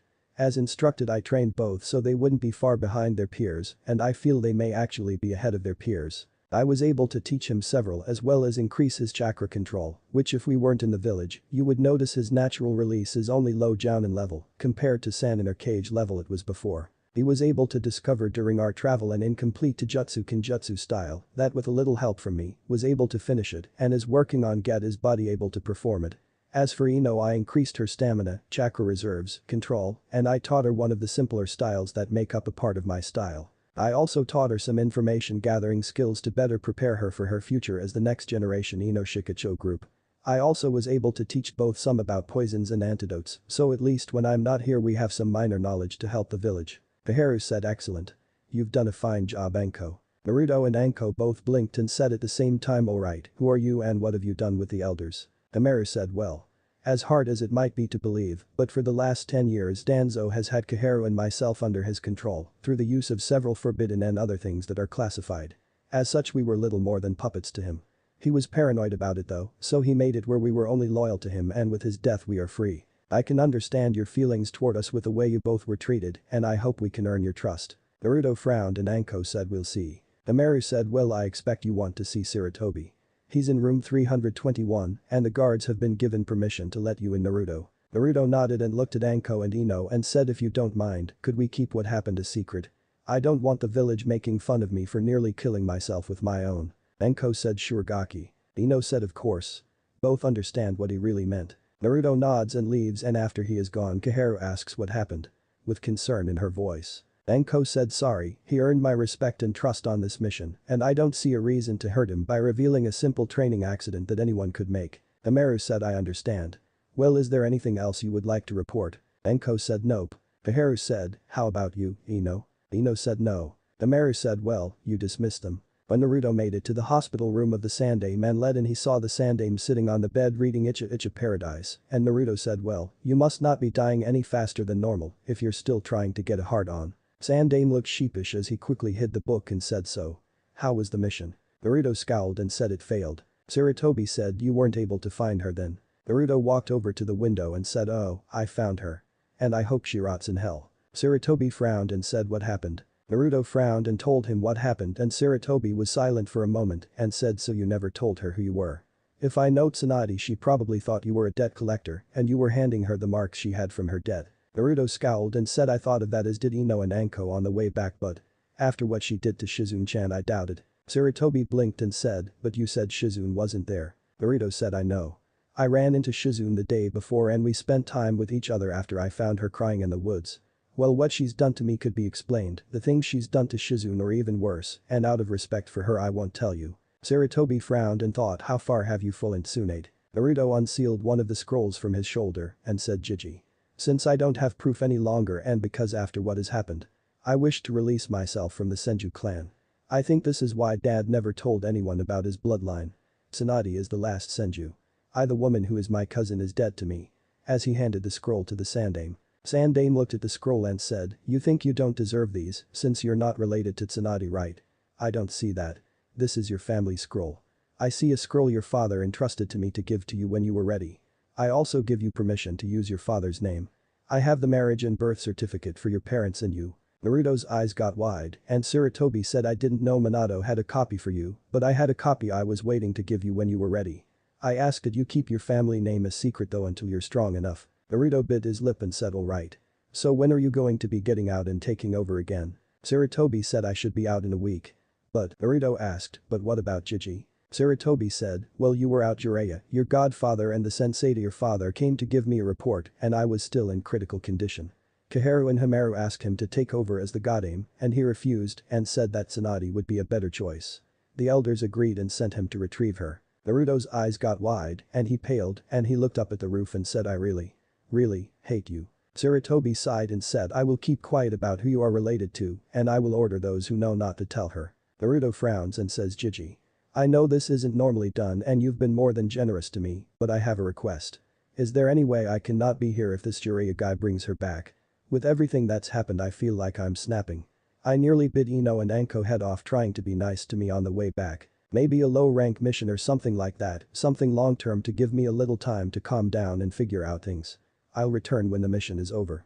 I just need to get away from it all for a little while. Sarutobi frowned and said, get the guards at the door for me. Naruto nods and walks out and says, oi, he needs one of you. An Anbu with a Nico mask walked in and Sarutobi said, please go get the elders and ask them to come here.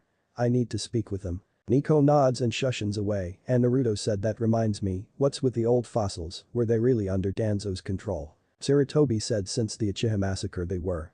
But don't worry about them. I knew when you returned if it was while I was in here they would need a cover story, so I gave them one saying it was for yours and Ino protection. I also had a seal placed on both of them that I can activate at a moment's notice and kill them both since I don't trust them, but while I am weakened, we need to make it appear the village is still strong. I also have an Anbu I trust watching them behind that can kill them also if they try anything. Naruto nodded and there was a knock on the door and Koharu and Hamaru walked in and Hamaru said, you need a Sarutobi. Sarutobi said yes. I need you to give Naruto another mission here, long term, but have it when he returns before the Chunin exams. Something low level though since he will be going alone. Koharu said alone, surely you don't expect us to send a child out alone do you? Sarutobi said yes. Naruto. If you want this then I need to tell them the truth about your father. Naruto frowned and said as long as you don't mention that or those. Sarutobi nodded and looked at Koharu and Hamura and said what I am about to tell you is classified.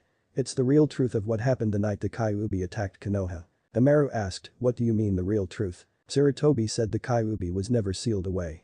It was sent back to where it came from. Minato Namikaze, Naruto's father, placed a seal on Naruto on top of an advanced storage seal that held a Kajibuntion of his wife, Naruto mother. They knew the entire time she would die from childbirth. The seal was what gave Naruto the whiskers he once had. Naruto would show them the seal and your face. Naruto snorts and raises his shirt before he removes the bandages from his face, causing both elders to go wide-eyed. Sarutobi said now this info cannot come out yet. If it does then we could have trouble with Iwa who would try to get revenge. It has to remain a secret until the Chunin exams at which time Naruto will take his real name and I will have the truth revealed. Between now and then Naruto is working on mastering his family that are in a scroll left to him by his parents. That is one of the reasons he is trying to stay outside of Konoha for now to train without anyone spying on him before he is ready. Hamaru closed her eyes and said forgive us and our village for all the pain and suffering we have caused you, Naruto-san. We will find a long-term mission of low enough rank that you should be able to do. Are you ready to kill if need be? Naruto frowned and looked at the Sandaime who frowned as well, and Sarutobi said he has already. A civilian had claimed she was his mother when he was 7 and let him into her home. The exact details of what happened in that house are only known to me and Naruto. All I will say is the woman is dead. Koharu said I see. Hamaru. What about the bridge builder escort to Wave? Hamaru said It's a C rank and you would have to guard the client back to his home and guard him while he builds a bridge from Wave to Fire Country. The client says that he's only expecting maybe some bandits or thieves who would try to rob him on his way back home or try to steal from the supplies they are using to work on the bridge. It should take you about 3 months. Naruto said that will work. I can leave within 2 hours if that will work. Koharu looked at Sarutobi who said very well. Meet your client in the Hokage office in 2 hours, Naruto. Naruto nodded and after he was gone Koharu and Hamaru both looked at Sandaime angrily, who said don't give me that look. I know what I am doing. Right now Konoha is on the verge of losing something more powerful and desired than even the Kyuubi or all the bloodlines in the world put together. The people need a hero. They believe in them and follow them. Naruto is a hero, but the years of abuse and betrayal that Naruto has endured has him closer to being a flight risk than the Uchiha. If that happens then the future of our village is dark because no one else in the village has the desire to protect and do what's right more than him. Now when Tsunade gets here I want you to bring her to me, in chains if you must but bring her to me. As he released a little Kai. Koharu who was stuttering seeing the look of anger in Sarutobi's eyes, said of course Sarutobi. Let's go Hamaru, maybe she's already back and we need to get the client ready. As they quickly left. Sarutobi smiled and said you're getting better Naruto, I just barely managed to catch it, but I've been in this room enough over the last few days to know there is only one chair in here. The second chair was covered in smoke and Naruto was seen standing there and he looked sheepish and said sorry about that Jiji, but. After what happened. I'm scared. I don't know who I can trust. Sarutobi said it's alright. I understand this time and the fact you even thought of doing it shows you are becoming wiser. Naruto smiled and said well I better go, I just wanted to also ask you not to tell anyone about my relation to Tsunade, not even her. Sarutobi said I understood and I was not going to tell her. In my eyes that is a clan matter and you and her can deal with it as you see fit. Naruto looked at him and said so that is why that law was created. Let the clan settle their own problems and you don't have to do the paperwork. Sarutobi smirked and Naruto went up in smoke. Naruto was leaving his apartment when he got the memories from his clone and he smiled slightly before heading down the stairs. He stopped at Ino's apartment and knocked. A few moments later Ino opened the door and Naruto said I came to tell you I'll be gone for the next month or 2. Ino frowned and said, but we just got back. Naruto said I know but I don't want to be here when she gets here. Ino blinked and looked confused and asked who. Wait, she's coming here. Why? As Naruto gave her a look. Naruto said, well Jiji was in the hospital the old fossils had Jiraiya go and search for her to become the Goddamn Hokage. I asked him to let me leave to calm down and he's letting me take a C-rank mission solo. I came by to tell you to keep training and when I get back I will give you a special treat. You will get anyone's request from me to fulfill as long as you don't ask me to give you a child and it's something I can fulfill. But I will have sex if you want. Ino thought for a moment and said anything. Naruto nodded and held up his hand which was closed and said anything. As he smirked. Ino said you know. My apartment is so very lonely. I want to. As she stopped as a chain fell from Naruto's hand and a key was on it. Ino's eyes got wide and Naruto said your request is filled. Here's the key to my apartment. Ino asked how. Naruto said to Ino, remember, I know your innermost desires. Besides, to save money we had to share a room all 3 of us and you and I shared beds as well as the times we spent in our tent. I knew you would want to continue that. Ino took the key and Naruto said, but you still have to keep your apartment and make it appear as if we are the landlord and tenant. Ino sighed and said yes, master. Naruto kissed her on the lips sensually and after they broke apart he asked, could you take care of my plants also while I'm gone? I left half of the ones to make poisons and medicines that Anko showed us so they can grow for use later. Luckily Anko had us find 10 of each. Ino snorted and said jerk, you were going to ask me that all along, didn't you? Naruto said perhaps. But I do like being close to you also. Ino blushed and said so when do you leave? Naruto said in less than 2 hours I need to finish getting ready. Ino said please. Be careful. You're not a god. Naruto froze for a moment and said I know. As he kissed her one more time and left. When Naruto got to the Hokage tower he saw several Anbu standing there and one said who are you and why are you here? Naruto blinked and looked at him stupid and said who the hell are you? How the hell can't you tell who I am? I'm the most hated person in the village, the prank master from hell, the spiraling maelstrom of wind and wave, the Sachi no Shinigami, Naruto Uzumaki. Now, can you tell the old goat and nag the brats here for his solo C rank? As he showed them his hide on his arm. A snicker was heard from the side of the room and Kakashi was sitting there and said some things never change, huh? Naruto said why change when life's exciting the way it is? Kakashi said all of you stand down, he's cleared for full access to this building. At this everyone seemed to relax and start to break up and Kakashi said sorry about that, with what happened with the Sandaime the Fire Lord sent a couple of guards to protect the tower and its secrets. To keep others from knowing these are just a small police force and not ninja, the elders had them given special Anbu uniforms to make them seem stronger than they are. Anyone without a jounin walking in will be stopped. So, what's this I hear about a solo C rank? Naruto said I need to get out of town for a little while and the old man gave me permission for a small guard mission. As for why? Ask him. I got to meet the client in about 5 minutes. Kakashi said so our team is still not being reunited. Naruto frowned and said how's Sasuke? Kakashi said about the same. I've had him working on his speed a little and chakra control. Naruto nodded and started to walk and said you are coming, I would hate to be stopped again. As he walked toward the Hokage office. Kakashi smirked behind his mask and followed Naruto into the office. Taharu and Hamaru both looked at Naruto and Kakashi walked in behind him and Hamaru said to Naruto, good to see you on time. As she shot a glare at Kakashi, Naruto said yeah. So you must be the client. As he looked at the man with a straw hat and a bottle of sake, the man said I'm Tazuna, the super bridge builder.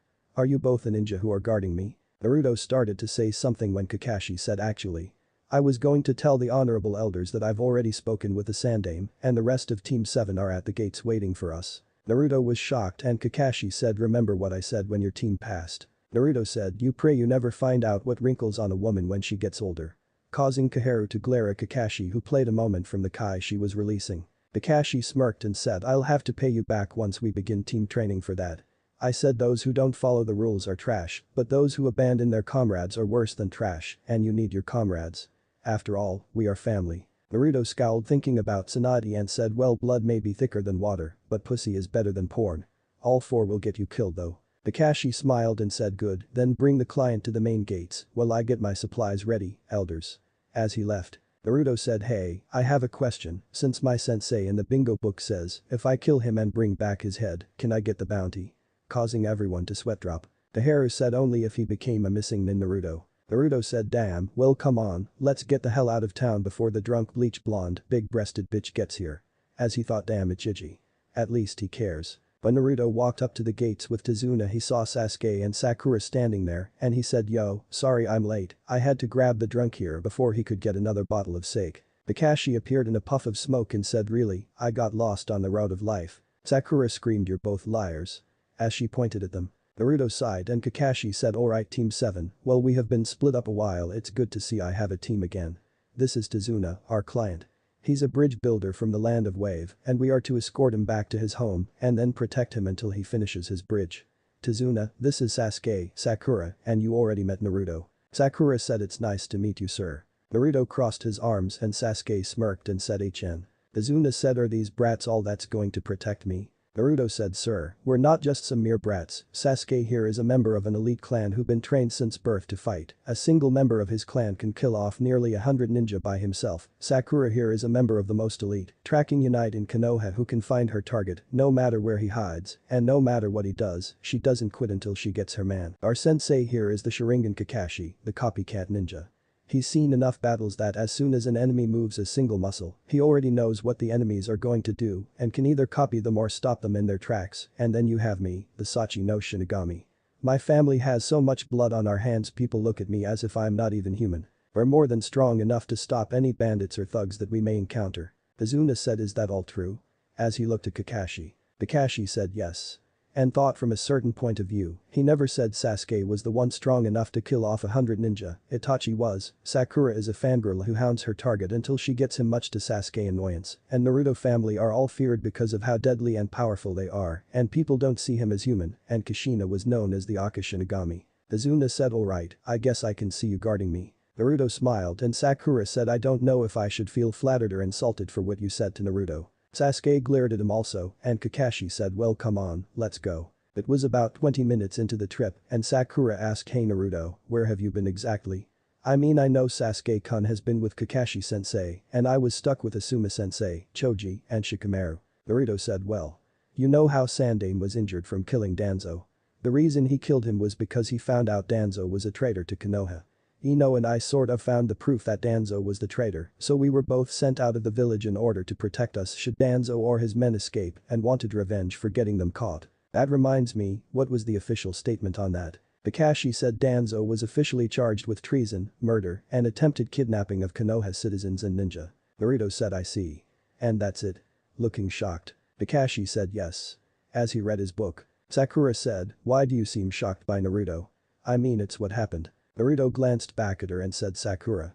I'm going to give you the most important piece of advice anyone can give you. There are always three sides to every story. The official statement that gets told to the general population to put everyone's fears at ease, the unofficial statement as to what is told to the councils and high-ranking members of our ninja forces, and then there is the truth. Remember, I asked Kakashi what the official statement was. Sasuke said so there was more to it than what everyone was told. Naruto said perhaps. I don't know what was the unofficial statement and I don't want to know, but I do know what the truth is on that, but I'm not allowed to say. At least without asking permission first from the Sandaime. Kakashi smiled and Sakura said so. Is the protection story an official statement? Naruto smirked and said yeep. Sakura frowned and Kakashi said so Sakura, what did you learn from Asuma? Sakura said a little strategy, we spared some, and I was taught the tree walking exercise, but I did it right on my first try. Naruto asked how long can you do it before you run low on chakra Sakura? Sakura said, what do you mean? After I made it to the top I wasn't told to do it again. Looking confused. Naruto slapped his forehead and said to Sakura, if you are still rivals with Ino, then you are really far behind her. Ino can do it for an hour without stopping, and she can also water walk for half an hour and leaf balance for several hours. That's not to mention how Anko-sensei had her do jutsu matches where if Ino quit she beat the shit out of her, or if she got down she kept attacking. Ino learned that for a kunoichi in a fight there are only three options, fight, die, or become someone bitch. Sakura was shocked and Sasuke said, what about you, Naruto? Naruto said I can do tree climbing, water walking, and leaf balancing. She had me also work on my elemental affinities, a few to work with my affinities. She also taught me and Ino about poisons, medicines, and how to make them. Hell, she had me be the test subject for each of the ones she showed us, so I would build up an immunity to them. I was taught a few other things, but I would rather not say for now. Sasuke frowned and said why didn't you teach me all that Kakashi-sensei? Kakashi said because you and Naruto are two different types of shinobi. Right now you have better control than Naruto, but he has more chakra and stamina than you. To teach you the things Naruto knows I have to get your stamina and chakra levels higher. You heard how Naruto had to do tree climbing, water walking, and leaf balancing. He's also using the Kage Bunshin no to help him learn those, and like Naruto was telling Sakura, even when you learn it, you will never master them as you have to constantly keep working on your control and reserves, or you will never get stronger. Sasuke said it won't matter once I activate my Sharingan. Naruto snorted and said that was one of the lessons Anko drilled into my head. It doesn't matter if you can copy a 1000, if you don't learn and master them, then they are useless to you and could be used against you. Take Kage Bunshin for example, if you were to copy me using it and use it yourself, then you would wind up being weaker than me because your reserves are not as big as mine. Now take that fire you used in the academy, if you and me both used it at the same time to attack each other, I would most likely lose the fight because I don't know how to do that and also I don't know how not to use it, where you spent days learning it and mastering it, you could do something like hide weapons inside the fireball or something and I wouldn't know until it's too late. Kakashi said I agree. I've copied over 1000 with my Sharingan I, but I only use about 60 in battle because I know and master those but the others I just copied and haven't really done anything with them. Each of the genin were in thought as they traveled over what was said. As Team 7 and Tazuna walked toward Wave 3 hours into their journey, Sakura said hey Naruto, I thought you were an orphan. Remembering he mentioned his parents earlier. Naruto said I am, but I found out recently who my parents were. It's a long story and right now I'm more worried about the two guys up ahead. Everyone looked at him and Sasuke said what guys? Naruto said Anko said I'm a sensor type, like her. She said it's how I am able to get away from all those nins I outran when I pulled my pranks. I naturally could detect them a little. I'm not fully trained, but she gave me a small exercise to work on and I've got it down where if someone with more chakra than a genin is within a mile I can detect them, but I can't tell how much they have or exactly where they are, but I can tell the general direction they are. I'm detecting two chakra sources up ahead somewhere. As the group kept walking. Kakashi frowned and said so you can detect Chunin or higher huh? Naruto said yeah, it's one of the exercises that she taught me to try and reduce my chakra that I release naturally. My own natural release is like a smokescreen, so it has to be someone with higher chakra to get through the smokescreen. I can't detect Sasuke, Sakura, or Tazuna, but I can detect you and the two ahead of us. Kakashi said I see. Sasuke, you guard the front, Naruto left, Sakura right, and I'll take the rear. Tazuna, if something happens you are to get by Sakura. Sasuke, you are to stand on the opposite side of Tazuna from Sakura in case someone else is with them and they try to attack while they are distracted. Naruto, you're the primary assault on this while I will scan for any other threats and then assist you. Does everyone understand? Sasuke said, why does the dog get to fight them? Naruto growled at Sasuke words and then his eyes went wide as he heard Desire scream behind you. And said shit. As he turned on instinct and grabbed the chain that was about to wrap around him with chakra and sticking on the chain sent his foot against the one on the left, kicking him in the chest as he rolled over the chain, while he removed Little Fox in one motion and as his feet hit the ground, he gabbed forward with his blade and stabbed the one on the right in the neck. Kakashi appeared behind the one on the left that was stunned and chopped him in the neck, while the other man was clutching his throat and was drowning in his own blood falling to the ground. Naruto frowned as he removed the blade and flicked the blood off it before returning it over his shoulder and thought thanks sis. Desire said no problem. Everyone was stunned and Kakashi saw Naruto's hand was bleeding and said Naruto, the chain's poisoned. As he glanced at the chain seeing it discolored on the edges, meaning it's poisoned. Naruto looked at his hand and said it's fine, I must have been in contact with it before since I'm not feeling any burning, so I'm immune to it. As he pulled out some bandages and wiped the blood off and wrapped the bandages around his hand. Sakura screamed and said you killed him. In shock. Sasuke was frowning as he looked at the dead nin. Naruto looked at her and said and. We're ninja, this is what we were trained to do. I'm just lucky though because if I would have been any slower that chain would have killed me. As he glanced at the body of the man he killed. Kakashi nods and says, the demon brother. C rank missing nins from the hidden mist village. Both chunins. Cut the head off of him with your sword and I'll seal it in a scroll so you can collect the bounty. Naruto said I can't. My sword will only cut when someone is trying to kill me. If the person dead or not actually tries to kill me it won't cut anything, but if they are it will cut through nearly anything. It was a gift so I could learn to use it without killing myself and be safe to use on sparring partners. Kakashi nods and says, right, stand guard and I'll take care of him and then get some info from his brother. As he placed his hand on both nins and sunshine away. After Kakashi was gone Naruto looked at his team and Tazuna and saw them staring at him and he asked what. Sakura finally asked in a quiet voice what's it like to make your first kill. Naruto frowned and after a few minutes he said, it's not. My third actually. As he walked over and leaned against a tree. Both his teammates looked shocked as did Tazuna and Kakashi who came back also were shocked. Sasuke said when was your first time? Naruto closed his eyes and said I was 7. Making everyone gasp. Kakashi who returned asked what happened. Does anyone else know? Naruto frowned and said Jiji knows the truth since he was the one who found me. The old goat and nag know I killed, but that's all. Sakura said so. What happened? What was it like? Naruto bit his lip and said I'll tell you later because it's not easy for me to talk about and I want to know why they were targeting Tazuna. Tazuna asked, what makes you think they were targeting me? Naruto said because both the demon brothers spent time in Wave Country recently. Kakashi said oh. And how do you know that Naruto?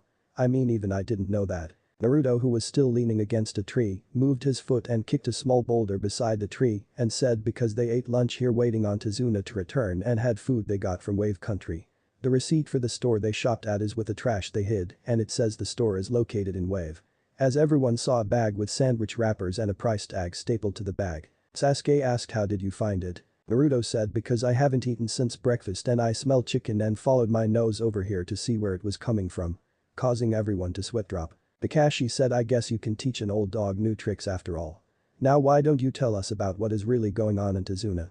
Why does Gato want you dead? Tazuna sighed and explained how Gato took control of all shipping to the island and how he wants Tazuna killed to keep control of the island. After he was done Naruto said well I'm still going. Sasuke said, right, we can't abandon this mission. And maybe I can find out how Naruto got so strong. Sakura said yeah, we have to help these people. Kakashi said alright, but the next enemy we face will be most likely a Jounin.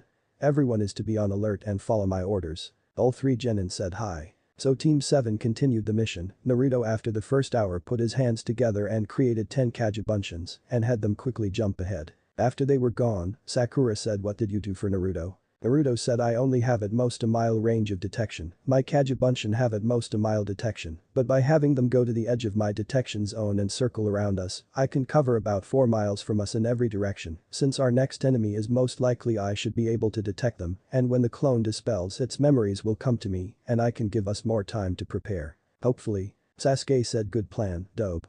You really are becoming more useful than I thought you would. Kakashi said very good plan, Naruto. How did you come up with it? Naruto rubbed his head and said actually. Anko did. One of her favorite games was Predator and Prey. I would create 200 cage bunshin and we would scatter. We couldn't go more than 5 miles from our camp and I didn't know how she was doing it at first until I found her using earth clones to take out my cage bunshin. Once I learned to detect her chakra release I was able to last longer. Sakura said you keep talking about chakra release. What exactly is it? Kakashi said everyone naturally releases a small amount of chakra into the air. It's like 1% of your actual reserves. The bigger your reserves the bigger the release. To sensor types like Naruto it's like a flare going off and… What's wrong with Naruto? Seeing Naruto eyes gloss over. Naruto frowned and said there's a girl dressed in a hunter nin mask. Something's off about her. I can't put my finger on it but the girl eyed my cage bunshin for a moment before destroying it with a needle. My other clones detect her and she seems to be going around my search grid and is on more alert than she was. I didn't think of using cage bunshin as a two-way messenger before. My clones made 2 cage bunshin and sent one to tail the girl from a distance while the other to spell to relay the info. Kakashi frowned and said senbon needles. Strange weapon for a hunter nin. Naruto said yeah. But that's not what's bothering me. Sakura asked, well, what is bothering you? Naruto said hunter nins take the heads. That's why Kakashi-sensei asked me to cut off the demon brother's head, right? Kakashi nods and Naruto says she doesn't have any shurikens, and she doesn't have a sword either. Sasuke said maybe it's a sealed dope. Naruto frowned and said maybe. It just seems odd for a hunter nin not to have her weapons ready in case she came across a mark. Anko told me she works with Anbu and the number 1 rule is always have your equipment handy. Kakashi said you're right. That is odd she would not have more than one. Do you see her? Naruto said, my clone wasn't looking for one so can't tell you. Kakashi said well if your clones detect her or find anything else strange let us know. Let's continue. We should be able to make it to the seashore before dark. Naruto nods and Sasuke says done. Who exactly is this Anko woman you talk so much about? I mean the things you keep talking about she said to you seem like advanced stuff of the thing Kakashi-sensei said to me. Naruto rubbed his head and said I don't know her official rank, but I do know that she was the apprentice of Orochimaru when he was still a leaf ninja, just like Shizune is Tsunade apprentice and my dad was. Shit. As his eyes went wide realizing what he just said. Sakura's eyes widened and said your dad was an apprentice to a Sannin. Naruto frowned and said actually. My dad was the Yondaime Hokage. Sasuke, Sakura, and Tizuna's eyes went wide as they heard this, and Sasuke said, you're joking. Right dope. Naruto bit his lip and said no. Sasuke said, but Yondaime was never married. Kakashi said actually, he was married for several years secretly to Kushina Uzumaki, Naruto's mother. I was a witness at their wedding. Sakura said, but why? Why keep the fact they married a secret? Naruto sighed and said I guess I can tell you about how I made my first kill. Then you will understand why. A woman claimed she was my mother and that she had been told I died during the Kyuubi attack and had only returned recently. I believed her because I was only 7 and had been an orphan my whole life. She seemed like a really nice lady and even gave me my own bed. While I was asleep the first night in that house. She let 10 men in the house and they came to the room I was in. They threw me on the floor and took the mattress off the bed. It was a metal frame and they tied me to the frame, ripped my shirt off me and used it on the frame. Making everyone wide-eyed realizing what that meant. Naruto closed his eyes and said I was in that house for 2 weeks. During the day the woman would stab needles in me filled with different things from bleach to acid to poisons. Causing Sakura to get tears in her eyes as Sasuke seemed to be shocked. Naruto said during the night. There's a reason I have such a high pain tolerance. As his eyes glossed over. Kakashi asked what happened. Naruto bit his lip and said I guess if I'm going to tell you the rest, I have to tell you some of the truth. I have 2 bloodlines. Causing both Sasuke and Sakura to go wide-eyed. Sasuke said you have 2 bloodlines. What are they? Naruto said one lets me heal really quick. I won't tell you the other one yet or anything else about my one bloodline since I have to keep it a secret for now. But one of the things that was done to me was my right hand was cut off and destroyed. Sakura said, but your hand is there. Wait, you mean you can heal from having your hand cut off? Naruto said yeah. Before I knew it was a bloodline and when I told the Sandaime we both thought it was they used on me but my hand regrew under the rags they used to cover it up so that I wouldn't bleed to death. When it healed enough I freed myself from the other wires and fell to the floor too weak to do anything else. When the woman came back into the room to give me the next batch of poisons she found me on the floor and she dropped the tray and started to beat me. I curled up in a ball as she kicked me over and over again and I saw a needle that had fallen off the tray full of liquid. I grabbed it and stabbed it in her leg. Whatever it was killed her within 15 seconds. I don't know how long I was there before Sandaime found me and before now I've never told anyone but him what happened. Izuna asked, why did they do that to you? Naruto bit his lip and said the woman was a spy for Iwa. She worked as a nurse's aide at the hospital and got a blood sample of my blood and somehow discovered who my parents were. The Sandaime suspected the men were from Kumo since they used ration to torture me. My father decimated Iwa forces and Kumo was angry at Konoha for years for some reason. Torture and killing the son of the Indaime Hokage would have been a real good way of getting revenge when word got out about it. Luckily for me they didn't know about the Kimichi bloodline I got from my mother. Sakura said, but if that's true then why do so many people look at you and my mom and everyone tell us to stay away from you as a kid? Naruto rubbed his head and said, Sakura, Sasuke. Everything I am telling you is an S-rank village secret. If anyone else speaks about it besides the Hokage or myself they will be killed for it. Several have been killed for it. Or at least part of it. Do you both understand the risk of knowing what I am about to tell you is and are you willing to keep it a secret? Sasuke said yes. Sakura nods and Naruto looks at Tazuna and says you keep your mouth shut about it and I'll kill Gato personally. Tazuna blinked and said deal. Naruto sighed and said remember how I told you there are 3 versions of every story. The events that happened the day I was born are also a 3-version story. Officially my father killed the Kyuubi the day I was born at the cost of his life, everyone born after that day believes this. The unofficial story that most of the village older than us believe and that I didn't hear about until the day we graduated when Mizuki tried to kill me was the Yondaime used a forbidden to seal the Kyuubi inside a seal he drew on a random orphan he chose by summoning the Shinigami who ate his soul and killed him. Sasuke said the orphan was you. Naruto said unofficially yes. Sakura asked, what's the truth? Thanks for listening. I do hope you enjoy it. If you want the next part of this video, turn on that bell notification. Like, subscribe and comment down below. And also check out the others videos I have created and enjoyed it. See you guys next video.